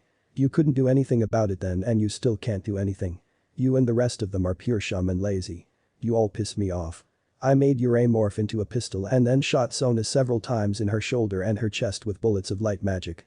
Devils are weak to light. So this did a lot of damage to her. She spat out blood as everybody started to panic. You better heal her soon. Or else she'll be gone. Forever. Just one of those bullets would have made her disintegrate. But instead I added a timer to the disintegration process. Remember that death is but a mere moment. But misery is forever. Me, Cherry and Yurei saw ourselves out the door as we went to grab our stuff and head home. Rias gracefully invited Sona and her peerage into the building. Sona rested on the couch as the pawns of her peerage started to heal her. He really doesn't like you too, huh? Rias said to Sanji and Sona. They both didn't say anything. They both knew it was their own fault that the things that happened to them happened. What do you do to him? Rias asked Sona. He got angry because he found out that we've never suspended the perverted duo from the school, despite getting so many reports of their wrongdoings. Sona explained as she was getting healed by her peerage. What about you? Rias asked Sanji. I tried to fight him because he made Sona cry. He punched me in my stomach and kicked me in my balls. He said, remembering exactly how it happened. He shuddered as he remembered it. I think that was your own fault, Sanji. Kiba patted him on his shoulder while keeping his smile. I know, pretty boy. Sheesh. Sanji scoffed at Kiba scolding him. He did say somehow he made you cry. What happened? Rias asked both Sona and Sanji. He said that the whole student council was lazy and, I quote, a bunch of shitbags. Sona explained. What did he tell you? Sona was now asking the questions. Well, he admitted that he's the Red Dragon Emperor. Rias was interrupted by Sanji. Red Dragon Emperor, he freaked out. You mean that jerk saved all of us, he yelled. Apparently. We should make sure we don't make him any more angry. Otherwise, he'll start to hate devils. He said he has great hate for fallen angels. He was able to notice my energy. And confirm I was a fallen angel. Akeno explained. Yes, we should, Akeno. Rias agreed. He also said that he was a dragon. Akeno added. Everybody gasped at me being a dragon. A dragon? That's interesting. Sona was intrigued by this fact. Anyway, until then, let's not try to piss him off. Sanji. Sona was mainly talking to Sanji, making sure that he wouldn't do anything to try and get to me. Alright. I got it. Sanji was embarrassed. Time skip. It's now the evening after everything that happened. I decided to let Yurei and Cherry rest and I kept them in weapon form. They are actually pretty smart and did really good for their first day of school. I decided to head to the orc building. I figured that there had to be something interesting. Plus, they're devils. They have to be doing something interesting. I entered the room to find Kaneko still snacking on the infinite chocolate bar I gave her. Rias was aware someone entered the room. Who's there? She asked. It's just me. I said as I sat on the couch. Rias was able to tell just from my voice and how it sounded to figure out that it was me. What are you doing here, Issei? Rias asked. I'm just bored. I looked over to her and watched her come out from the bathing place. Well, this is actually great. There are some things I want to talk to you about. There was nothing better to do. So I let her sit on the other couch so we could talk. So what is it, Rias? I know that there's something you really want to ask me. So ask away. I told her to. She was excited. Can you please join my peerage? She asked. What kind of dumb question was that? I don't want to join her peerage. I mean, it's not like I don't enjoy being around her. Plus everyone here seems friendly. I decided to let her try. Sure. I answered. She lit up when I answered. That's if you can. I added. She then turned confused by what I meant. My base strength alone is way above average. You're talking about reincarnating me into a devil to make me join your peerage. It might not work, you know. I explained to her. Whatever. I'll try. I'll make sure that I get you into my peerage. Rias pulled out 8 pawn pieces. I stood up waiting for something to happen. The 8 pawn pieces started to surround me. They all started to spin around me and start to come closer. Rias was smiling, so I guessed that it was working. After a while, the pieces started to mutate and then just dropped to the ground. Rias was surprised. That had never happened to her before. I guess it didn't work. I wondered. I sat back down on the couch like nothing happened. Oh my, I heard Rias mutter. Is something wrong, Rias? I looked at her. She walked over to the couch and sat on my lap. I couldn't show that I was enjoying it. My facial expression stays the same all the time. You really are powerful, aren't you? Rias said seductively. Did I just get a girlfriend for doing nothing? Rias. What are you doing? I asked her. Nothing. Just sitting on your lap. She moved her hips around. Okay. Well, sorry I can't join peerage. But we can always still be partners, right? I completely ignored that fact that she was trying to arouse me. Yes. We can. She stopped moving her hips. And I'll always be here if you need a favor. Whether it be killing all fallen angels or to be your boyfriend or something. I told her. Well, I do have a favor I would like to ask of you. She was getting to something. We devils get more powerful by forming contracts with humans and then receiving compensation for it. Kaneko here has 2 summoning requests. She would appreciate it if you could handle one of them. Kaneko got up from her spot on the other couch. She walked over to me and sat on my other lap. Please. She requested. Well, I did say I'm here if you need a favor. I pushed Kaneko and Rias off of me as I got up from the couch. Thanks. She said as she continued eating her chocolate. Don't mention it. Now. What's the address? I asked. Time skip. I arrived at the summoner's house. It didn't look like much. But I guess not everyone has money to get the place they want. The guy that summoned Kaneko looked to be in at least his 30s. He was also wearing glasses. Whoa. Who are you? He yelled. I'm here on behalf of Rias Gremory. You summoned Kaneko, but she's busy at the moment so I'm here as her replacement. I told him. That's basically what happened. He turned about to be a total nerd for Dragon Ball. So we argued about that almost the entire time. I ended forming a contract on Kaneko's behalf. We then said our goodbyes and I left. I headed back to Rias to tell her that it was successful. And as a prize, I got a big hug from Kaneko as a thank you. Thank you. Kaneko thanked me as she hugged me. You're welcome. I patted her in the head. You're so friendly. She whispered as she continued to hug me. Everyone smiled at this. Well, time for me to head back. See you later. I waved as I left the room. I decided to walk home for today. After all, today was a day that I'm glad was over. I just wanted to go home. I wanted today to be over with. All of a sudden, I felt a barrier get put over me. A barrier? What is this? I looked in front of me and I saw 2 fallen angels. They were both walking towards me with the intent to kill me. So that's him? One said to the other. Yes. We've been ordered to kill him. One way or another. They were clearly both females. I decided to just ignore them and just let them attack me. Hey you. They both rushed at me with their light spears and tried to pierce me with them. I caught them both at their necks. I then started to squeeze them very hard. I absolutely despise your kind. I hate you too just because of what you are. All of you are the same. But I'm gonna let you off with some minor injuries. I said, squeezing their necks hard. I then pulled out both of my pistols and shot their wings. They both screamed in pain as they looked at their wings that had a lot holes in them. I then shot them both 20 times each in their chest. If I catch you around me again, I will make sure you both die. Got that? I said, looking deep into their eyes. They were both paralyzed with fear. Oh. I said. They both had to run away because their wings were shot. From then I just decided to teleport to my house. I teleported to the front of my house and then made Issei and Cherry turn back into their human forms. I then opened the door with my keys. We're home. We walked into the house and were greeted with Mom and Dad. Welcome back. They didn't look too happy.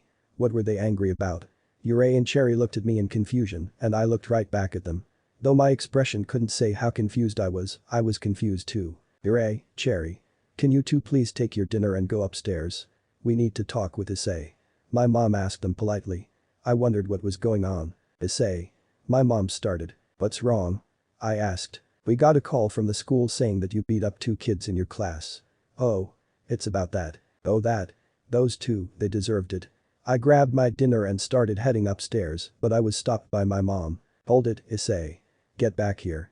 I did as my mom said and returned to the seat. Why did you do that? We also got a call saying that you beat the vice president. Why? My mom slammed her hands on the table. I didn't react but my dad. Well, the 2 people I beat up were the perverted duo. They were sexualizing my girlfriends right in front of me.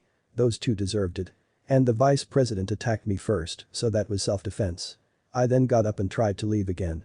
Once again, being stopped by my dad this time. Issei, do you realize how strong you are? He asked in an oddly calm tone. Yes. But no one talks about Issei and Cherry like that. There is no excuse for that.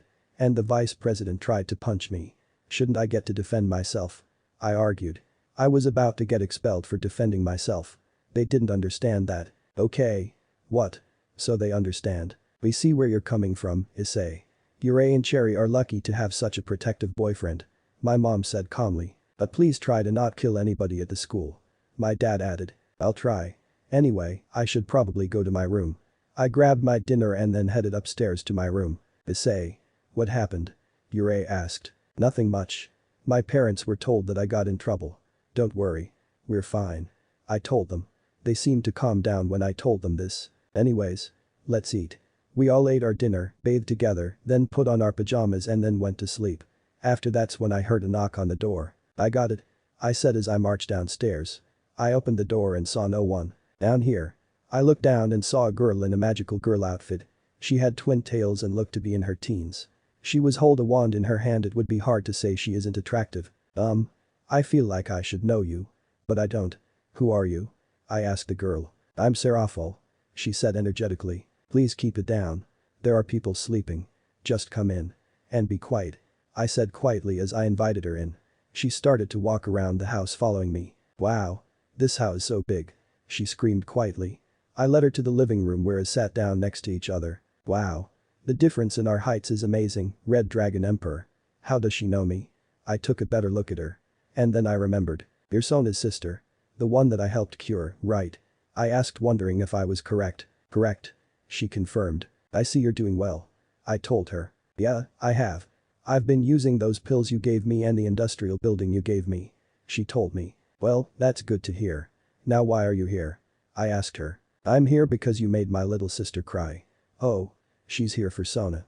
Why is everybody after me now? Oh. That's why you're here. I feel like she's here for something else. Not just what she says. Okay, well. I'd like to start by saying that she's an absolutely shitty person. I was being blatantly honest with her. What? Why? She was shocked to hear her little sister talked about this way. She almost got me suspended for dealing with a problem she couldn't deal with herself. Not only her but the entire student council are a bunch of shitbags. I don't know why, but she started to cry. I guess this is what Sanji meant when he said that I made Sona cry. I guess I was too harsh with my words. Why are you talking about them like this? My Sona's not a bad person. She isn't. She was full on sobbing. I felt bad but I didn't at the same time. I meant every single word that I said. You're horrible. Sona's not a bad person. You liar. She sobbed. Now is where I started to feel bad. I never seen someone love someone so much. I wasn't paying attention to anything but our conversation.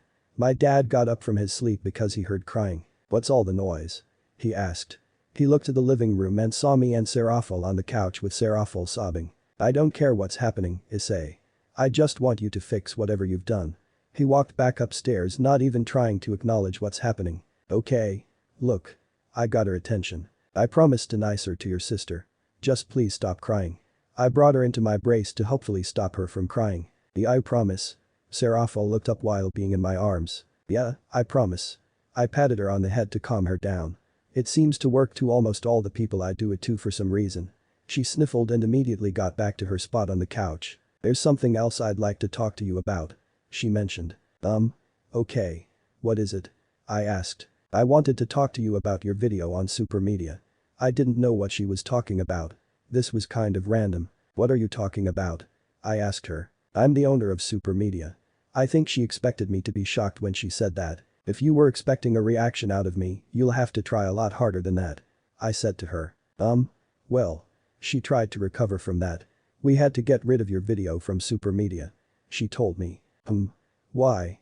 I pulled out my phone to check to see if she was telling the truth. And indeed, she was telling the truth. Both the video and the stream were gone from my profile. I also had gotten a notice from super media. Their videos have been removed for promoting hate for fallen angels and violence. Good. That's what it was supposed to come off as. I didn't care it was gone. But Issei, do you know how many people saw that video? She asked me. No. I never checked. I answered. Over 4 million people saw that video. Wow. That's amazing, but at the same time, I didn't think anyone would watch it. Really? So, what does that mean? I don't get what she's trying to say. Do you realize how much of an influence you have on people? She asked me. No. How do I influence people? All I did was get rid of all the torture prisons. I explained. Which everybody loves you for. That's why your influence on people now is so big. And how much money did you give all the prisoners you helped escape? She queried me. $400,000. Is that a problem? I asked. Yes. It is a problem. She screamed at me. What the fuck's your problem? You didn't save them. I did. I did what you guys couldn't do if you planned it for 10 years. Those prisons were up for 17 years. I got rid of them in just a week. What the hell were you doing? Did you even notice your sister went missing? I asked her. I stared directly into her eyes with my cold expressionless face. She was going to feel fear. Of course. She started to cry again. And what did you do to stop it?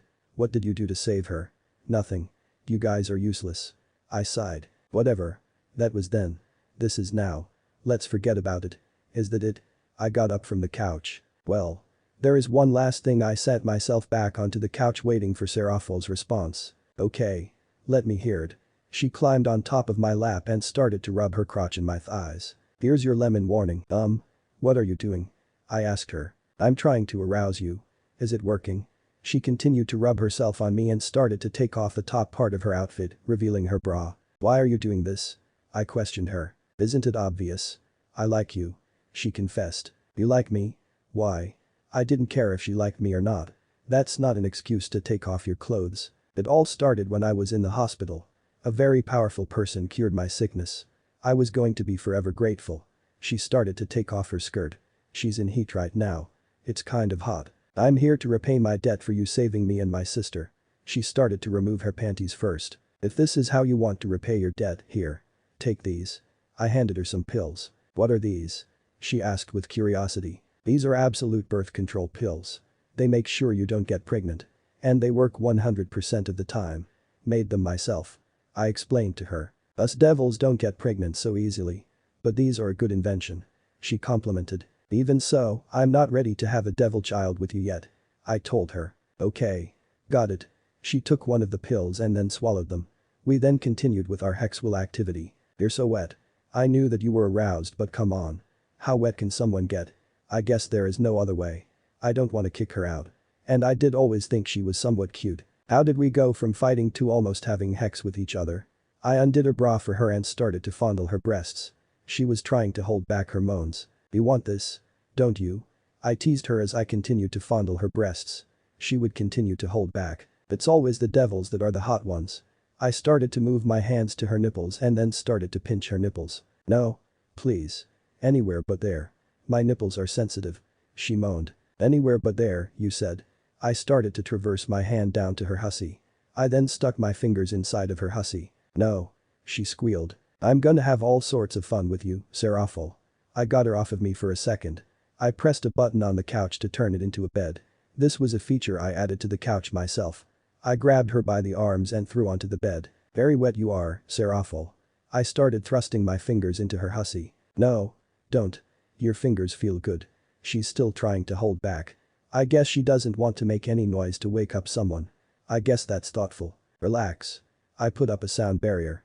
So you can make as much noise as you want. She seemed to no longer be holding back after I told her that. Wow. You were waiting to hear those words, weren't you? She continued to moan as I made my fingers reach the deeper parts of her. It's so tight.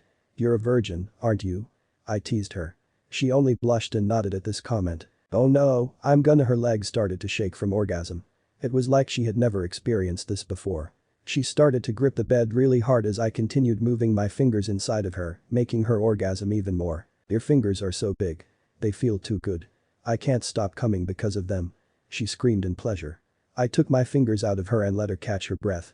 She was breathing really heavily because of her orgasm. I started to traverse my head to where her hussy was. Wait. What are you doing? I said as I started to sniff her. I'm gonna make you feel even better than you just did. I stuck my finger out and started to tease her by licking her thighs. I would switch from thigh to thigh, always getting closer to her hussy, but never touching it. She would switch from loud to soft as I licked her thighs. I could smell her juices coming out of her hussy as a result of my teasing.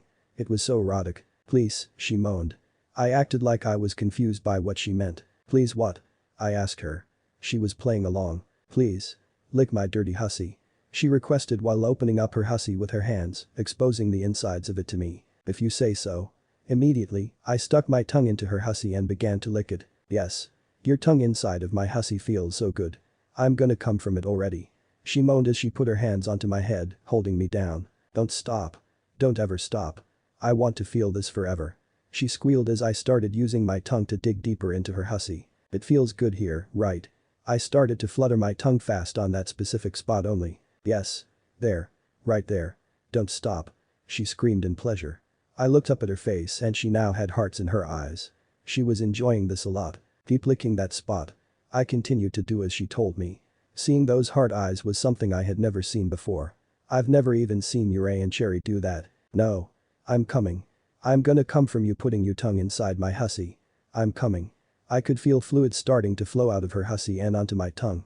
I continued to lick up all of the juices that were flowing out of her hussy, making sure that I drank all of it. Amazing. So good. Her started to twitch as I removed myself from her hussy. All that was there was a mattress full of her juices and a serafal that was stuck with hearts in her eyes. I gave her hussy one last lick, which made her shudder in pleasure. I believe that should be it. I was about to start putting the mattress away, but felt a tug on my foot. No. How can we stop? I haven't made you feel good yet. Oh no. Here we go again. I took off all of my clothes and rested them to the side. I was on the bottom this time. Wow. It's so big. It's almost bigger than my head. Serafal was amazed by the size of my hick. I haven't heard that before. I said with clear sarcasm in my voice. I wonder if it'll fit inside me. Serafal was kind of nervous about this now. She tried to shake it off and started to lick my hock. Well, here I go. She began by licking the shaft of my hick. It was clear that she was an inexperienced girl and that she never had a boyfriend.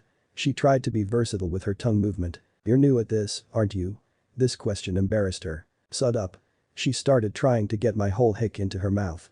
As a result of this, she was starting to choke. Your mouth feels warm. I said. She started to move her head up and down my hick. Her spit was covering my hick. I felt like she was getting intimidated. She was down there sucking me off and I was up here watching her do a bad job at it. You're very bad at this. You won't be able to make me come like that. I told her. She looked disappointed in herself. She took my hick out of her mouth. What should I do then? She asked, sounding desperate. Well, first go back to putting my hick in your mouth. Only fit what you want to fit. She nodded and clutched my hick in her hand. She started to slowly put it in her mouth, stopping when she felt she had enough of it inside her. Now move your head up and down my hick slowly. Serafal moved her head up and down slowly. It was working. I was starting to feel good. Try playing with my balls once in a while. All of these combined would make someone come in a little bit of time. This was different. I was going to make her earn my release. These things must have a lot of semen saved up inside, right? She said with my hick in her mouth. She continued to move her head up and down for about an hour. She was still not tired. I have to respect her for that. You're still going. I mentioned. I'm Serafal Leviathan. One of the 4 great Satans. Did you really expect me to give up easily? She asked. Yes, actually. I told the truth. Oh. I'm about to come. I grabbed her head and started to use it like an onahole. Yes. Let it all out in my mouth. She said. I'm coming. I let go of her head as my hick started to shoot out lots of semen. Her eyes went wide at how much was coming out. There's so much. Once I was done shooting all of it into her mouth, I removed my hick from her mouth. She then tried to swallow all of the semen that was in her mouth. I heard her gulp everything down. She then opened her mouth to show that there was nothing left inside her mouth. I drank it all. She said with her mouth open. But girl. I patted her on the head. You're still not satisfied, are you? She hinted at my hick. I nodded my head no. I think we should do it. Serafal got onto the mattress and started to spread her hussy open. Please. Put your massive hick inside of my tiny hussy. She signaled for me to put it inside. I towered over her. And then I lined up my hick with her hussy. Are you ready? I asked her. Yes. It's my first time, so please go slow. She squealed a little as she felt my hick get pushed against her hussy. Well, here I go. I started to gently push my hick into her hussy. I tried not to break her hymen too fast, as that would cause a ton of pain for her. So I went slow. I could see tears start to run down her face. You okay? I asked her. Yes. Don't worry. I just need to get used to it. Keep going. I nodded and continued to push my hick into her. After a while, I finally felt my tip touch her womb. She squealed and moaned as our parts touched. I think I've reached your womb. I pointed out. Yes. I feel it. I think I'm ready. She confirmed. I nodded to her and started moving my hick in and out of her. Watching her cover her mouth trying not to moan was one of the best things I've ever seen. Your hussy keeps clamping down on my hick. And your hussy is so tight like it's trying to squeeze my semen out. It feels good.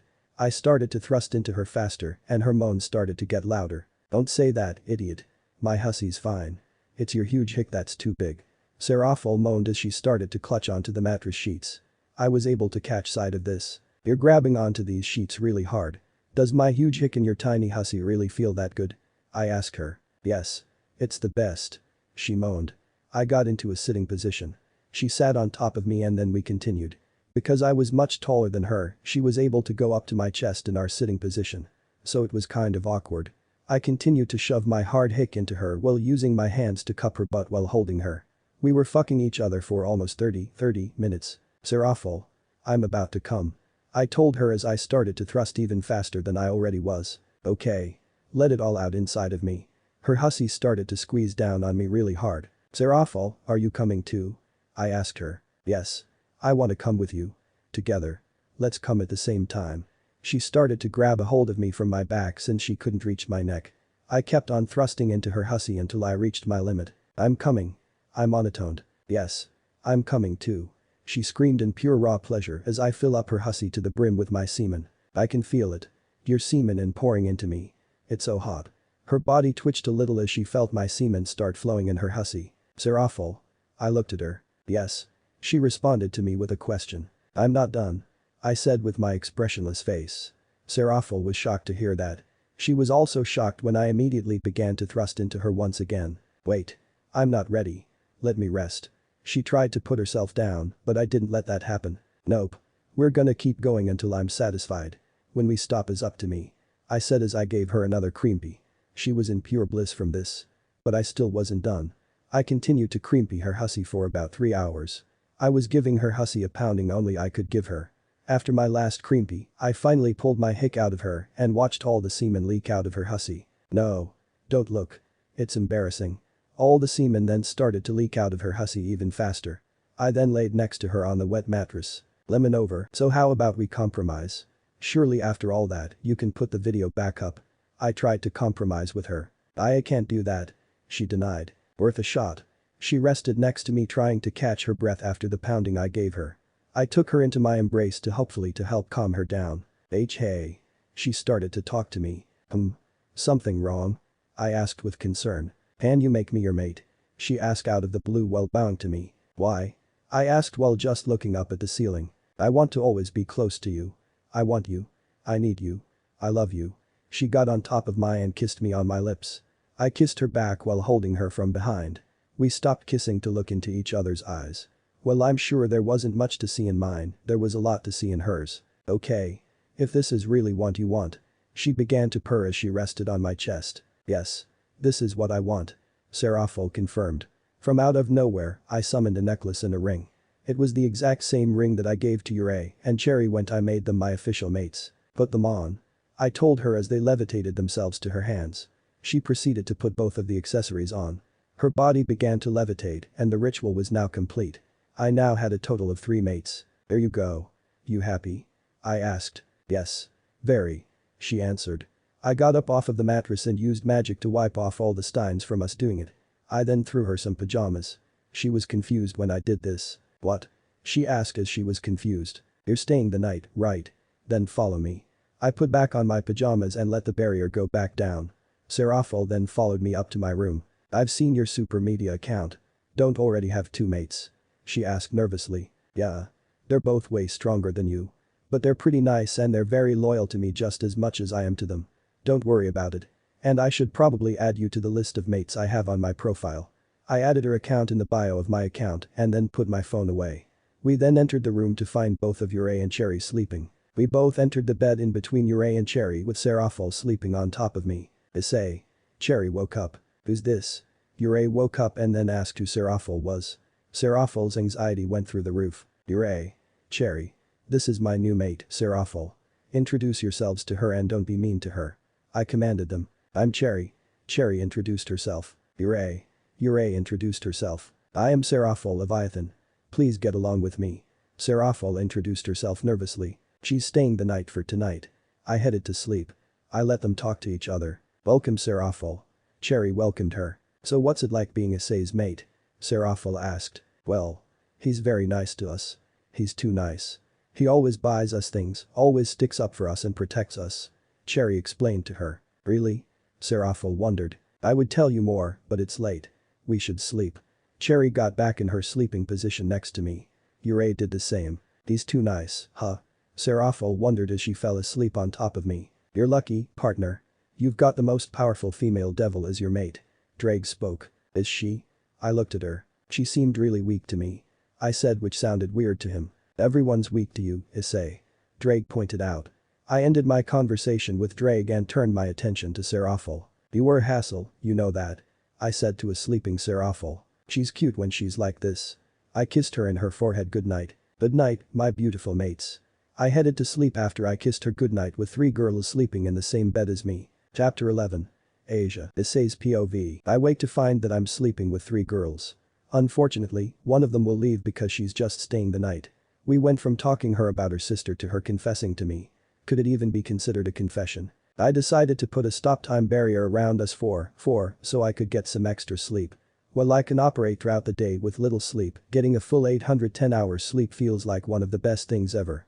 After I felt I got enough sleep, I took down the time stop barrier and slept for the rest of the night until morning. Once morning came, I stayed in my bed. I almost didn't want to wake up. I was in that state. I felt like I just wanted to stay like that forever. Issei. Time to get up for show. I really wish that this would stop happening. My mom freaks out every time she sees me with girls in my bed. And since I added cheerful to my mate list, I think that's what made her freak out. I stared at her as she slowly walked backwards out of my room. I sighed as I knew how she was just going to complain like that. This is cheerful. She's the student council president's sister. She came over last night to confess to me, in a weird way. Saying that she also wanted to be my girlfriend. I explained to everyone as I served them breakfast. You him? She nervously stuttered. Hi, Issei's parents. She stuck out her hand in their direction. My dad ended up being the one to shake her hand. Hi cheerful. My dad greeted. Oh no. Please, call me Sarah. That goes for you too, Issei. She smiled at me. I sighed as I looked back at her. As she smiled at me. I'm Skip, sorry. I can't stay long, Issei. I promise we'll have an even better time the next time we see each other. Cheerful said as she finished her food. She then gave me a kiss on the cheek as she opened her own magic circle back to the underworld. You know, you're what most in the underworld would consider lucky. You have one of the most powerful devils as one of your many mates. Drake pointed out. I sighed as we continued to walk to school. Is she really that powerful? She didn't look like much. I looked at my hand.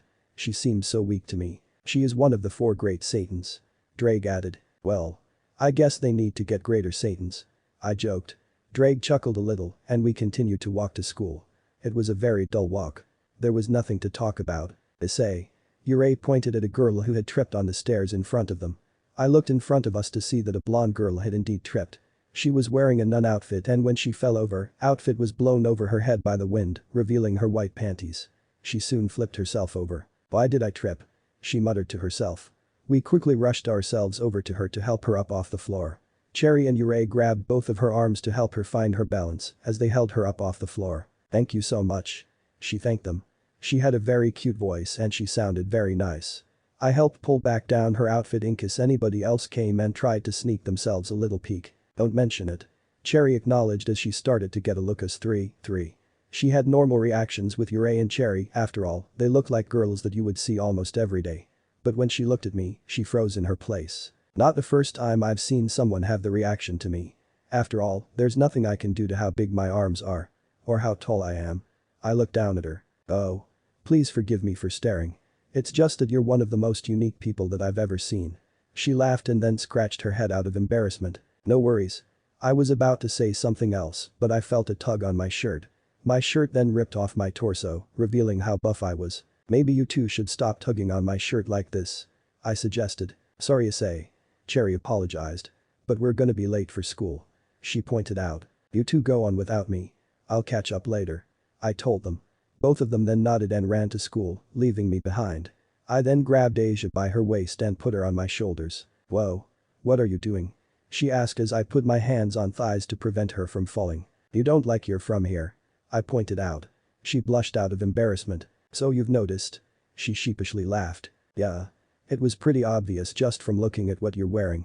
And what you're wearing under. She started to blush even more than before and started to hit me on the head playfully. Pervert. What were you doing looking at my panties? She asked me with a stern but kind of cute face. When you fell over, your clothes blew over your head and revealed it. I explained to her. Oh. Well, thanks for helping me, old man. She acknowledged us again. I'm not old. I declared to her. I'm only 17. I told her my age. She seemed kind of surprised by my age. Really? You're so tall for your age. And I've never met someone with red eyes. They're really cool. She complimented my eyes. Indeed, there wasn't anyone I knew that had this kind of color red in their eyes. I'm pretty sure being this tall doesn't happen to anyone. But I guess I'm just lucky, huh? She started to giggle at my subtle jokes as I started to walk. So, are you on a trip or something? I started to question her. Oh no. I was appointed to the town's church. She explained. So, I guess you're a nun. That'll explain a lot about what you're wearing. I added. I'm glad I was able to find such nice people on my first day here. It must have been divine guidance. She smiled. Yeah. But I would hold off on saying that I'm a nice person. I'm not really that nice. I told her. Really? Those girls seem to really care about you. And you for them. She pointed out. Yeah. Those two are my girlfriends. My parents have already accepted them as my girlfriends and now we all live together in a house that I was able to get renovated because of some money that I won from the gym.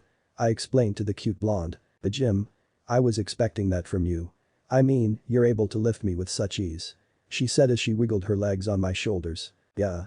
Then some douchebags tried to steal it from me by coming to my house and saying I hurt them. I reminded myself and explained to her. Our conversation was interrupted by the sound of someone crying. Me and the blonde looked towards the direction of the crying and saw a little boy with a scrape on his knee. Just ignore it. I continued to walk with her on my shoulders, completely ignoring the fact that the boy with a scraped knee. Wait. Please walk me over to him. She demanded. I had no clue why she wanted me to do so, but I did. I walked us over to the boy. Upon making my presence known to him, he looked towards my monstrosity of a body and started to scream in fear. Please don't hurt me. He started to crawl up into a ball and cry. I sighed as this wasn't the first time that this has happened to me. Nor will it be the last. I let the blonde down from my shoulders and she ran over to the boy. As she kneeled herself to the boy's level, the boy stopped crying a little. That was until he realized that I was still there. We're not here to hurt you. I told the boy. This seemed to calm him down a little, but not a lot. You don't need to cry. It's just a scrape. You're a boy after all. She said, patting him on the head. One of the things I didn't pay attention to was that she had a ring on her finger. She put her hand over the boy's knee. The ring started to glow green and the boy's scrape was starting to heal. That's interesting. I was intrigued. She has some sort of healing power. There will be people that will come after her for that. Look. Your scrape's all gone. It's alright now. The kid was in shock of what just happened. She then looked at me and said, sorry. Force of habit. She apologized as she stuck her tongue out playfully. We watched the boy run off back to his mom. I picked back up the blonde and we continued to walk. We were quiet for the next few minutes. Who exactly is she? I thought to myself. She's definitely not normal. I looked at the ring that she carried on her finger. I'm sorry. I must have surprised you. She suddenly apologized. Oh no. Don't be. That's an amazing power you have. I complimented her. It's a wonderful power granted to me by God. She informed me as we continued to walk up the street. Yes, such a wonderful power, she muttered that last part to herself. I raised my eyebrow slightly to why her tone saddened suddenly. Our conversation was interrupted when more than 10 jumped out from the bushes in one of the residences. We were getting ambushed, or I was. Hey there, big guy. Little miss. Half of them pulled out guns from their pockets and some of them pulled out knives. The blonde on my shoulders started to quiver in fear. I was fine because I was used to this, they also couldn't be able to do anything, whether there was 10 of them or thousands of them. They still wouldn't be a problem for me. Little miss. You must be lucky to have this man carry you around like it's nothing. Must be nice to have him as your boyfriend. The leader of the gang spoke from the front. What do you want? I asked in a cold tone of voice. Oh. Nothing. It's just that you look like you have a lot of money on you. Again with that. And we just want you to hand over everything you've got right now. He walked over to me and put his gun to my chest. Okay. Just wait. I made sure they were watching me put my hands in my pocket. Once I put my hand inside my pocket, I used some unnoticeable magic to create some money. There was only one catch. I handed them all of the money. They were very impressed and started to have smug smiles on their faces. Thank you for cooperating. But we're still gonna kill you. The people with knives got ready to launch themselves at me, while the people with guns hawked them back, getting ready to fire their shots at me. The blonde on top of my shoulders was starting to cry. She was wiping her tears and sniffling as she looked at the entire gang getting ready to attack us. I didn't budge. I wasn't afraid of these guys. They were scum. And they were about to get what they deserved. Wow.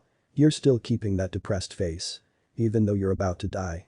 The gang leader was the last to hawk his gun back. Excuse me, can you close your eyes and cover your ears for a moment? I asked the blonde on my shoulders. Oh. Okay. She wiped her eyes and then closed them shut. She then covered her ears next. Hey. Can you hear me? I asked her. She didn't respond. Good. I stayed in my place with my blank expression as everyone in the gang looked at each other confused. Alright. Time to die. The gang leader yelled as he put his hand on the trigger of his gun. At that moment, I snapped my fingers. There was all of a sudden an explosion. It started with the gang leader.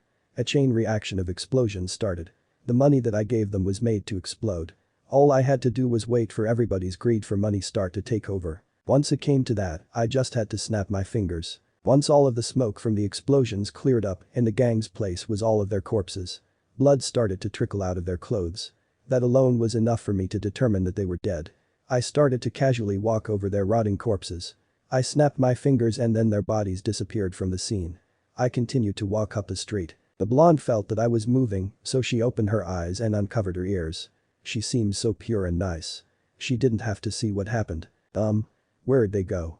She asked curiously. Don't worry about that. They said that they had to go take care of something. Yeah. Death's gonna take care with those bastards. Ooh. Okay. She just went with it. Oh. That must be the place.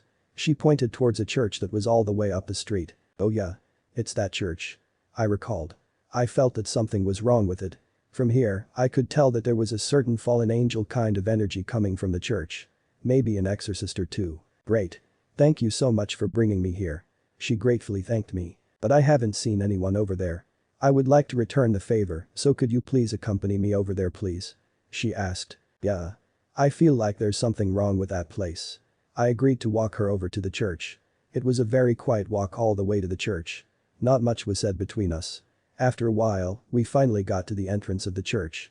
I decided to be the first to open the door.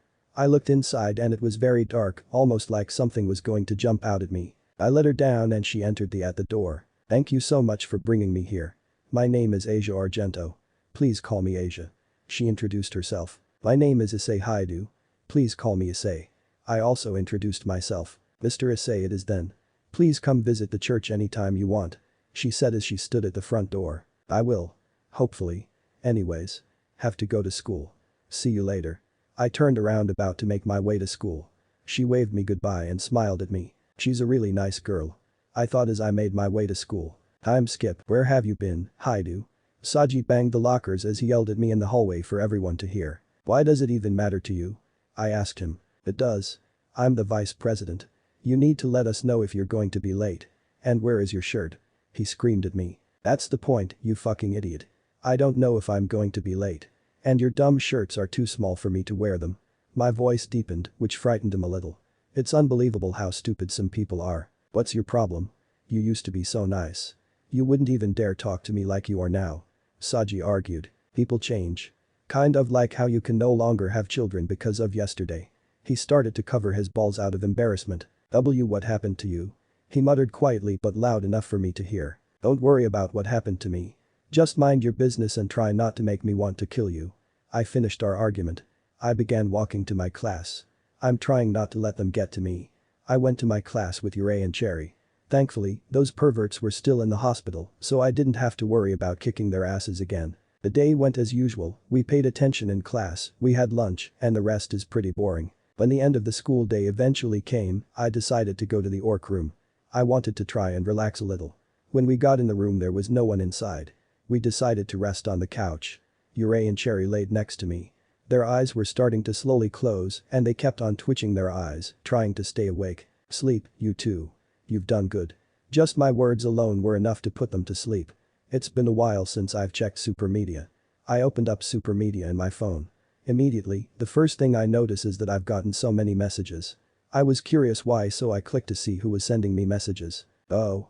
It turns out I was getting thank you messages from the devils that I saved from the torture prisons.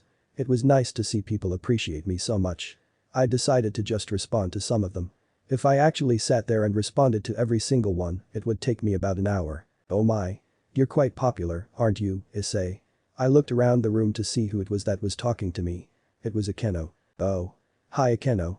I greeted her as she walked into the room. Hello Issei. She greeted me back. You got in quite a bit of trouble with the vice president. She reminded me. Yeah. He's just a stupid pawn. He overreacts a lot.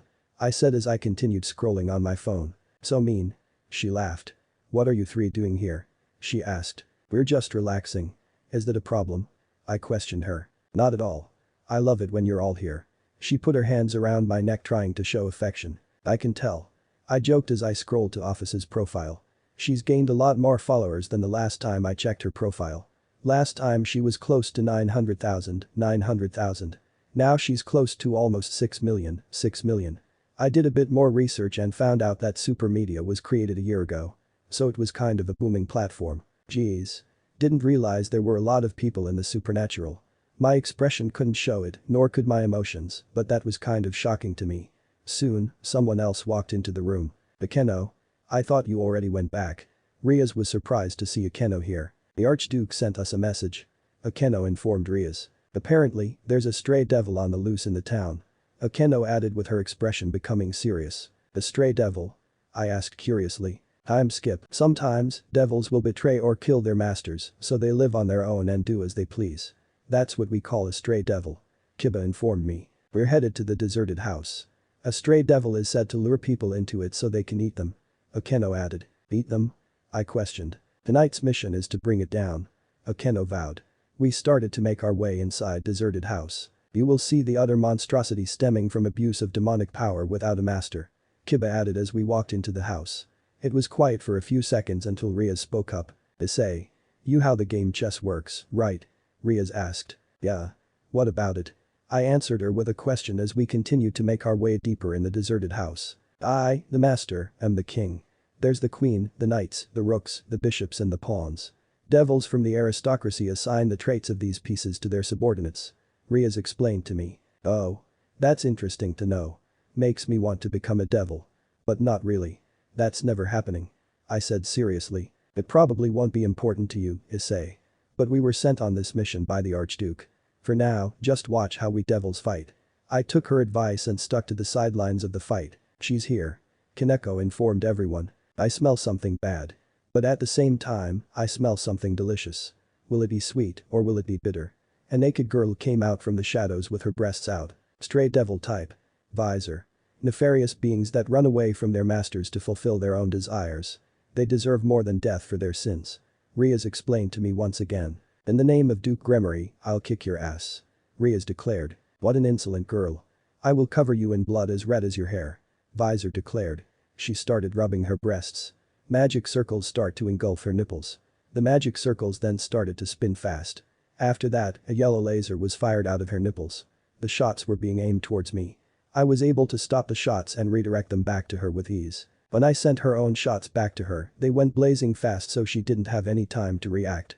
Everyone was amazed at such simplicity and effectiveness.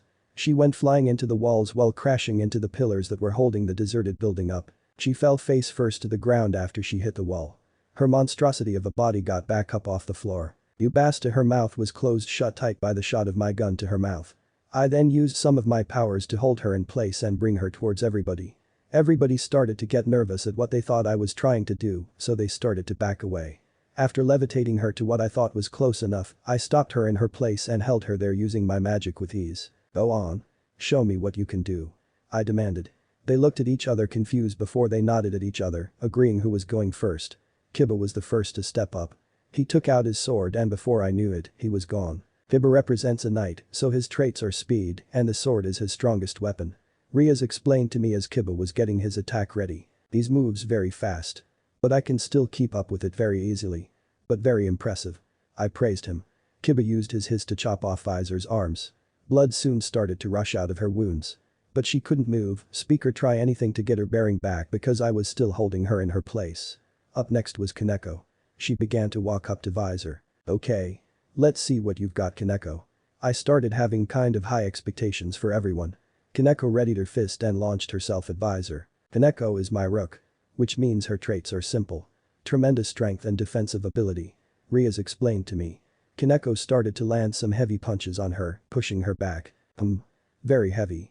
Kaneko continued to land punches on her face. Once she was done, she grabbed her by her legs and threw her to the ceiling. Egan. She hit the ceiling very hard and came back down with a not-so-welcoming hug from the ground. I guess it's Akeno's turn. I turned to Akeno. I got Visor back in her punching bag role as Akeno started to march towards her. Oh my, what should I do? She wondered. Visor's arm that Kiba cut off with his sword came back to life and headed straight to Rias. President. Kaneko called out to her to warn her. The arm was very fast, so no one that was next to her could react fast enough to stop it from getting to her. Everyone was shocked when all of a sudden, the arm's motion towards Rias stopped. Relax, I've got it. My eyes glowed as I levitated the arm away from her. Everyone was relieved that she didn't get hurt. You saved me. Thank you. She thanked me. My expression could not get me anywhere. All I did was stare at her for a while and then turn back around to Visor and Akeno. The bad girl who tries to harm our president needs to be punished. She got her lightning magic ready to attack her. She's the queen. The almighty vice commander combining the powers of all other pieces. Rias explained. Looks like you're still full of energy. She put her hands up to summon more lightning in her hand. Then how about this? A lot of lightning then struck down onto Visor. She specializes in attacks using demonic powers. And on top of that, she's a complete sadist. Rias explained to me. Akeno continued to laugh as she electrocuted Visor. Akeno, that's enough.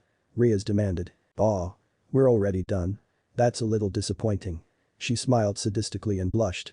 Rias was the last to walk up to Visor. Any last words? She asked Visor. I decided to let her speak. Just kill me. She demanded. Okay. Then you shall vanish. Rias used her demonic power to make Visor disappear. Checkmate. She was engulfed in demonic power before she vanished into dust. Well, we're done here. Thanks for your help, Issei. I nodded. Now let's go back. Rias declared. Yes, President. Her subordinates responded. I'm Skip, man. Why did I agree to do this again? I wondered as I was walking down the street. Flashback. Looks like you're double booked again, Kaneko. Kaneko looked down at the ground in sadness. I wish I could do one for you, Kaneko. But I have a client too. Kiba comforted her. Unfortunately, I have one too, Kaneko. Akeno added. I was asleep on one of the couches. Since I was as tall as a Sasquatch, my legs were hanging off the side of the couch. I wasn't really planning on doing anything. Nor did I want to. Everybody started to look at me sleeping on the couch. Should I ask him again? Kaneko wondered as she looked around at everyone else. That's up to you, Kaneko. Rias slightly pushed her over to me. Hyoudou. She looked at Kiba worried about this. Don't worry about it, Kaneko. Just wake him up and ask him to do another one for you. I'm sure he'll say yes. Kiba tried to assure her. She nodded and started to make her way towards me. She began to tremble with every step she took. Just ask him. It's not that hard. Kaneko thought as she eventually got to the couch I was sleeping in. She then got confused and then looked at the group for instructions on what to do next. Tap him. Akeno whispered and showed her what to do via sign language. Kaneko and everybody in the room would soon learn that it's not a good idea to ever try to wake me up. Kaneko got close to me. She tapped me on my arm very softly. But any kind of touch I was able to feel. I then reacted by grabbing her by the neck and pinning her down to the floor. I pulled out one of my pistols and morphed it into Denzel, the sword I named, engulfed it in flames, and pointed it towards the pinned down Kaneko. I opened my eyes to see what I was doing. Kaneko. Rias was worried that I was going to kill her. I looked down and saw that Kaneko was so scared that she peed her pants. I could see it trickling down her legs. She was also on the verge of starting to cry and her body was shaking like crazy from fear. Oh. Hi Kaneko. I let go of her neck and got back up. I also helped Kaneko back up from the ground and put away my sword. She was breathing heavily and her heart rate was increasing rapidly. I'm Skip, I'm sorry. But it's not my fault. You should have known not to try and wake me up. Everybody looked down at the ground. And shame on you for making me point my sword at Kaneko. I made them feel bad. Well, obviously, you woke me up for something, right? So what is it? I asked the question. Rias nodded her head at Kaneko. Well, can you please help me? I got double booked for clients again. Kaneko asked in her sweetest voice. Everybody was looking at me, waiting for my answer. Well, I did make you pee in your pants, so it's the least I could do. I joked with my emotionless tone. Kaneko felt embarrassed about that. Her embarrassment grew when she saw everyone holding back their chuckles. Please forget about that. She stuttered from embarrassment. I sighed and said, sure. What's the address? I asked for the address as everyone kept holding back their chuckles. Flashback over. I started to make my way to the upper streets as I recalled what happened at the orc room. I eventually found the house with the address. I felt something was wrong with this place. But decided to ignore it. I entered the house. There was nothing really weird about the entrance, so I made my way deeper into the house. Upon going deeper, I found that there was blood on the floor. I put my blood in the floor where the blood was to confirm if it was blood or not. Indeed, it was blood. What is this? I asked talking to myself. Punishment of the wicked. A voice answered coming from the living room of the house. He got off of the couch to make himself known. Well, if it isn't a devil. My name is Fried Selzen. A young priest who's part of a certain exorcist organization. He sang and danced to those last words he said as he introduced himself. I wasn't fazed by it. I kept my cold expression. So you killed these people? I asked him. Of course. I had to. You're no longer human once you start depending on devils. That's why I killed them. He yelled insanely. Getting rid of shitty devils and even more worthless shits bedeviled by them is my job. Fried pulled out a pistol and a light sword from his jacket and activated the light sword. The light sword? I questioned. I'll now stick this into your heart and score a lovely headshot with this fabulous gun. He screamed as he started to run to me. I wasn't scared of anything he was doing, so I stood in my place. He rushed at me and tried to cut off my arm with his sword. Upon his sword making impact with my sword, it shattered into pieces and then disappeared. What? What did you do to my light sword? Fried yelled at me. I don't know what you're talking about. I let my expression speak for me. It was his sword that broke when it made impact with my skin. You bastard. You're a tough devil, aren't you? He took out his gun and pointed it at my head. Fried was surprised by the scream that he pulled the trigger and ended shot his gun. He was surprised when he saw that the bullet had no effect on me. You monster. He began TP back away from me. I took a notice to the girl in the room. Oh. Asia. I said her name. Mr. Issei. She was shocked to see me here. Oh. Asia, my assistant. Please. Help me. He ran behind her for protection. I walked up to Asia and she started to tremble. MMMR. Issei. She stuttered. I'm not here to hurt anyone, Asia. I told her. She was able to recognize me just from how tall I was. Asia looked and saw the people that Fried had killed before I got here. She was horrified at the scene. She covered her mouth to stop herself from throwing up. I forgot that you're a beginner, Asia. This is our job. We kill off worthless people enchanted by devils. It seems that you're a more powerful devil than I expected. Fried smiled sadistically as Asia stayed in shock. Mystery Issei? What does he mean? Asia asked me, still covered her mouth in disbelief. Sorry to break it to you, Fried. I took a step away from him. But I'm not a devil. My large dragon's wings sprouted from behind my back. Both of them were in shock. I'm a dragon. My wings flapped, creating large winds that started to throw furniture around the house. I ended up throwing Fried across the room. He hit the wall and did some severe damage to his back. You fucking bitch. Get over here and heal me already. Fried demanded as he tried to move his body. Yes. Asia rushed over to him and used her sacred gear to heal his back from his injuries. Once he was healed, he reached for both of his weapons and tried to attack me again. He rushed at me with his light sword in front of me. I yawned because I was getting tired. As I yawning, I flapped my wings creating strong winds. The winds were sent directly to Fried and hit him hard, giving him a few severe scratches on his face and his torso. I stopped yawning once I heard that he hit the wall hard. Did something happen? I acted innocent like I didn't know I did what I just did. A magic circle then appeared in front of me. Kiba walked through the portal first. Hi Issei. He greeted. Oh my.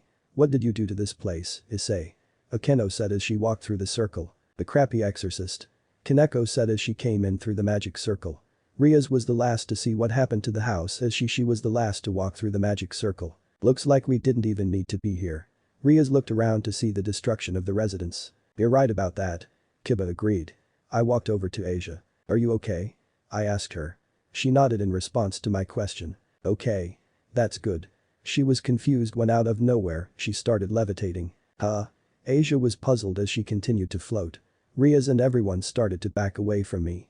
I turned to them wondering why they were scared. What's wrong? I asked them. Issei. We can't bring back that church girl with us. Rias spoke up for the group. Who's we? I'm taking her back to my house. I declared to them. Why? Kiba asked. She's clearly not safe with him. I get a feeling he's gonna do something to her. I said, pointing towards the almost unconscious Fried. He soon became conscious and looked towards Asia. Asia. If you don't get back here, I'm gonna tell Lady Rainer about this. I shot him in his leg to shut him up, leaving him with a wound to his leg. He groaned in pain as he held his wounded leg. "I bastard. Asia. Get back here." He screamed insanely. Everybody was shuddering in disgust from the face he was making. Well, me and Asia are going to leave this place. I opened the door of the house and then closed it. Rias and her peerage made their way back through the magic circle they used to get there. Once they left, it was only Fried left in there. Issei. That's his name. He was completely unaffected by my tools. How? He yelled. I swear, Issei. I will make you pay for humiliating me like that. Fried stuck his tongue out and smiled sadistically and soon started to laugh really loudly. I'm Skip. I decided to actually fly home for once. I had Asia holding onto my torso very tightly. You like this? I asked her if she was enjoying the flight. It's a bit scary. But I like it. She whispered softly. I put my hands behind my head. Hold on tight. I started to glide through the sky during the night. I was going about 90 miles per hour. I could feel the wind smack me in my face and Asia's grip start to tighten. Mr. Issei. Please slow down. She screamed throughout the neighborhood as I was playing around with her. I did loop-the-loops to scare her and get her adrenaline rushing. After all of that, we eventually ended up at my place. I let Asia down and put my wings away. We're coming in. I declared quietly as I opened the door to the house. We found that the house was empty. It's so pretty. Asia was amazed by the house. It was unlike any other house she had ever seen. While she looked around, I went into the kitchen and saw a note. Issei. Me and your father have gone to work. We won't be back for a few days. Please use the money to buy food and take care of the house. Sincerely, Mom. I read the note. Well, it looks like we have the house to ourselves again. And tomorrow is the weekend, so it made things a bit better. I went up to my room and Asia followed. She was again amazed by how large the rooms were. I threw Yurei and Cherry in their weapon forms onto the bed. They transformed back into their human forms. They were both still sleeping. Oh. It's those two. Asia pointed to where Yurei and Cherry were on the bed. Yeah.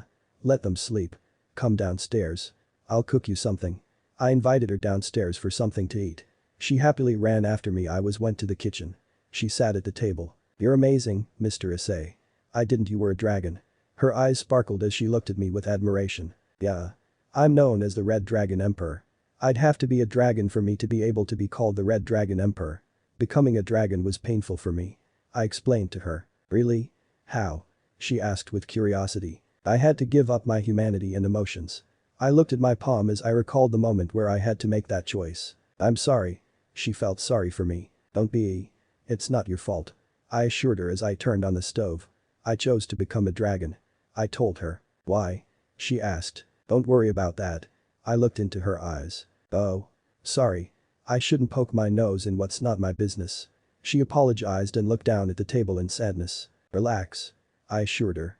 After a few minutes, I finally finished making dinner. Eat up. I gave Asia her plate full of the dinner I cooked. I ended up finishing up first. Wow, Mr. Issei. You're a fast eater. Asia praised me. I guess. Come on. Finish up. I rushed her. She ended up finishing about 2 minutes later. Shower. I said. I let her shower first and then once she was done, I went in after. She ended up putting on the pajamas I lent her. Once I was done my shower, I put on my pajamas and headed to my bed. Mr. Issei. Where am I supposed to sleep? She asked. Oh. Come in here. I opened up the blanket for her. Bed in. I invited her into the bed. She was a little hesitant but came in after a few seconds. Thank you so much, Mr. Issei. She thanked me as she got comfortable. Time skip. No one's POV. Where have you been all this time, you rotten bitch? Freed threw Asia against a wall and started to rip her clothes. I'm sorry. Asia screamed. Freed took out his sword and pinned her to the wall with her arms up via his light sword. Lady Raynor and the others have told me not to hurt you. But I might have to give you a little bit of punishment. Freed licked his lips. No. Please don't. I'm really sorry. Asia started to cry. Those are the words I like to hear.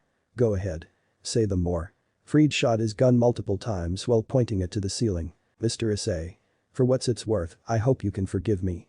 Asia thought to herself as Freed continued to smile sadistically while shooting his gun at the ceiling. Flashback. Asia woke up in the middle of the night. Issei, Yurei and Cherry were all asleep. So they didn't hear Asia get out of the bed. Asia tiptoed her way to her nun clothes. She grabbed them and slowly tiptoed her way out of the room. She carefully closed the door behind her. She removed the pajamas I gave her and put back on her nun outfit. I'm sorry, Mr. Issei. If I stay, I'll feel like a burden to you. I'm sorry. She ran out the house and to the only church there was in the whole town. She entered the church and was immediately greeted by a sadistic Freed. Well. What do I have here? He revealed himself. Flashback over. Issei's POV. Mom and Dad are out working so we have the house to ourselves again. We ran out of food again because all three of us have really big appetites. I made sure to remind myself to go out and get more food. But for now, I was sitting in the living room watching some television. Yurei and Cherry both stood in front of me. Is there a problem? I asked them. Yurei pulled out a bottle from her pocket. Isn't that I knew exactly what it was. Yurei opened the bottle and poured two pills from the bottle. She gave one to Cherry. They both put the pills in their mouth and made sure that I watched them swallow them. Issei. Yurei said as they both started to press their breasts against my arms. We want you. Cherry finished for her. It's good to be sexually active. Plus I haven't done it with them in a while. I sighed as they began to take off their clothes. Time skip. We ended up doing it for almost 5 hours. They both fell asleep from having too many orgasms. There was semen all over their bodies and some was leaking out from their pussies. Well, I guess I should go get some food for us now. I said as I left the room. I put on my clothes and headed to the store. People have started to get used to me being so tall, so I got less stares than usual. I ended buying almost a whole year's worth of food. Everyone watched as I somehow moved 8 shopping carts worth of food. It was my turn to pay for my stuff. The cashier had a lot of work to do. Alright. He gulped. Your total is $7,065.92. He announced. I'll pay in cash. I said. I pulled out all the cash necessary to pay for the food. I put it all on the counter. Keep the change. I said as I began to bag all of my stuff. It did take a long time, but I eventually got it done. Everyone that was entering and leaving watched as I carried over 40 bags worth of food. It wasn't even that hard to do, but I would rather not get stared at for my entire walk home. So when no one was looking, I put all the bags in another dimension just for the walk home. I decided to bring out Irina. It's been a while since I've seen her. For most of the walk, I carried Irina on my shoulder. If Asia really had to leave, then I won't put it against her. I said as I got to the park. I decided to sit down for a while. I've never really sat down at the park before. So I decided to just have a little time to myself with Irina. Hey. You want a carrot? I summoned a carrot using magic. She looked at the carrot. I put the carrot up to her mouth and she started to nibble on it. I petted her first slowly as she nibbled on the carrot. I looked up and I saw someone who looked very familiar to me. Asia? I asked. She walked up to me. Hi Mr. Issei. She greeted me. Time skip. I decided to take us to a restaurant where we could talk. I sat on one side and Asia sat on the other. Irina decided to hop her way over to Asia. Aw. So cute. She giggled as she started to pet Irina on her back. The guy came to take our order. Hello, I'll be your waiter for today. What can I get you too? He asked. Finally. A normal person who didn't overreact to my ridiculous height. Can you please get me 13 of those burgers? I asked. Okay. 13 burgers. He repeated as he wrote down my order on his paper. What about you miss? He asked Asia. I'll just have two of the burgers please. She requested. The waiter wrote it down on his paper. Okay. I'll be back with both of your orders. Please sit tight. He walked away from our table. I stared at Asia for the next few minutes until our food arrived to our table. Okay. Here you go sir. 13 burgers as you requested. And two burgers for the miss. He handed me my burgers all wrapped in paper full of grease and handed Asia her burgers as well. Thank you so much. I thanked the waiter. He bowed to the two of us and then left. I unwrapped my first burger and took a huge bite of the burger. Now that's good. I said with satisfaction as I gulped down my burger and took another bite of the burger. Wow, Mr. Issei. You eat so much in such little time. Amazing. She unwrapped her burger and also took a bite of it. So, Asia. I begun the conversation. I'm sorry. She apologized. I didn't know why she was apologizing. Why are you apologizing? You did nothing wrong. I tried to assure her. I'm sorry I left last night without telling you. I didn't want to put you or them in danger. She explained to me. I didn't want to burden you with having them come after you. She added. I'm gonna be honest. I know you left. I revealed. Huh? Asia was perplexed. I know everything that goes on around me. I revealed to her. Oh. She looked down at her burgers. It's also worth noting that I can read your mind. So I knew what you were thinking the whole time, Asia. I revealed as I took another huge bite of my burger, therefore finishing it. I then unwrapped another burger and started to take huge bites of that one as well. If you wanted to leave, you could have left at any time. I told her. But you were being so nice to me. I didn't want to be rude. She admitted to me. Well, don't worry. You're always welcome. I told her. Her eyes lit up a little bit when I told her that. Oh. Thank you so much. She smiled. By the way, Asia. Her attention was on me now. What were you doing at the park? I asked curiously. She looked away from me for a moment. I was on my break, so I thought I would take a little walk around the town. She lied. I know that she's lying. But I don't want to pry. Not now at least. Okay then. I stuffed my face full of my burgers. Asia looked down at the table. She knew that it wasn't right to lie to someone. We eventually ended up finishing our burgers. Asia. I called her as I left the bill for the food on the table. Yes. She answered to me. Let's go enjoy ourselves. I got up from the chair and put my hand out to her. Okay. She grabbed onto my hand and I put her on my shoulder. With Asia holding Irina and her hands on my shoulder, we set off for us to hopefully have some fun. We ended up spending most of our time at the arcade. We eventually came across this claw crane arcade game, I had to look up what it was called. Laugh at me. I saw Asia eyeing the game. I wandered over to her. Her face was pressed up against the glass of the game. "What's wrong?" I asked. "Oh. It's nothing." She stuttered. I looked at what was behind the glass. "You like raku?" I asked. "No." "Well. Yes." She admitted. I had never used these kinds of games, so I didn't know how they worked. I was able to get the plushie out on the first try. I handed it to Asia and she handed me back Arena. "Thank you so much." She thanked me. "This raku is such a treasure to me because I met you." She smiled. "Well, you're welcome. Let's go." I acknowledged her as I went to a vending machine to get some soda. We then went over to sit on a bench next to a huge fountain full of water. I cracked open my soda and started to drink it. "So, Asia. How's it been so far?" I asked her. "I've never had so much fun in my life." Asia exaggerated. "Really?" I asked. "Yes. Really." She said as she held the raku really tight. "I'm Skip. My parents abandoned me right after I was born." I started to explain how her life was. "What?" I looked at her as she continued her story. "I was told that I had been found crying in front of a small European town's church. That's where I've most of my life. When I was eight, a wounded dog that was close to death wandered into the church. By myself, I prayed as hard as I could. That's when a miracle happened. Soon after that, I was taken to a big church where I was ordered to heal illnesses and wounds of Christians coming from all over the world." Asia explained. "I was so happy that my power could help people. Then one day, I encountered a man collapsed on the floor who was heavily injured. But the man I came across was Devil." She explained.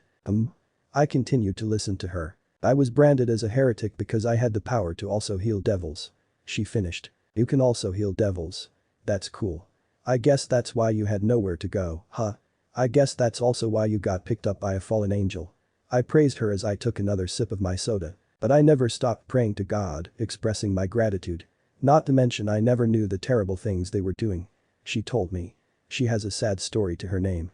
She doesn't deserve any of this. The Lord must be testing me. If I can overcome this, he'll make my dream come true. That's what I believe. She told me. What's your dream?" I asked her as I took another sip of my soda. "I'll make lots of friends.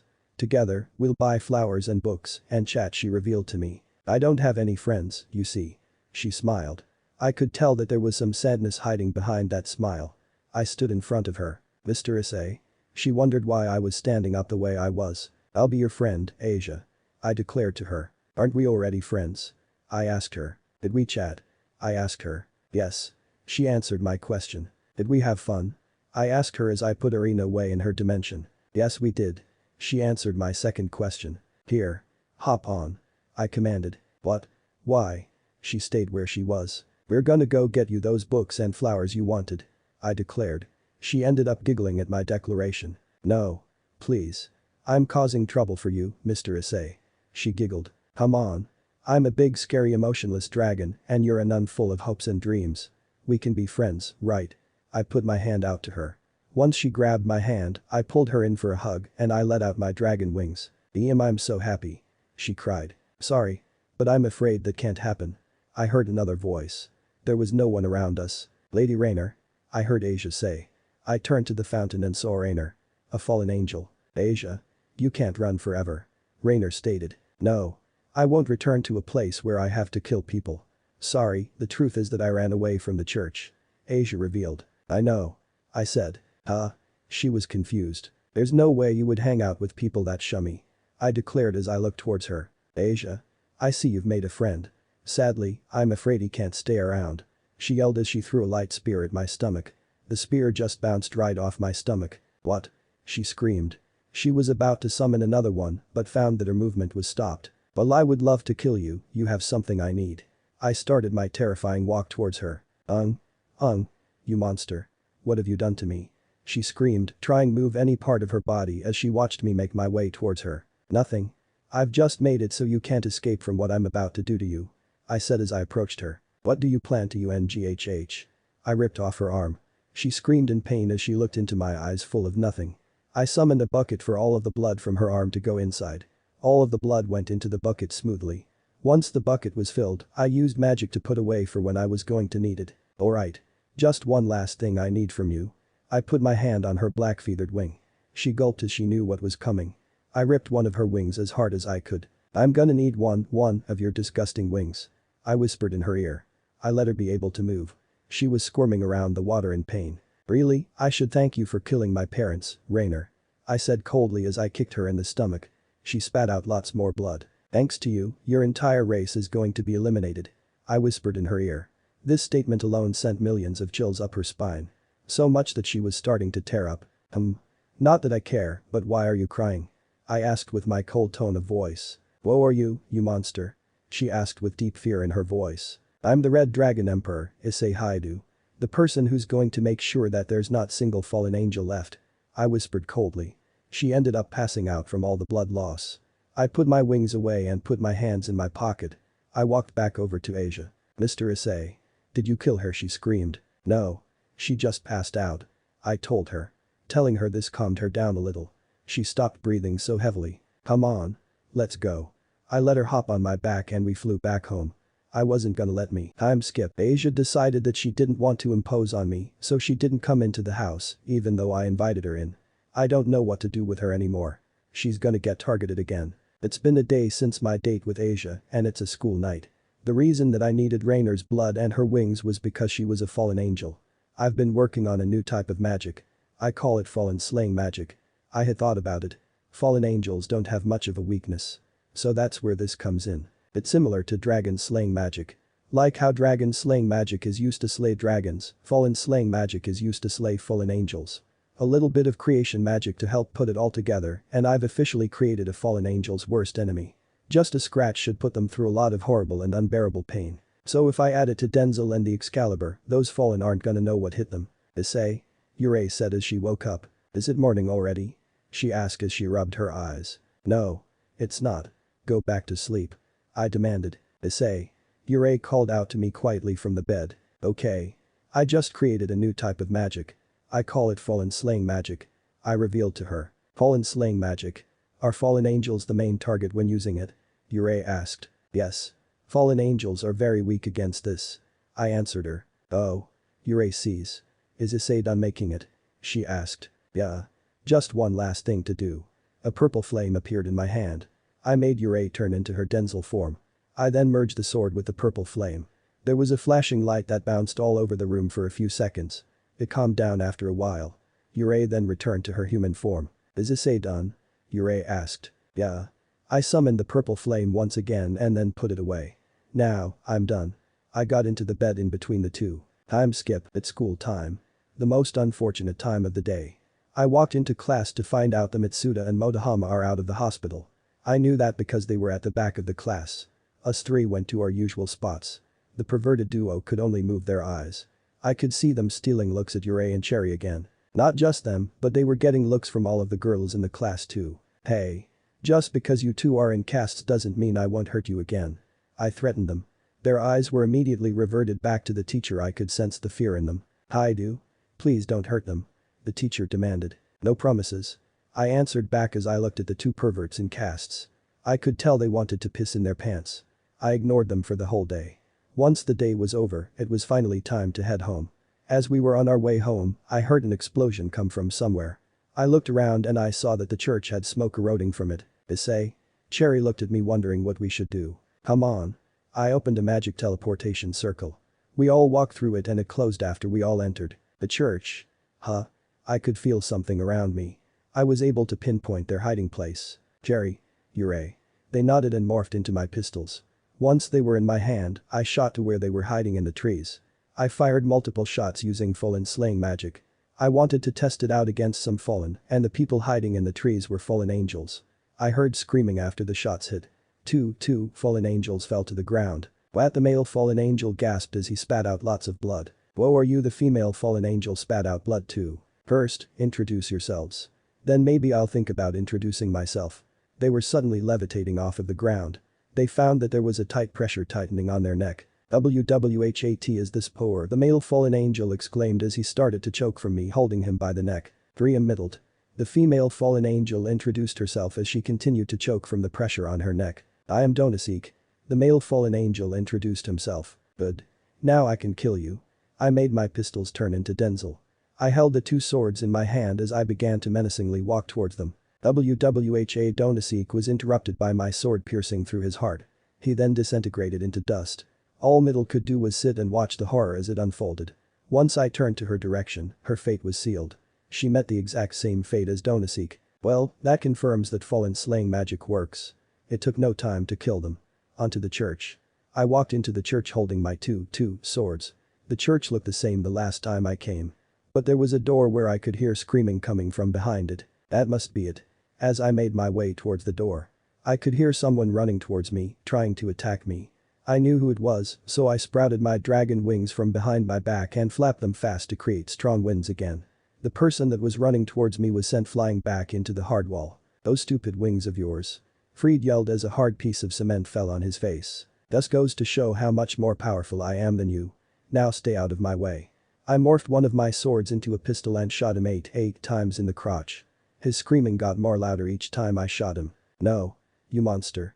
He screamed as he held his crotch in pain. "What's behind this door?"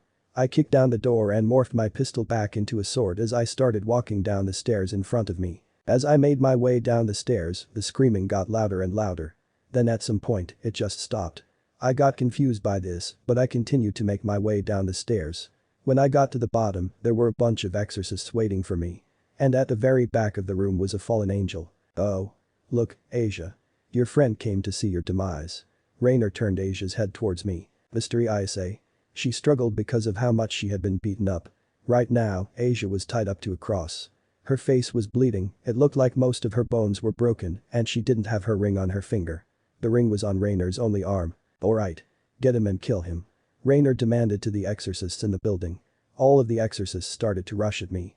With one clean sweep of my swords, all the exorcists were sliced in half. Whatif Rainer was shocked by what just happened. All of the exorcists fell to the ground as blood started to rush out of their bottom half of their bodies. "I see. I was right that someone would try to take her sacred gear." Rainer was terrified. "People like her just don't learn. If it didn't work once, it's not gonna work twice. Don't worry, Asia. I'll save you from your misery in a moment. Right now, someone needs to pay." I looked at Rainer dead in her face. "Now? I'm tired of looking at your ugly face. So it's time you meet the same fate as your friends." I put my sword in the air, getting ready to swing it. One swing was all it took to slice her head off her body. She was still conscious for a few seconds. I kicked her head to the wall. "Revenge," I said as I looked towards Asia. I let her down from where she was pinned and caught her as she fell. "Mr. Issei. Yeah, you came for me." Asia looked like she had been through hell and back. "Of course I did. Friends save each other when they're in trouble." "Right?" I asked as I began to carry her. She sniffled and said, "I'm so happy. I made a friend. I wish I could have made more," she said with sadness in her voice. "Relax, Asia. Just stay with me for a few more moments. It's going to be okay," I assured her. She looked at me and smiled. I walked her out of the church. Finally. We're out of there. I morphed my swords into my pistols and put them in my pocket. I was suddenly rushed by a fallen angel. "In the name of Kalwarner, I will avenge my fallen comrades," she yelled as she threw a light spear at me. It bounced right off of me. She suddenly stabbed in the neck. "Honestly, I've had enough of you fallen freaks." I pulled my sword out of her neck and watched blood rush out of her wound as she slowly fell to the ground. "You were there too. You helped that freak kill my parents. Revenge is sweet, isn't it?" I said to no one. "Come on, Asia. Let's go." I opened a magic circle and walked through it. It led us to the front of the orc building. "What is this?"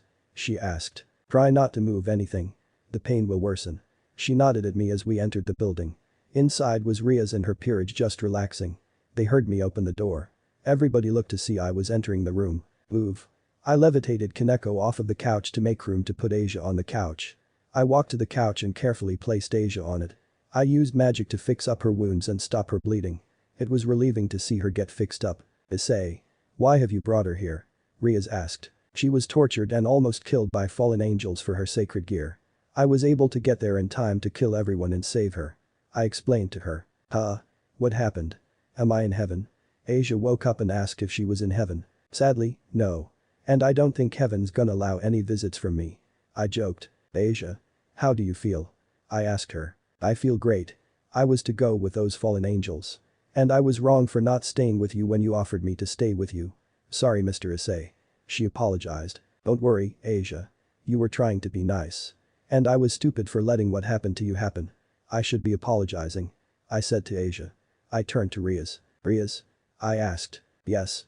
She responded to me. Can you please reincarnate Asia as a devil and let her into your peerage? I asked her. Asia was a little bit confused by this. Of course. But that's only if she wants to become a devil. She looked to Asia. How about it, Asia? You'll be able to make all kinds of friends here. And you have all of these people to take care of you. I tried to convince her. Of course. Asia lit up. Are you sure, Asia? Once you become a devil, there's no going back. I asked her. Yes. I'm 100% sure that I want this. I want to become a devil. Asia confirmed with her hands interlocked in front of her. Rias then pulled out a bishop piece. Okay then. As you wish, Asia. A magic circle engulfed Asia's entire body. She started to feel the peace within her. After a few seconds, the magic settled down and Asia fell to the ground. Luckily I caught her. Welcome to our family, Asia. Rias welcomed her. Everybody smiled at her. I am Asia Argento. Please call me Asia. She stuttered as she introduced herself. Everybody continued to smile at Asia. Oh. I almost forgot. I handed Asia her ring. I forgot. That belongs to you. I reminded her. Thank you so much. Asia thanked me as she put the ring on her finger. Twilight healing. It's nice to have someone with that sacred gear. Rias smiled. Time skip. Well, looks like full and slaying magic really works. I said as I passed everyone their plate of dinner. It looks delicious. Asia squealed. She took a bite of the food. So, Asia. How was everyone? I asked her. Everyone was so nice to me. She answered me. Alright. You may not have had the best day today. But more days will come. I told her. You're right, Mr. Issei. She giggled. After everyone finished, I cleaned the kitchen and made sure to take out the garbage. We all showered and then headed to bed. I heard a knock on the door to my room. Come in. I said. The door opened and it revealed Asia. Mr. Issei. Sorry, but can I sleep with you three? She asked. It's very scary being alone in those big rooms. She elaborated. Makes sense. Alright, get in here. I levitated Asia to the bed. She ended up letting herself in next to Issei. Alright. Good night. I said. Mr. Issei. Asia whispered. Thank you for everything. She kissed me on my cheek and turned around to sleep. You're welcome. I responded. You lucky bastard. Drake mentioned in my mind. You're right. I answered. One thing I need to remind myself to do is get a bigger bed. I drifted off to sleep with Asia, Cherry and Issei in my bed snoring. Let me know in the comments below if you guys want the next part. Also check out my other video that has been shown and left. Thank you for watching. If you enjoyed this video please like and share this video. And have a fantastic day. Bye.